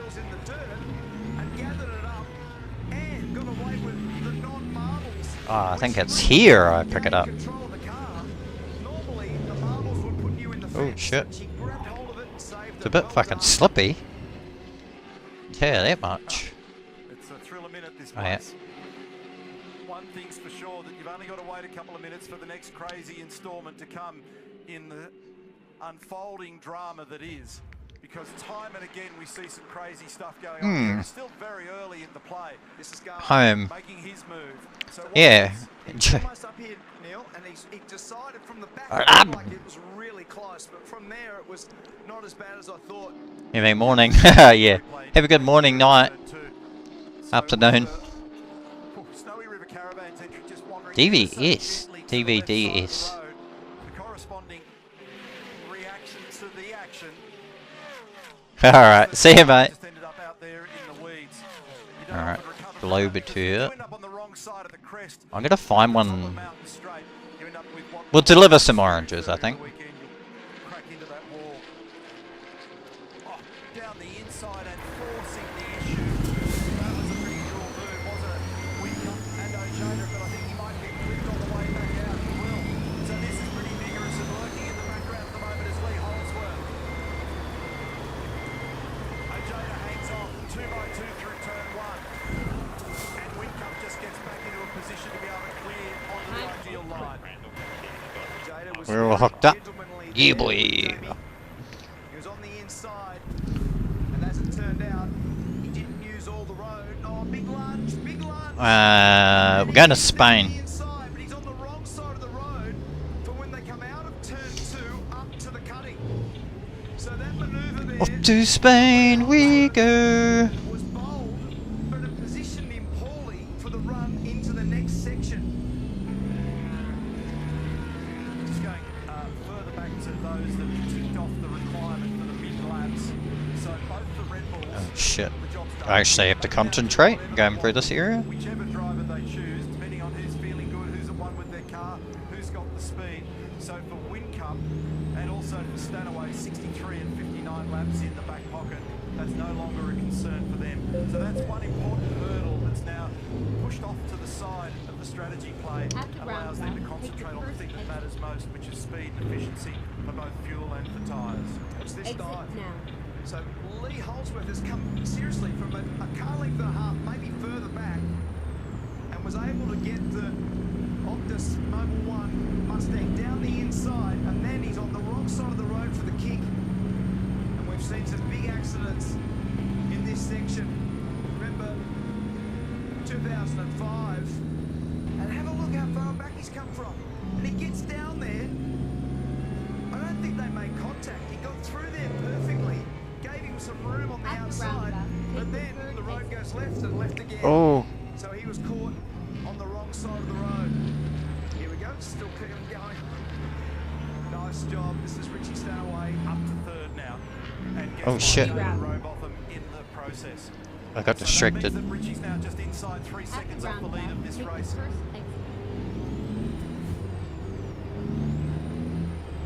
Exit now. Russell by 1.2 over Delberto. Stanaway now up into third from Robotham fourth. And then Tander fifth from Luff, Randall, Whincup, Ojeda and Holdsworth out 10. Geez, Simona's been attacked now, hasn't she? That's Matt Payne alongside her. Who's that in the draft? That's Dylan O'Keefe, who's drafting up in behind. Keep left. And I think Dylan said, oh, these guys are playing for keeps here. I'm just going to pull back out of that a little bit and try to get a run out of turn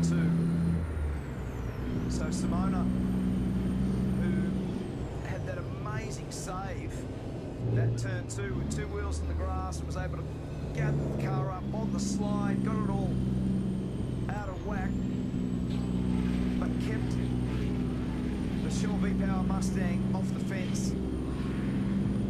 Excellent piece of work. So Simona's just a little narrow on the turning point there for Reed Park, which meant the last part of the corner was really tight. Huh. Dylan O'Keefe now having a little look. It's not a spot you would normally even think about having a pass on the approach to Skyline. That's there, that's the section that Moffat hit. There's those ugly marks that have gone into the wall there on the right hand side where car 6, the Monster Mustang, and again almost down the inside, a little walk but not able to execute. So this is the first point in the day where we've really had a different thought process underpinning the Erebus Coca-Cola racing approach versus Triple Race Engineering, Red Bull and Apple. They did take that safety car off. Toll paid. 99. So now it gets really juicy. Now it gets really interesting to see how that is going to play. But one of the significant differences there is that it's still David Russell, who's been quick in this car, who's got to continue to try and log these laps in order to get Brodie ultimately back in the car. That's not a shadow that we're casting on David, and Brodie's the incumbent. He's the one that's been driving all year in that car. So he'll be the ultimate gun when you need him. D. Russell's done a very strong job and continues to do so, but that is a significant difference in them. And now they are playing a different game with tyres and fuel. Let's see how that plays. So this is one of the manoeuvres that we looked at earlier. And so on the outside, Zach Best was caught. He couldn't do anything about it. He was just sort of shoved a little right. And by the time he got to the braking area, he couldn't quite get it pulled up. And the right-hand wheels ended up being in the grass. That was an awkward moment for Zach Best.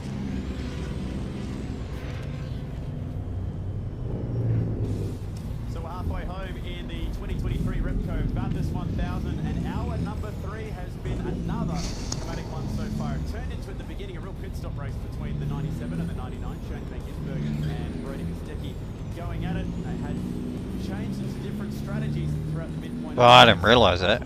Leading car 99, doing a nice job. And then there was some big dramas here. Dalewood, it has been a really rough day for Brad Jones Racing. Conrod failure on Conrod straight. Fire at the back of that car. Made it back into pit lane, but further behind him there was more drama. The Monster Energy Mustang in the hands of James Moffat. Listen to this. Crunch down through the Gazoo Racing dipper, and unfortunately that would lead to another beat the ultimate safety car. Oof, big oof. One of the Tickford front runners. They've had a really tough enduro campaign.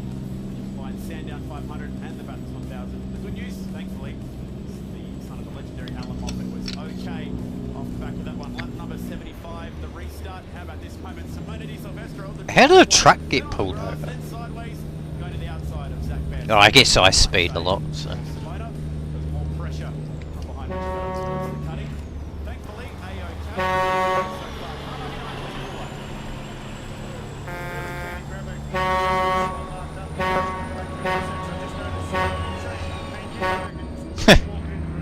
Sorry to interrupt, Shane. Really nice to watch you guys. And I only say that because I watched all the work you did on your race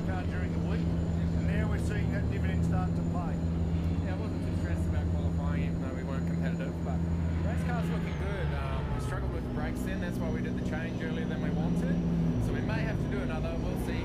But Richie's driving very well.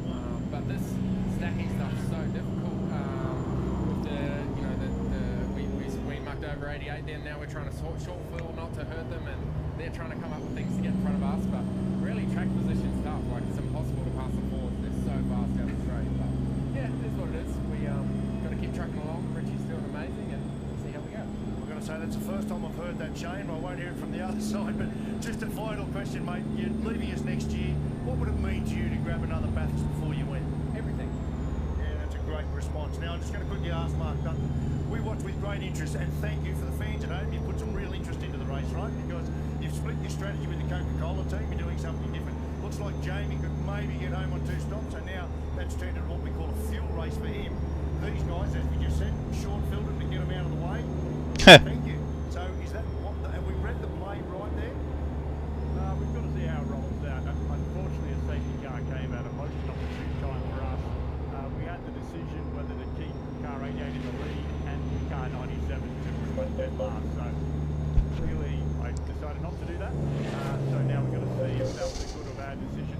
The drivers are making sure that they do an amazing job with their lap speed and consistency to bring them close to the front so that we can make sure. No, you raise a really good point though, because we have this situation where the fills are very slow now because we have fuel filler. You want to try and split your strategies, but you clearly couldn't do that easily early. No, whenever you split them, they merge together again because fast cars end up next to each other. So you see we then stack them again, even though we had separated them. So it's the same for everyone. Everyone with 2 fast cars in one move. So yeah, and look, it used to be the same. Yeah, we stacked our cars all the time in the past. It's just a longer stack now, so that's unfortunate. Thanks for the heads up, pal. While that conversation was taking place, there was also a note came up on the bottom of the timing screen about car 888 under investigation.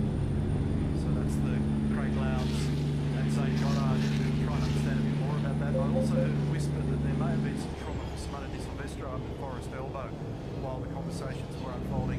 Chad was walking through the highlights and the team were updating us how to try and stay on top of that for you. So 1.5 second gap now. Russell D'Alberto 1-2 at the moment. Richie Stanaway still in third, 2.1 seconds off the lead, and some real fascination in the way in which this strategy plays working out. You heard from Mark Dunning, team manager of the Lampole Racing team. Wincup's up into 6th. He's in behind Tander. Randall behind that duo. Then it's Holsworth, Webb, who's been a winner here previously. Warren Luff, who's been on the podium. So the other thing that you tend to find is that those that have got a lot of success at Bathurst into their CV, as the day grows and gets in deeper and deeper into the play, they tend to be the ones that you see floating towards the top. There's a reason for it. Yeah, experience around here and the way that the whole day plays out is a big factor in this championship and the way that this race is run and won. Oh, a little bump there. That was Keep left. the pass on Randall. Is Randall on board? Yes. So it was Thomas Randall and Jamie Whincup on the way out of the chase through the Jesus. change direction. Who'd I crash into? So you're right. You were talking about some drama there at Forest Elbow. That was it. Whoops. So was there a little touch-up to help that? That was the next car in the queue. Maybe, maybe not. But Simona pointing in the wrong way. Wrong direction and able to get it in gear. Race control tour teams, PLP to car 888 for a pit lane infringement. So Goddard and Lowndes PLP. So there's been several of those today as they bring the Toyota Oh, nice. entry in. Luff and Pye. We'll understand more about what's gone on there with the Lowndes entry. Hugely popular entry in this field. Bit 100-mile-an-hour tape going on the right front corner of that car. 100-mile-an-hour tape. Love staying on board. No, I haven't heard what happened with Country Lane. 5.8 laps down to cruel start for them anyway. Oh, that's a big accident. What happened here? This car's been weird for today because there's been times when Scott Pye was really fast. Early in the weekend, it was one of the fastest cars out there. And then the track got away from them a little bit. And you heard from Scott just a little bit earlier that he was enjoying the event, enjoying the car, and felt like he was back in phase again.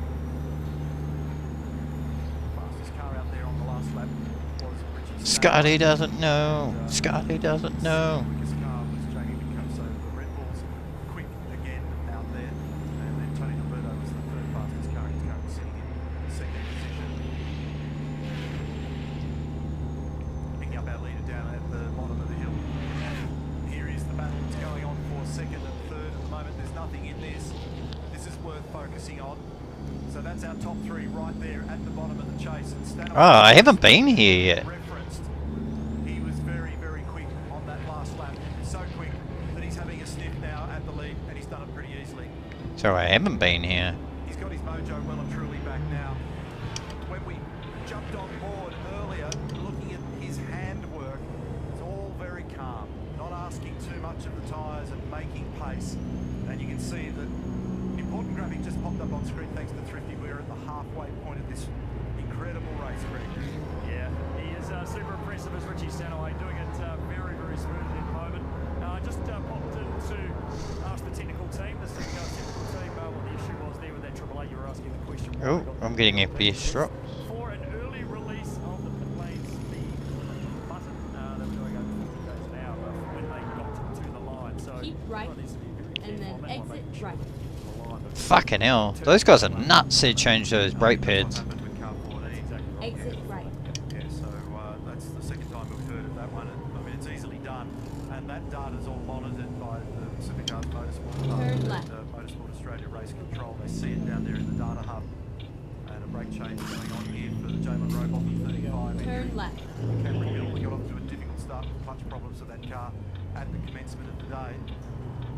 Meantime, Jack Perkins, Will Brown entry. Oh, that is awkward. This is where turn one. Not too much of that going on in either direction, in either of those cars. It's Jack at the helm at the moment. He's giving a little friendly touch up there into turn one. It just also made the gear shift back down to second gear. A little bit awkward for Jack. And it was Jake Kostecki that was in the car that was on the receiving end of that up into turn one. 1.68 seconds officially the margin, and we've got a very tight margin between the next group. Where are we going here? Right, we'll go along the coast. Whitcomb's pace is really good. Ready now to roll. Again, last lap order, he was the fastest car. And remember, they put a lot of fuel on that car. So one of the biggest considerations is everyone's been saying you can't fill them up. That was the most. Oh, do I have to? Sorry, taking tandem, they actually put over 195 litres basically for Whitcomb. So that's good pace with that much fuel on board. Yeah, and if it's going to be a long stint for Jamie Whitcomb, it's going to be a thirsty one. He reported back on the radio about 5 minutes ago that he had a drink in that car. He would throw the drink bottle in it at the next pit stop. So it's going to be thirsty work here for Jada. Yeah, that'd be hard work. You don't need that at this place. It's hard enough to say on top of the game. Alright, time to Austin Powers. Being a challenge, and yeah, we're right at that point in the day where we're getting towards max temperature. It's up to 18 degrees now. We started 13.5 degrees at 15 minutes past 11 local time at the commencement of the race. We've been running now elapsed time 3 hours 14 minutes 24 seconds. Go straight on. Bang. Just past the halfway distance. The snapshot is that we've got Get ready this to incredible. Seems pretty laggy. I don't know if it is or. Turn left. Not much in it at the moment between either David Russell or Richie Stanaway. It's a knife-edge battle of 1.7 seconds is the margin, and a very different approach. We're gonna take some full keys somewhere, I guess. The last stop, which was forced by the safety car, was not taken by the Coke team. It was by both the cars at Red Bull, and we know that they're going to be ultra competitive to the end of this race, that duo, because of what's been going on through the championship season. You've only got to look at the points tally at the moment to understand what's going on there. Remembering, it's 155 points in favour of Kostecki in this 24th of 28 races in this championship season. So he's got a half race meeting margin at the moment, which is handy when you're on safe lane events. Exactly.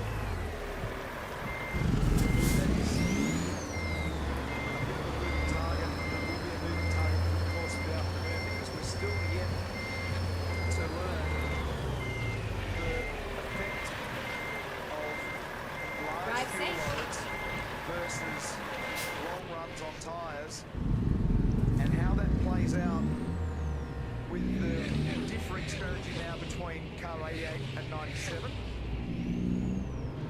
We've also got the Coke Camaro, who didn't take that last safety car, and that at the moment still maintains a 1.6 second lead over Ricky Stanaway.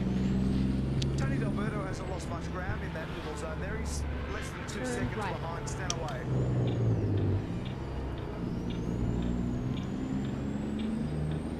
At the roundabout, take the second. Good news here for car number 19, Matt Payne, Kevin Esco, who unfortunately ended up in that gravel trap on the outside of turn 1. He's making... When did Portugal and that get added? Kevin a bit earlier in the broadcast, frustrated, deeply frustrated with himself. So here we are on board with that car now, up into turn 2, and that's him moving past Fabian Coulthard up into position number 12. So they're playing themselves back in here. They've got good pace. The lucky dogs help them in the safety car process, and so they can still be a factor. Neil, I'm down here in the Cam Waters garage. No lucky dogs down here, I can tell you, mate. You can see this damage on this car is quite substantial. All the front suspension out being replaced, all the rear suspension out being replaced. There's a whole rear corner, quite substantial. If you turn around behind you here, Sam, you'll see a whole bunch of bent bits all over here. Look at this damping here. Look at that, whack. So I don't see much chance of getting this round out for any purpose in the race. I think it'd be more to get out of the garage to create some space. But oh, here he is, James Moffat. We want to talk to James. Mate, that was a good stint up to that point. You were driving. Well, a really good weekend for you, mate. But you know, hey, we race drivers, we make a little error occasionally. But we're intrigued whether it was oil, a mistake, a drama, clip the ball, what happened? Yeah, I just clipped the inside wall there of the dipper, Larko. So, and then that just fired me into the outside wall. So, hugely disappointed. But I know I'm not the first person to do something like that. You won't be the last. And I won't be the last. So, yeah, just Gutted. myself. Sort of pride myself on not making errors like that. And sorry for all the team, all the guys. See them. They're back at work now, trying to put it back together. So, yeah, we were sort of definitely fighting with maybe both hands tied behind our back today, mate. So, yeah, it was tough out there, but that's no excuse for what I did. I'm brutally honest, thanks, buddy. Thank you. Pretty tough deal there for James Moffat, and then he battled to get it back in the lane, but it was already well bruised. He was runner-up in that wild race in 2014, and then super effective recently with Cam Waters in this race, and what a shame for him. They're getting ready down at Coca-Cola Racing here for Jack Perkins in car 9 in the Will Brown entry. That's Will standing by ready to jump in. They've been on the clawback. They qualified 17th. The opening stint for this car was very impressive. Absolutely. Far and away the best tyre degradation of the day so far was that first stint for Will Brown. And David Russell's tyres looking strong in this stint as well when you look at that post-race investigation between cars 98 and 56, the Everingham and Simone. I think that replay that we showed you up the top of the hill at Forest Elbow, that one will get looked at and studied in greater detail when they get to the end of the race. And that means also, just looking at those driver numbers, Neil, that Jack Perkins is done if they choose to play it that way. So he's done enough laps. Jack? Fuck, look at the rubber on the track. Yeah, that's actually going to be something that really needs managing, and it's not because anyone necessarily drives out there that you can be forced out. You can make an error, look at that up the top, or you're in a battle with somebody, you're either trying to pass or being passed, and then suddenly you're out of the regular track. Oh, there's a fire. And that's when things are going to get pretty ugly. So that looks somewhat spooky over the top of the hill at the moment. Sorry, but Jack, Jesus. trying hard. I mean, that's just how it is. And I think that there's a desperate need for those guys. Oh shit, I just cut someone off. They're hungry for it, they feel frustrated at the moment, and so that's compounded the pain for them, unfortunately. So really difficult for James in, I think it was his 14th great race. You know, he's been pretty hard on himself there, and he's giving himself a bit of an undercut, but he knows that it's just a tiny error, and that's all part of the game. I said it right at the very start of the day. Blindingly fast, blind corners, concrete walls, no room for error, and that's gap now between Russell and Stanaway, so the battle at the front is reaching a point where Stanaway might be able to throw a punch here and change the lead. We're looking at Tim Blanchard, car 3, cool drive entry. He's 19th at the moment. And also the incredible stress that that Dunlop soft tyre goes under. Together with the dampers around here, we've revised the tyre wear and strain around here from what was low with the hard tyre to medium to high. What I'm going to be really curiously watching as this day continues to unfold is whether or not they're able to continue to further stretch these tyres as the place rubbers up well and truly, and as the temperature varies and those shadows get longer. There'll already be some shadows in 1 or 2 places around here now that start to just give things a little bit of a breather. Fastest car on the racetrack last time round was Richie Stanaway. David Russell was third fastest. Tony Delberto was the third fastest car, and they are 1 and 2. 1, 2 and 3 in fact. Fucking idiot. Now this is the battle You died. between Tanda and Windcup. Talk about some experience in this duo. So for Garth Tanda and David Reynolds, they've got more experience here than any other combination in the race. It's a slightly different story when it comes to Windcup and Feeny, because for Brock it's very early in his days as a professional supercar driver. Windcup having a bit of a sniff around the back of Tanda's car, and he's right on him. He's putting his signature on the rear bumper, and Garth's just suggesting that he goes the long way. Remembering that Tanda was in this team for the last several years. Now he finds himself in hand-to-hand combat with his former boss. And there was nothing in that then. They were close to bumping in the chase itself for the left-hander.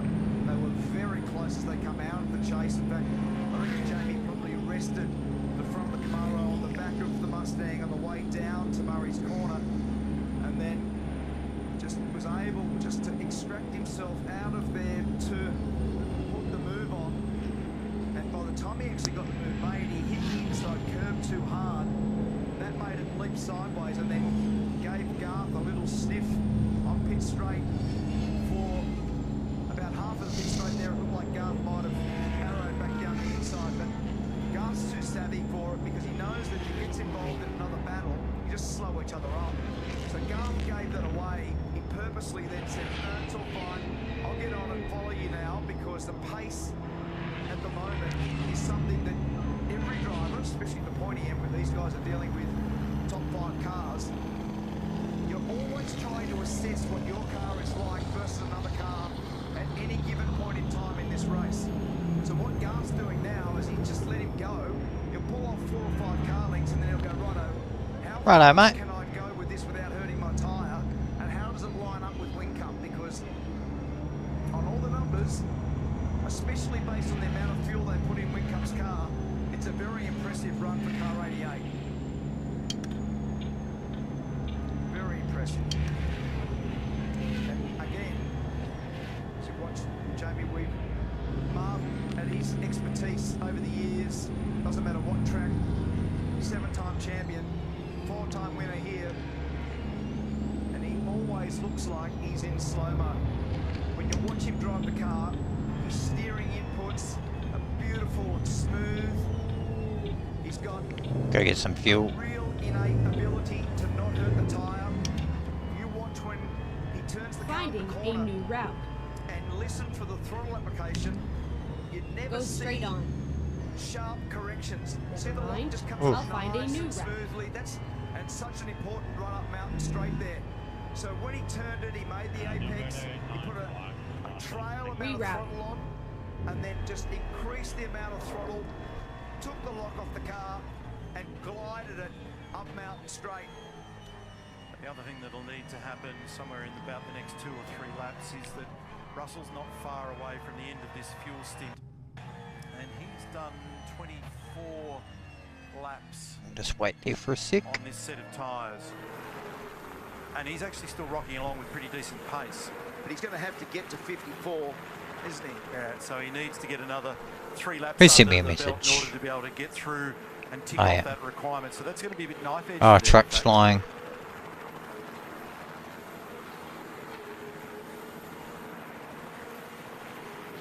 listening to a lot of radio stuff. There's a lot of radio stuff about who's staying in the car and what they're doing, isn't it? I was just trying to work out who that was talking about it. I think it was Tim Blanchard, and the reason I know that is Todd Hazelwood just sent me a text. Either that or he's really clever at both texting and driving, which you're not allowed to do. Good pickup. That was, so you had an unfair advantage then. I didn't know who was talking, but you're getting a text from one of the drivers. 0.6 of a second is the margin between Russell and Stanaway, and David's near the bottom of this fuel load, and he's getting out towards the end of the tyre life on here as well. But they'll be wanting at Coca-Cola Racing for him to be able to get to 54 laps banked for him to be able to clear the co-driver requirement. Okay, and then it's let's find a new route. For Brody to leap into that car. Look how tight this margin is. We've been racing now for 3 How'd you get a car wash even? 26 minutes, and that's what we're dealing with in this arm wrestle battle that's going on between these two fine teams.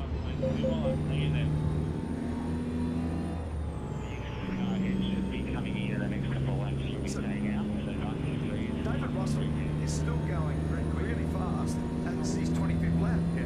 So, I mean, you look at the numbers. So what you were talking about in the Hino Hub earlier, what we've been discussing the whole time, Mark Larkham set it out right at the start of the race. We've been talking about the disparity between a fuel race and a tyre race. What's happening now, more and more and more, it's becoming a fuel race because the tyres are going to live for 30 laps. Well, on the evidence of car number 99 that we're looking at the moment, they're certainly stretching pretty deep. Now, early in the day, our first read on this, we saw Should be AM soon, eh? Oh yeah, it's 4 AM. out of their tyres. Theory is that that'll extend as the day progresses. We'll see whether the crack of the theory marry up. But I'll be particularly keen to see what the back of this car's behaving on. But I think, again, as it was at Sandown, as it was here last year and the previous year, David Russell is doing an outstanding job. It's been a 5-star performance for him in partnership with Brody Kostecki. That margin is crushing down, but he's trying a high wire act here at the moment of balancing, not being too aggressive on the tyres. Can't get too thirsty with fuel if our numbers are close to right, because there's not much of it left. And he's going to have to come in at some stage, knowing that he also needs to get 54 laps in the back pocket in order to clear the co-driver task. Not an easy combination of things that all meet in the middle on that graph. That's right. And we have seen 30 laps already because Tanda has done that already, but it was polluted a little bit because it had a safety car in it. Correct. Yeah. Now, Tanda's also got 30 laps against his name. Yes, that's exactly right. So you've got to subtract those out. They get a breather in that process.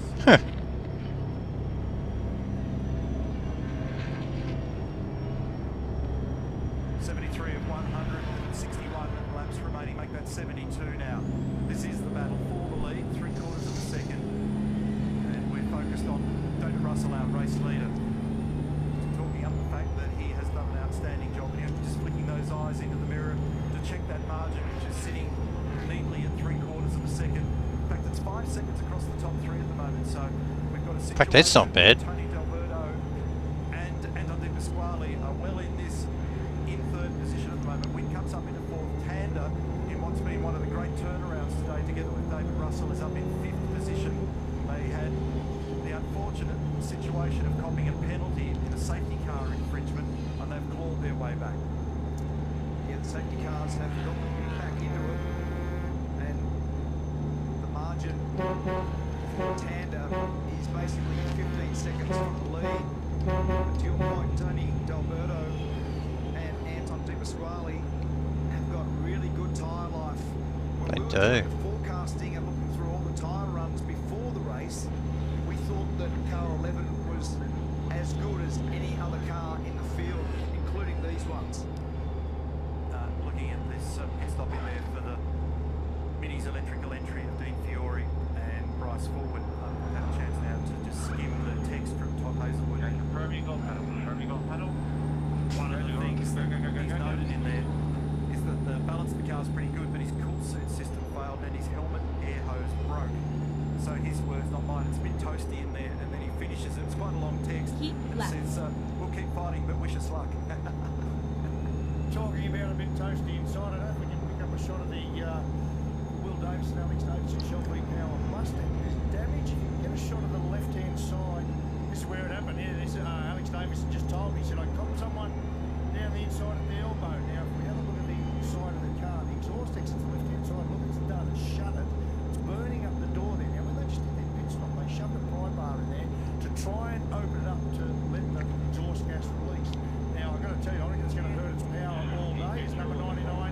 Pits, I'll let you take it from here, guys. So just watch that because the fumes are coming into the car. That's going to hurt. Yeah, it's also hard when you're working on that side of the car. Quite a few people are wearing shields over their fire suits for the hot exhaust gas blast. Great stop here. David Russell's done an outstanding job in that stint. He should be applauded for that. Mistake-free and fast. Brody Kostecki jumping in head first. Not a lot of space, and you can see that his hands device caught on the way and just fouled at the top of the door aperture, right on the top of the roll bar there. The driver assist to help the cause. Quick systems check beneath the monitor.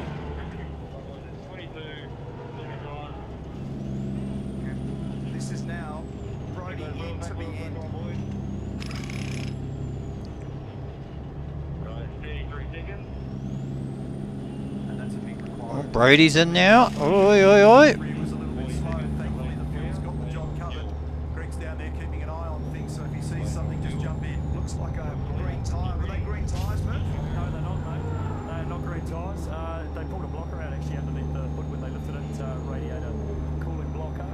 Everything went to plan. You're 100% right. We spoke to Ron. You should see the clump of rubber that has come out from the splitter. And there, I'll try and grab that actually. Look at that. Look at that size of that that's sitting underneath the front splitter there inside the wheel arch. So that's what came off earlier and gave Brody a bit of a fright when it went under the left front going into turn one. So yeah, that'd do the job on it. Oh, look at it.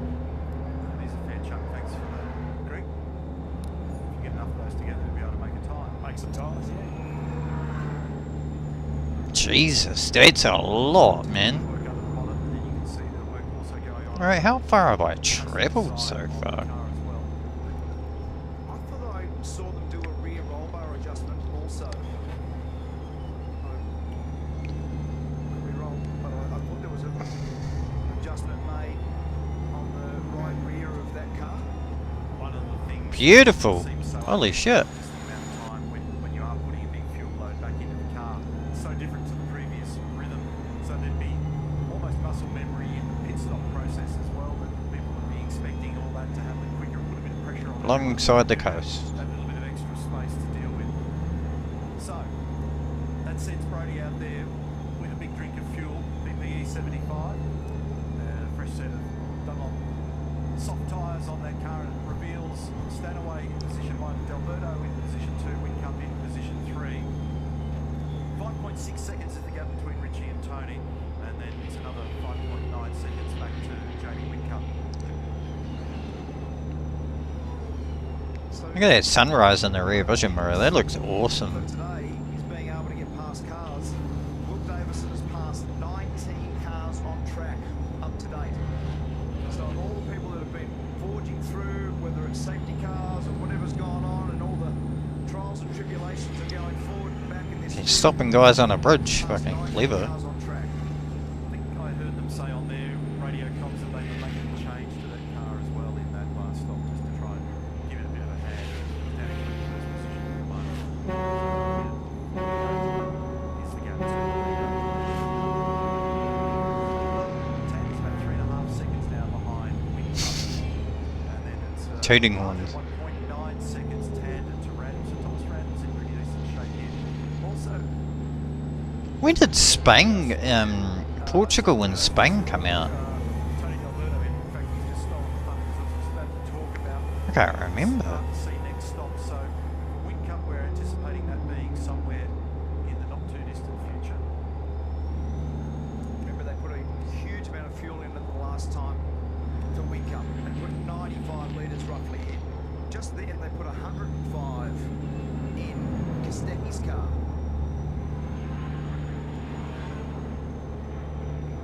Yeah, so Big juice for that. That's a lot of fuel. and here we go. So you heard Ludo in the background, and it is a driver change here. Delberto.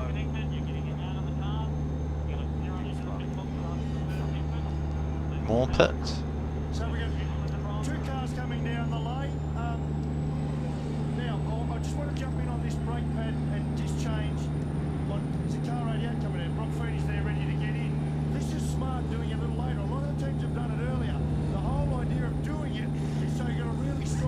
Oh shit! So let's have a look. Now they've got a nice slow fuel flow over there, so they need to slow it down, take their time, undo the studs with a little battery drill. Brr, brr, out comes Fuck, how the damaged did stud. they make me? Oh, I'm alright. Away comes the caliper. Professional. Then comes the disc. On goes the new disc.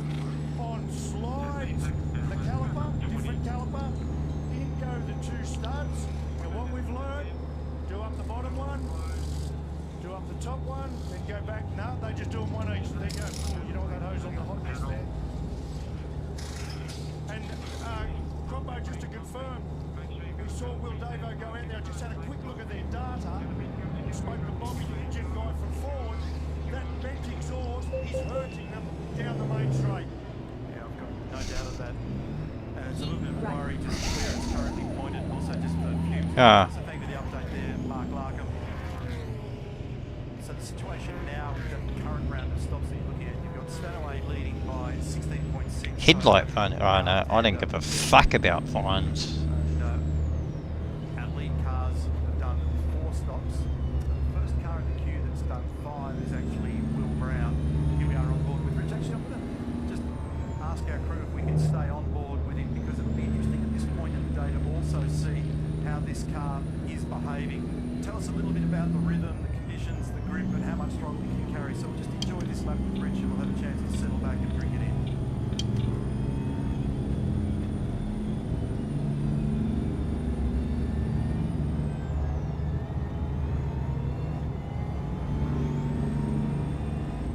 Oh shit, I just cut that guy off. Like a boss.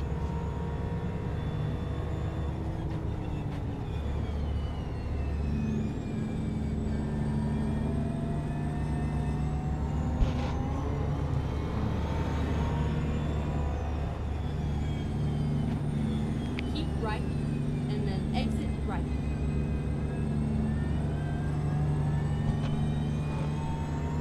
Exit right.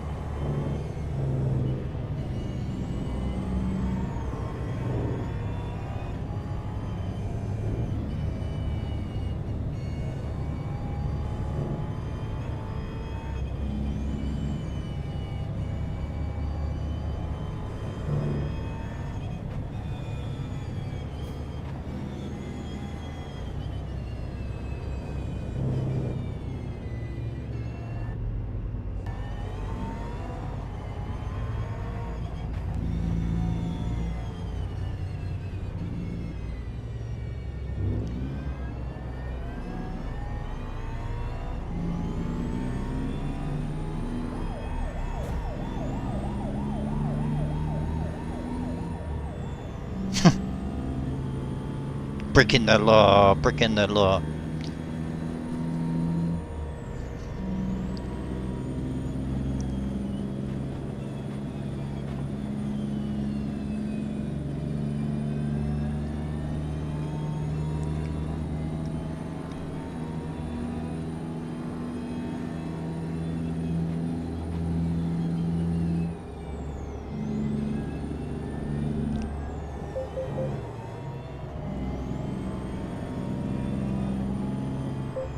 Pretty nicely behaved race car out there at the moment, isn't it? So that lap for Richie Stanaway made him the 6th fastest car out there. It was a 2-minute 9.7.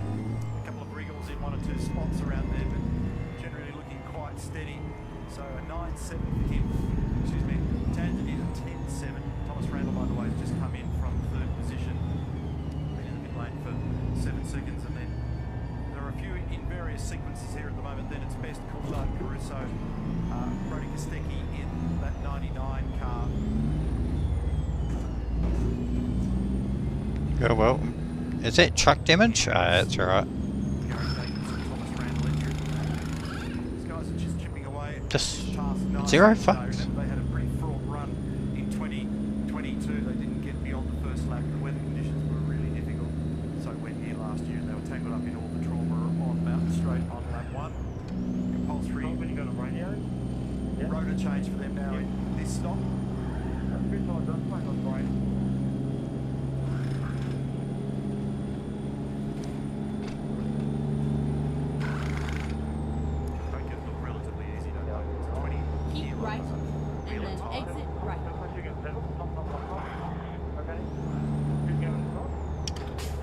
Exit right. While we were on board with Richie before, I also noticed that the Payne S-Ray car had come in and had taken a stop as well. In fact, these are the brake rotors that came off that car.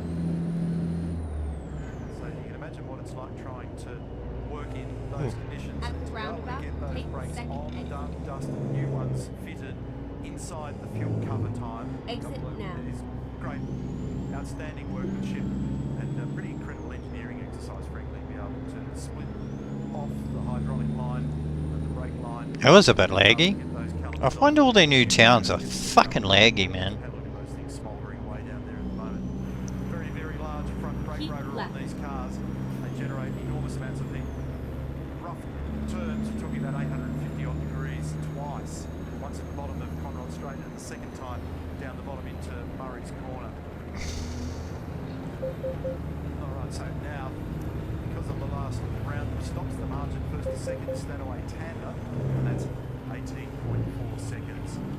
Best up in the third spot, he's driving with James Courtney in car number 5 in Snowy River Caravan's entry.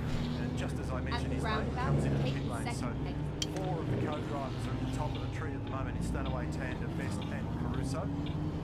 And remember in the Brody Mistecchio, he just recently did that stop, and if he stays in the car now for the rest of the day, that's a big physical and mental task. He'll be really at one with that car.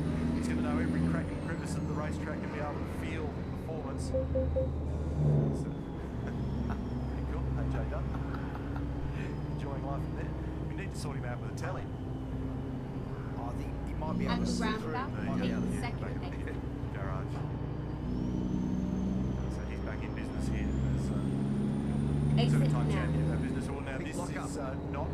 Keep left and then turn that left. was a nasty right front lock up there for the Stanaway race leader. Now, did he end up with a mark on those tyres or tyre? Right front is actually the big question there. Vibration here. So just look for the steering wheel, just to see if there's anything there. Doesn't look too bad.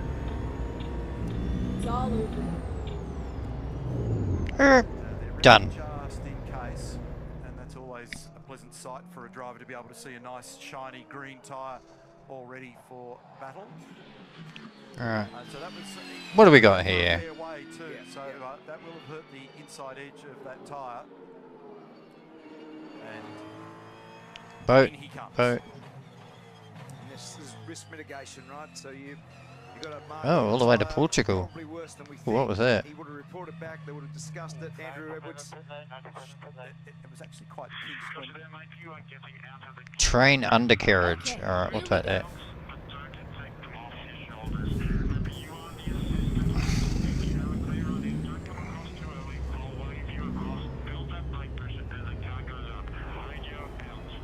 Come on. clear instructions. Straight off the script. He had a bit of brake induced understeer. Here we go. To the lane. Fucking mint. Engage 40 Ks. Turn right. Fucking mint, mate. Is the leader. We're riding with Brody. He's third.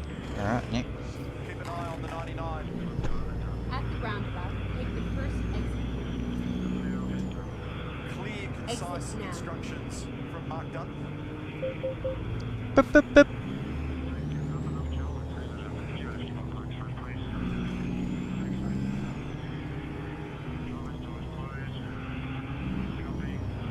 Okay, you going alright? Excellent At the job by roundabout, Richie take the Stanaway. first exit. Great performance. And team management by Exit Mark Dutton, now. car controlling there. So Fucking Red Bull's done so well. reason to do these things. It's really impressive. Checking that. No elevation. And that all Stuck behind these fucking drivers. So we've got this intriguing battle Got the big unfolding here horns. between these guys Yeah, out of my way. as they march on up Mountain Straight, and this is going to continue. Oh fuck, I have to drive quite a I'm really looking forward to the back end of this race, particularly as the shadows grow and the pace starts to sharpen up here at the back end. Meantime, Tanda is actually the race leader at the moment. Huge amount of experience. He's only one lap away from At the clearing his roundabout, take minimum the requirement second exit. of 54, but there was next to nothing in pace between Garth and David Reynolds. Exit now. Flexibility option. Keep left. Jumping on board the pit right entry into the chase. Jesus. under brakes, tracking on the coach cable cam down here. Anytime you reckon he's gone around here. Go straight on. This is the 25th start in the Great Race. He's cleaned up on 5 occasions as part of the reigning champion combination. Good with Van Gisbergen at the end of last year. What was the lap time then? 10.3 for him. So the best lap that we've seen from that car was a 7.9. It was done on lap 4 in the cool of the day. Most times, not all, but most times were done pretty early in the day. That's Garth's voice. Needs a drink. And he's also one of those guys that, because he's done it so long and with so many professional outfits, he measures his language very carefully. He knows precisely what he wants from the car technically and what he needs as a driver to build all the elements around him to be able to execute. So he's done 54 laps now. Exit right. Just looking at pace, on the previous lap, Anton Di Pasquale was the 3rd fastest car. Pasquale. Getting organised now to jump aboard. Keep left. Wildcard entry for Supercheap.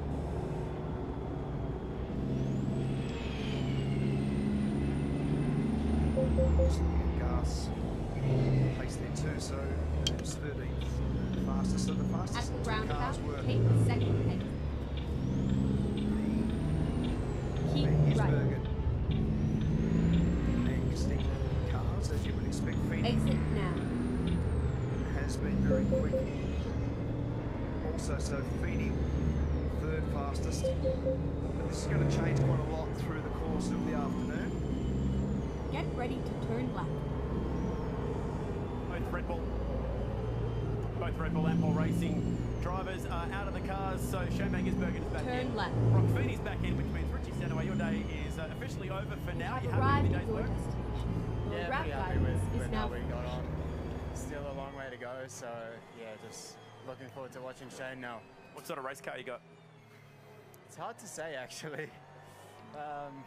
It's a car? Giving too much away. I was sort of asking for a change for Shane before he got in, and I sort of changed my mind towards the end of the stint. So yeah, I think it's best just to leave it up to Shane to do one stint and then. How the fuck am I supposed to get this? We're used to seeing these big double and triple stints home here at the Bathurst 1000, but never in these cars. Physically, how do you think people are going to fare at the end of this one? Well, I mean, physically, I think it's okay, but it's just it's never easy mentally. So I think that was the benefit of the strategy. Let's do this. Me running a little longer means that Shane's going to be fresher, so I think that's a good thing. Well done today, mate. You don't get to drive a supercar for a little bit more time now until next year. You're going to go hop in the air content. Probably not in the air content, but yeah, I wish I was coming to the next round, but gotta wait till next year, unfortunately. Can't wait to see you back, mate. Turn right. And just get a bit of refueling here of Jack Perkins, the number 9, started, well, it's on the top 10 and 17th after that crash in qualifying, and has had a tough day of it. Brown managed to work his way up through the field really well at the beginning, and then had a double stack as well with the 99. Jack Perkins, your day is done. You're back in the civvies, mate. Getting some broccolini and some chicken in you. Give us an overview of your race this weekend. Well, I did 4 stints, Murph, so I was in the car for a long time. But yeah, we just didn't get the right end of a lot of the deals there. We had a double stack, and then I was racing some main drivers, and I was struggling a little bit with one set of tyres. But we're still in the race. Will's got pretty good pace. We need to get some brakes on the car to get the braking performance back up. But it's a long way to go from here, and I'll eat my lunch and watch with interest. I mean, it has been action-packed. We've had safety cars, some interesting moments out there so far. See, your mate James Moffat as well, having a bad day.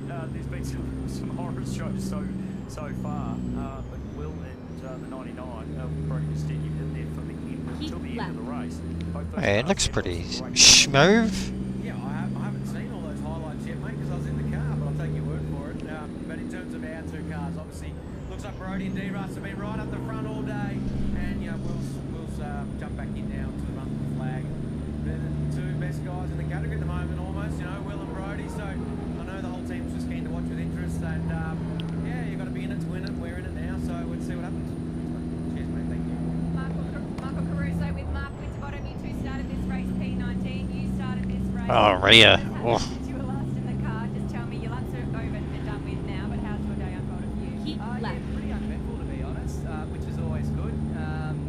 We did have a slower fuel stop and we're just trying to work out why the team seemed busily okay for the next couple of stops, but ultimately the car's straight. We've got new brakes on it. As everybody knows, lap 100's just ticked over. That's when the real race starts now, so I'm sure there's plenty to happen out there. It's interesting. The track conditions, you know, it's very easy to make a mistake, get on the marbles, go offline, so I'm sure it's going to break out soon. I'll let you go and get changed and enjoy the rest of this race. Thank you very much. Michael Crusoe partnered with Mark Winterbottom in the DeWalt entry. So this is the Garth Tander, David Reynolds car that we're looking at. Fucking indicate before you fucking turn off prick. To the lane out of the lead. Meantime, that leaves Van Gisbergen with 5 seconds in hand over Brody Kostecki. Brody's pace on that last lap was an 8.5. Shane's pace on the last lap was an 8.3. And a slight disparity in when they took those last stops. So a slight difference in the age of the tyre. Brown, Jack Perkins' story shows you is how hard it is to recover.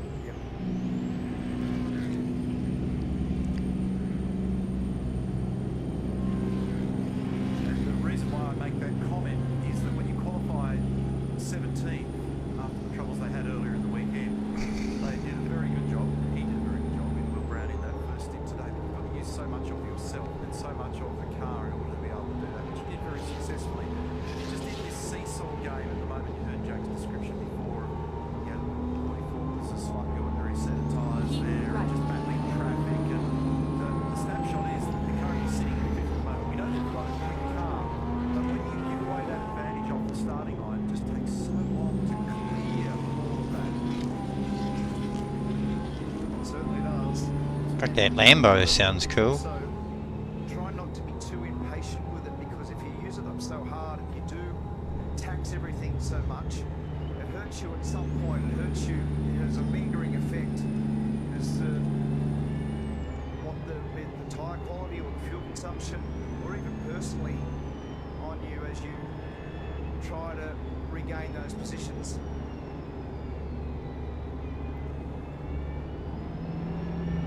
It's a reasonably easy spot there for Golding. Inside little brake block there, and that just hurt the turn in. It's Nick Percat with Davison. That will block down the inside. James Golding also just got one spot up on his teammate in all of that process as well, so that's brought him back up into 6th position. So it's Van Gisbergen, Kostecki, Feeney, 1, 2, 3 at the moment. Squarley's in 4th, then it's Brown, followed by Golding, Cam Hill, car number 35, Jalen Roboff getting out of that car, Cam getting in.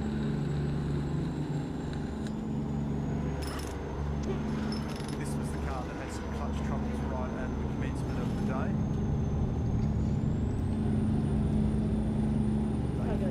Pardon me? Yeah, a little bit of safety car help in that process. We've had 3 of them so far today. As with 8 of them in 2022 and 21 laps of safety car last year. Nice job there. Cleared the stop and got things going. Now, we've cleared the magic lap 100 Jack Perkins referred to it just a couple of moments ago for me. That's where you take the snapshot of what it is that we're looking at. So we've clearly got, as we expected, great battle unfolding here between both Red Bull and Coca-Cola. And the car that's mixed into the middle of it all here as well is Antonin Squarley. And rocking along very nicely at the moment. Only 17 seconds from the lead, 4 seconds behind Brock Feeney.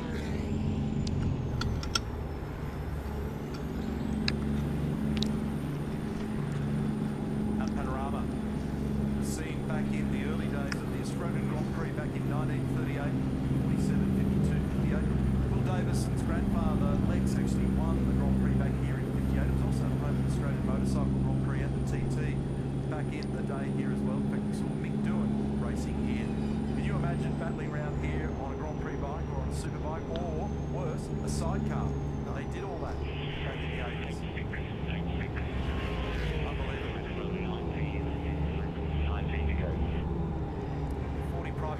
sponsors around this circuit: winery, restaurant, gun and car club, motorcycle clubs, accommodation. And it's just beautifully prepared, this racetrack this weekend. Bathurst Regional Council has done an outstanding job in presentation once again. And the winery you can see there in the foreground.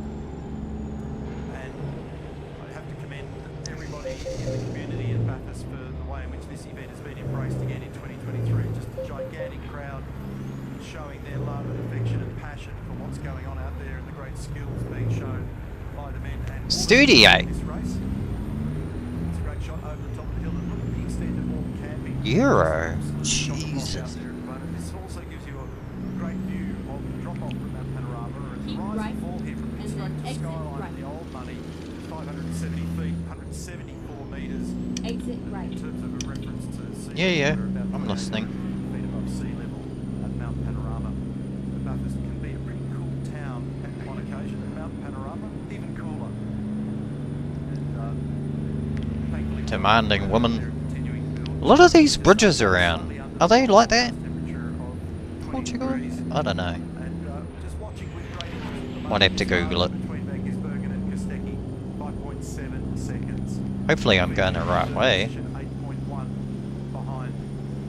Fuck if it wasn't. Ooh.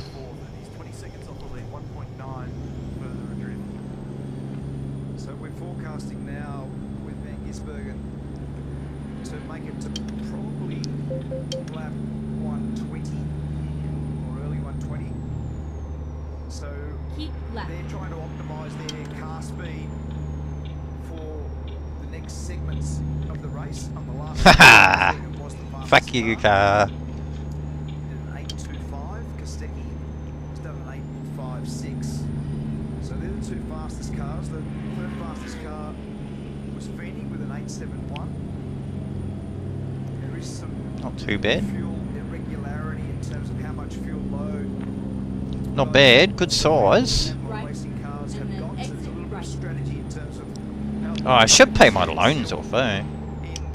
Exit right. corresponding stops to get to the I'll do that after the slide. 161 lap event. Gisbergen did an 8.2 on the last lap, 2 minutes 8.2. Brody did a 2 minute 8.5. Meany did a 2.87 and on a 9.3. Will Brown did a 9.9. James Golding did a 9.9. 10.1 for Tim Slade. Chas Boston a 9.3. Gary Jacobson a 10.1. James Courtney a 9.3. Just to give you a bit of a snapshot who's got what pace at the moment. Clearly, of everybody that I've just rattled off there, the leader is actually the one taking the numbers, Shane Van Gisbergen. And is he doing it and getting away with not hurting too much of the tyre? That's the big question, and that's been something that he's been very good at in this last couple of seasons, and it's delivered him some pretty outstanding results. If you recall that action up at the top of the hill, James Courtney in the back there with Gary Jacobson. Gary's one of about half a dozen on co-drivers that are out there at the moment as we jump on board the Toyota Forklift Century. Car number 20. This car's gone down into 22nd position now. It's got high at the helm. Turn 1, you can see the heel and toe braking into turn 1. And we've got footrest off to the left. It's just hovering his foot over the clutch pedal. Now he's gone back to the deck pedal on the left-hand side. So flat shifting all the way up the top of the hill. Safety tap to make sure he's got some brake pressure. Here's the heel and toe. Just to synchronise those downshifts. Gets it back into second gear and he's tucked right in behind another car. Third gear. I don't get back up to fourth anymore. Let's stay with him now and enjoy our lap to see what this little sounds and feels like.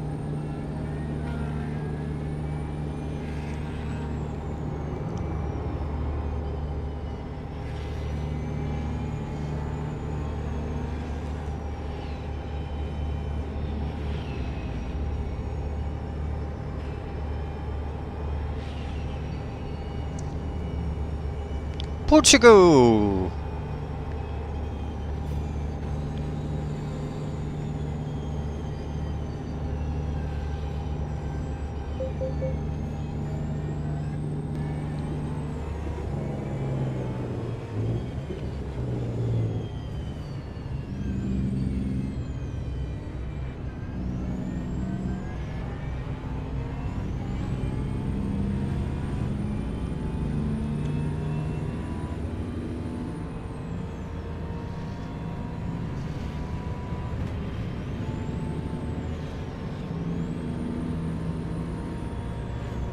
Oh, Portugal's pretty. Might take a photo. Where's the camera? Photo mode. Yeah, up. There.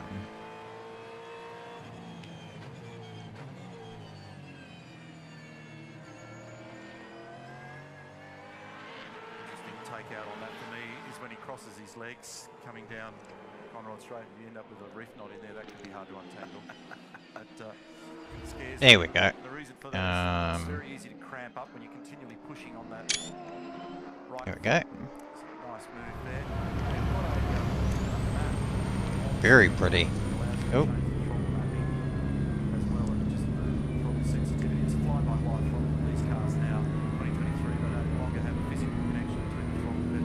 Don't you wish your girlfriend was hot like me? Don't ya?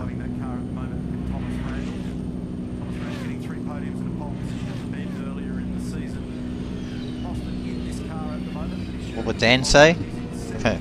The MCO, whatever. Demonetized.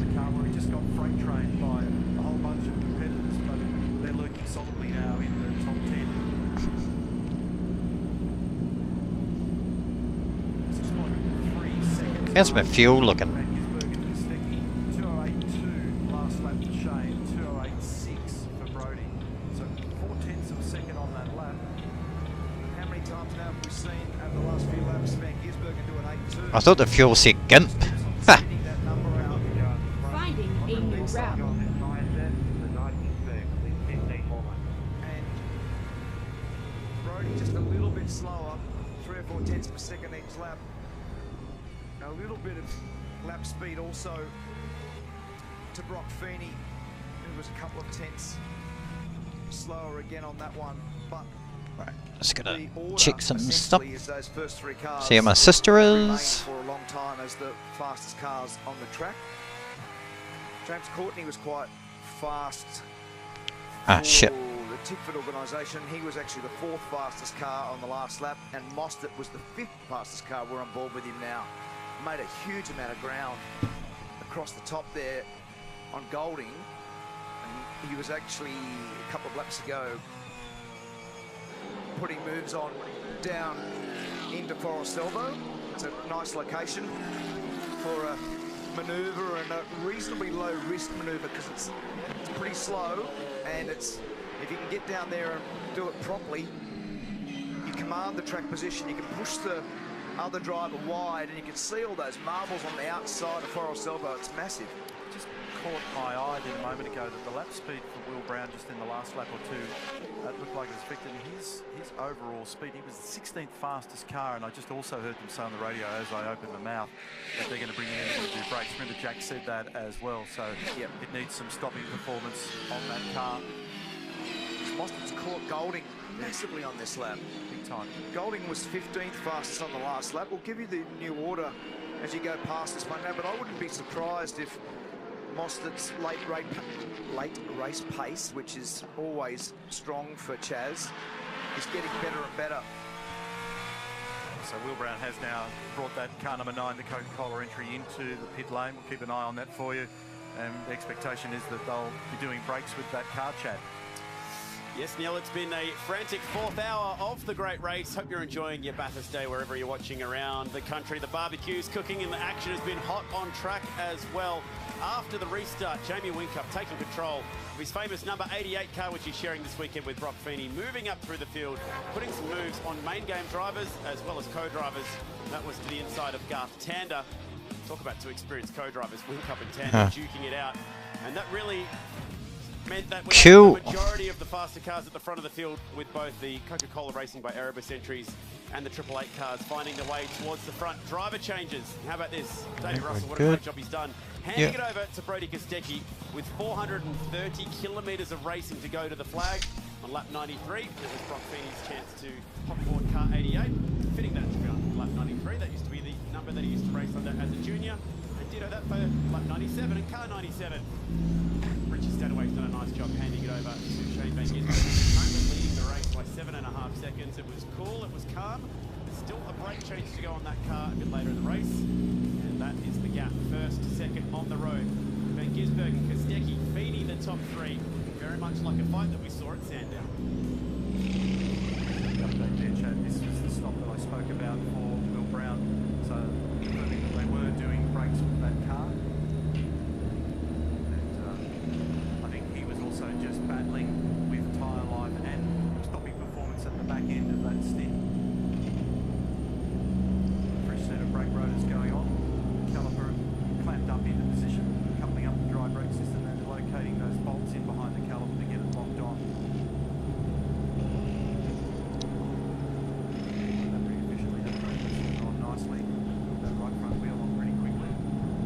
Yeah, that's alright. I'll make this my last load and that'll be it. I think I've gone across 4 countries.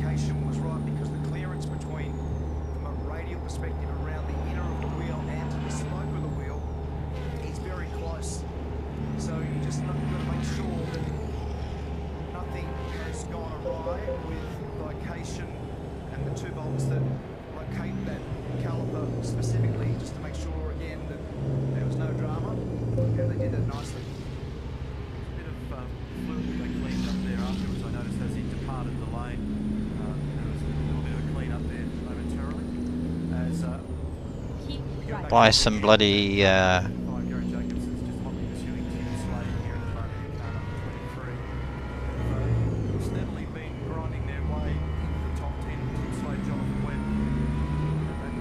I have to buy some more garages as well. Oof. Money and awareness for that, so jump on the team's social media channels if you would like to contribute. There's already a couple of mean mows starting to appear down there in the pit lane. One of the quotes that I smirked at when they sent the note out earlier in the week that they were changing the livery on the car this weekend is that even the worst mows start the very best conversations. Oh wow, it's all graffiti and shit. That's pretty cool. The little details, eh?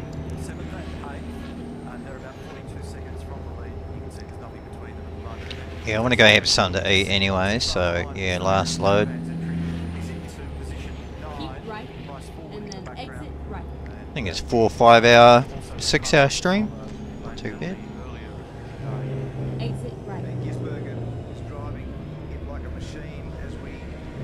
Get their YouTube hours down. Fuck.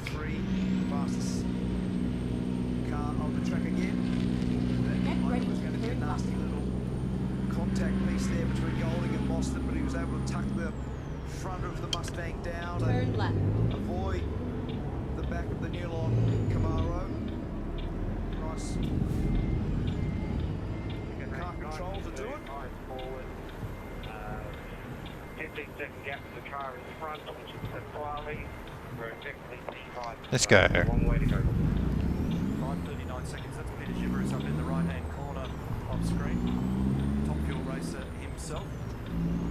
Why do all Top Fuel racers have a mustache? Defies all logic. I've been down there at the start line when they fire those things. It's pretty spooky. I asked James Golding the other day whether or not he's one of his drivers. Keep right, he'd like to do it. and then exit right.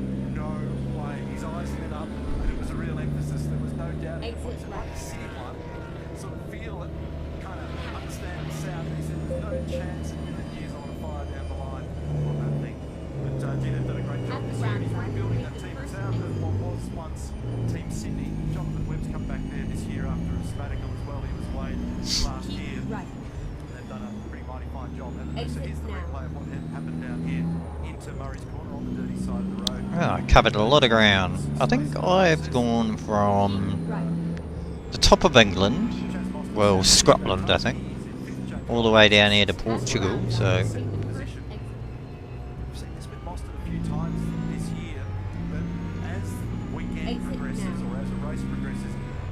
Just when you get into towns, it gets it a little bit... Turn right.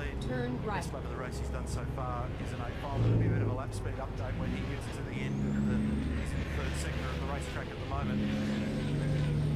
And see whether or not they can throw a punch from where they're currently sitting. I think Perkat's just outside the top 10 at the moment in the sister car. He's sitting in 13th position. Courtney's ranging up to the back of this battle here as well. 9th. And really nothing between I don't understand these road markings, so That's opening Van Gisbergen over Kostecki. So in this stint, Shane's got some advantage and he's applying it pretty nicely, isn't he? So last lap order, Shane was the fastest man from Brockfini, second fastest. Brody Kostecki was the third quickest car out there.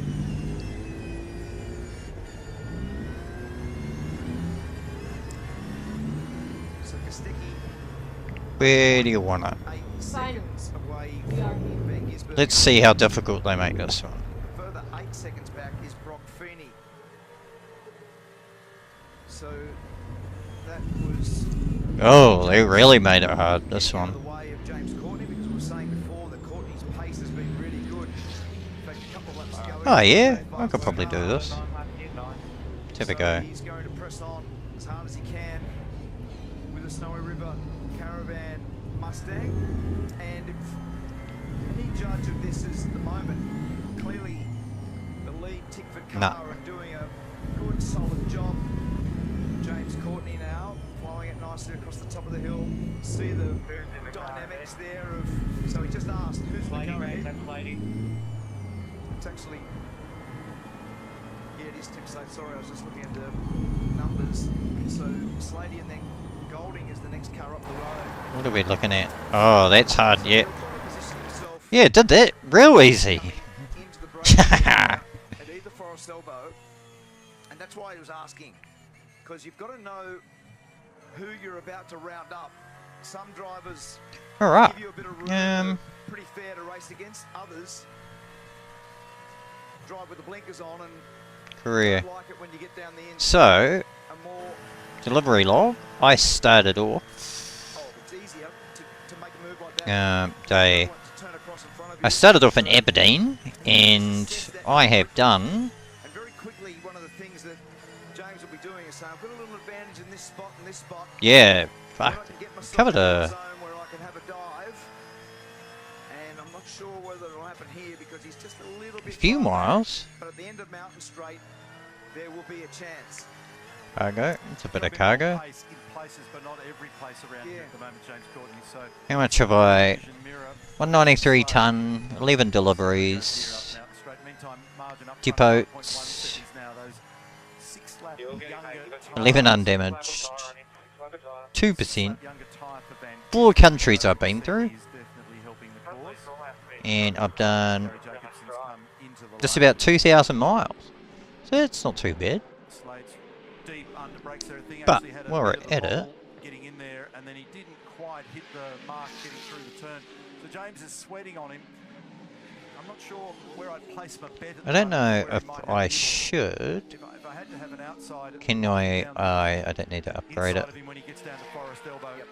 Aberdeen. I should really all over him at the moment like a cheap suit as they lob up to the top of Sulman Park. I'll soup this up while we're at it.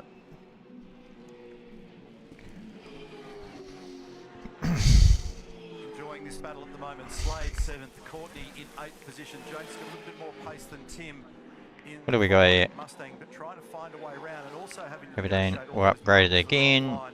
Looks like an increasing challenge now. If he comes out of here cleanly, he might think about having a dip when he gets down the inside at Forest Elbow. I'm not sure that he's close enough. He's thinking about it.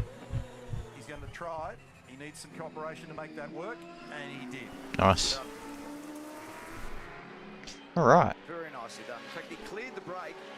So as they went So, he cleared the brake just to keep his momentum up. And finally, when he fired down the inside, what sort of truck should we get them? Tim Slade was also very respectful. He didn't try to turn down. Oh, we're near, man. An easy manoeuvre in the end.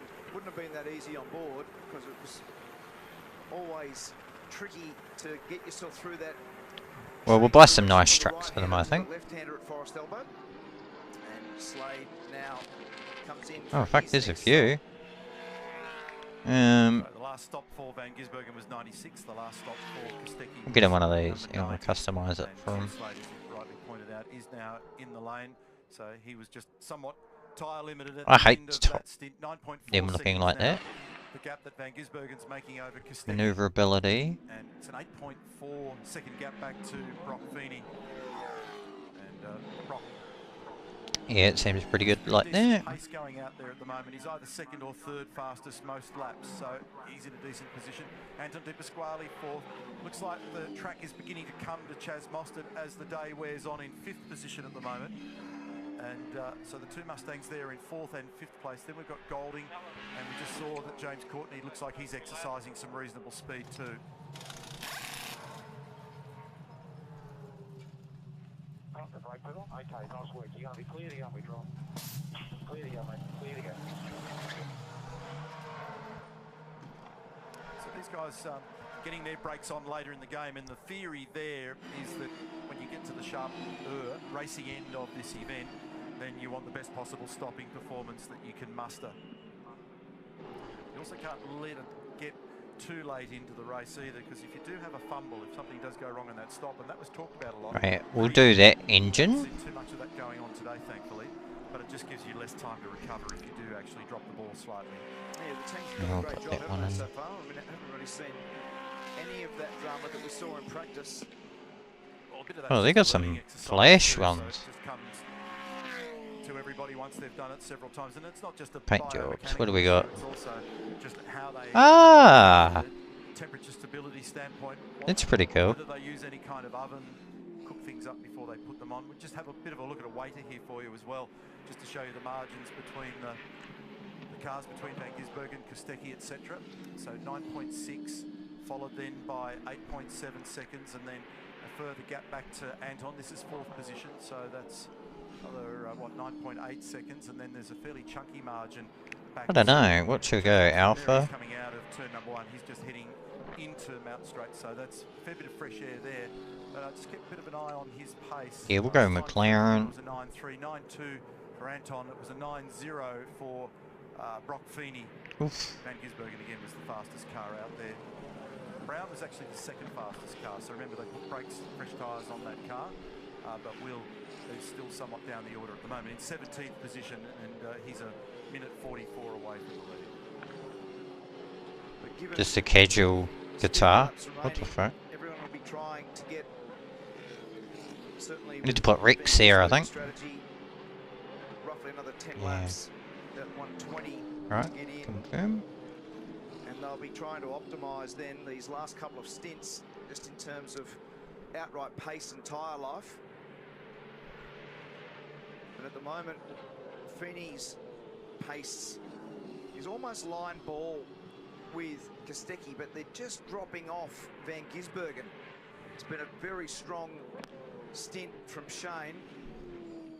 And you just said a second ago, those gaps, it's almost 10 seconds back to Kostecki there now. Yeah, he's making a constant margin at the moment, Shane, over Brody. There's not much that Brody can do about it, and as I mentioned before, there's a bit of an age difference in those tyres between those 2 cars. So we're just in something of a watching brief situation at the moment when we look at those top 3 or 4 cars. There is the Simona Di Silvestro Kai Allen car on screen, 2 car number. And recruitment agency. Simona was pointing just in the wrong direction a little earlier there. I think she may have got a helping hand. 8.7 last lap for Van Gisbergen, 8.9 for Kostecki, 8.9 for Feeney. So, and when I say that, it was an 8.78 for Shane. So we're talking about 1.5 tenths effectively on that last lap. And the difference between the Kostecki lap time and the Feeney lap time was 7 ten-thousandths of a second. So they're almost identical. 8.9262, 8.9269. Okay, off the brake, we'll get to this one. All right. So that was nicely done. Getting that hot road. Where are my drivers? Oh yeah. Oh, they're fucking everywhere. Beautifully done. What are you driving here for? So, yeah, I want to go all the way down here. Then I might take a thing to here. Extremely smoothly. Or I'll probably go there. Then start my way up Italy. Then work my way up. Oh, then we've got all this soon. So yeah, Slovakia, that's a long way away. Because if that took me, I drove from here all the way down to here. Then I drove all the way down and all the way down here. An hour 6. I was saying hours. That's quite a bit. Fuck, he's doing a massive one. Where's he going?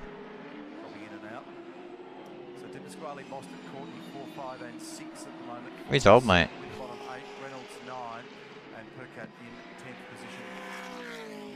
Oh, he's just having a fucking break. Alright. But yeah. Oh, I better save that. As Rubbering up pretty nicely on the loaded side there through turn 2. yes, I want to quit. Kevin Estro's been called into Yeah, I'm gonna just sit back, episode 8, watch the rest of the V8. So yeah, thank you very much for hanging out for however long I've been going for. I should do not know, but yeah, thank you very much. Kakitiano. See you next time.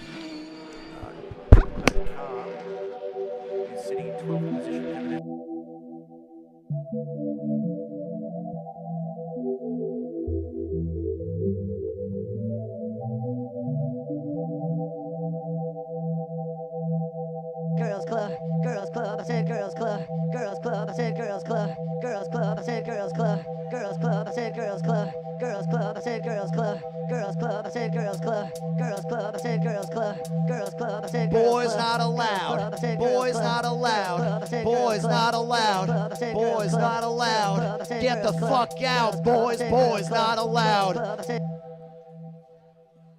But I want to be in it.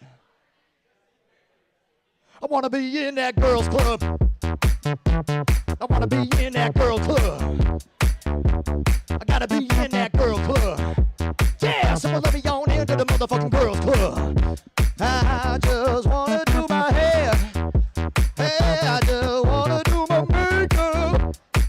I just wanna do my thing. Yeah, girls club. Yeah, film it. You gotta film it. You film it. You film it on your phone, then you zoom it. You zoom it. You zoom it in the phone. Now you zoom it. You work it. You got it like that, baby. I'm talking girls club. I'm talking girls club. Won't you let me in? Won't you let me in? Won't you let me be a part of this thing, baby? I just wanna come inside the treehouse. I just wanna come inside your treehouse. You're not allowed, Gary. Why? I just want to be there. It's a girls club, Gary. What's the password? Fidelio? No! This is not Eyes Wide Shut, Gary. Okay? Jesus. There aren't a bunch of people having sex in there? No, well, it's none of your concern. So there are a bunch of people having sex in there? Gary, I need you to stop looking for answers.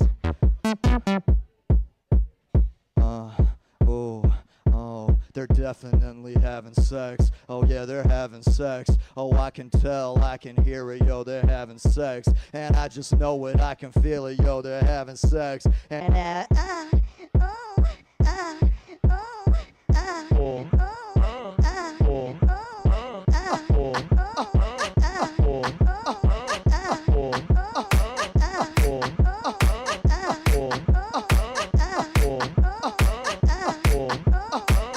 let me in, I'm trying to fuck.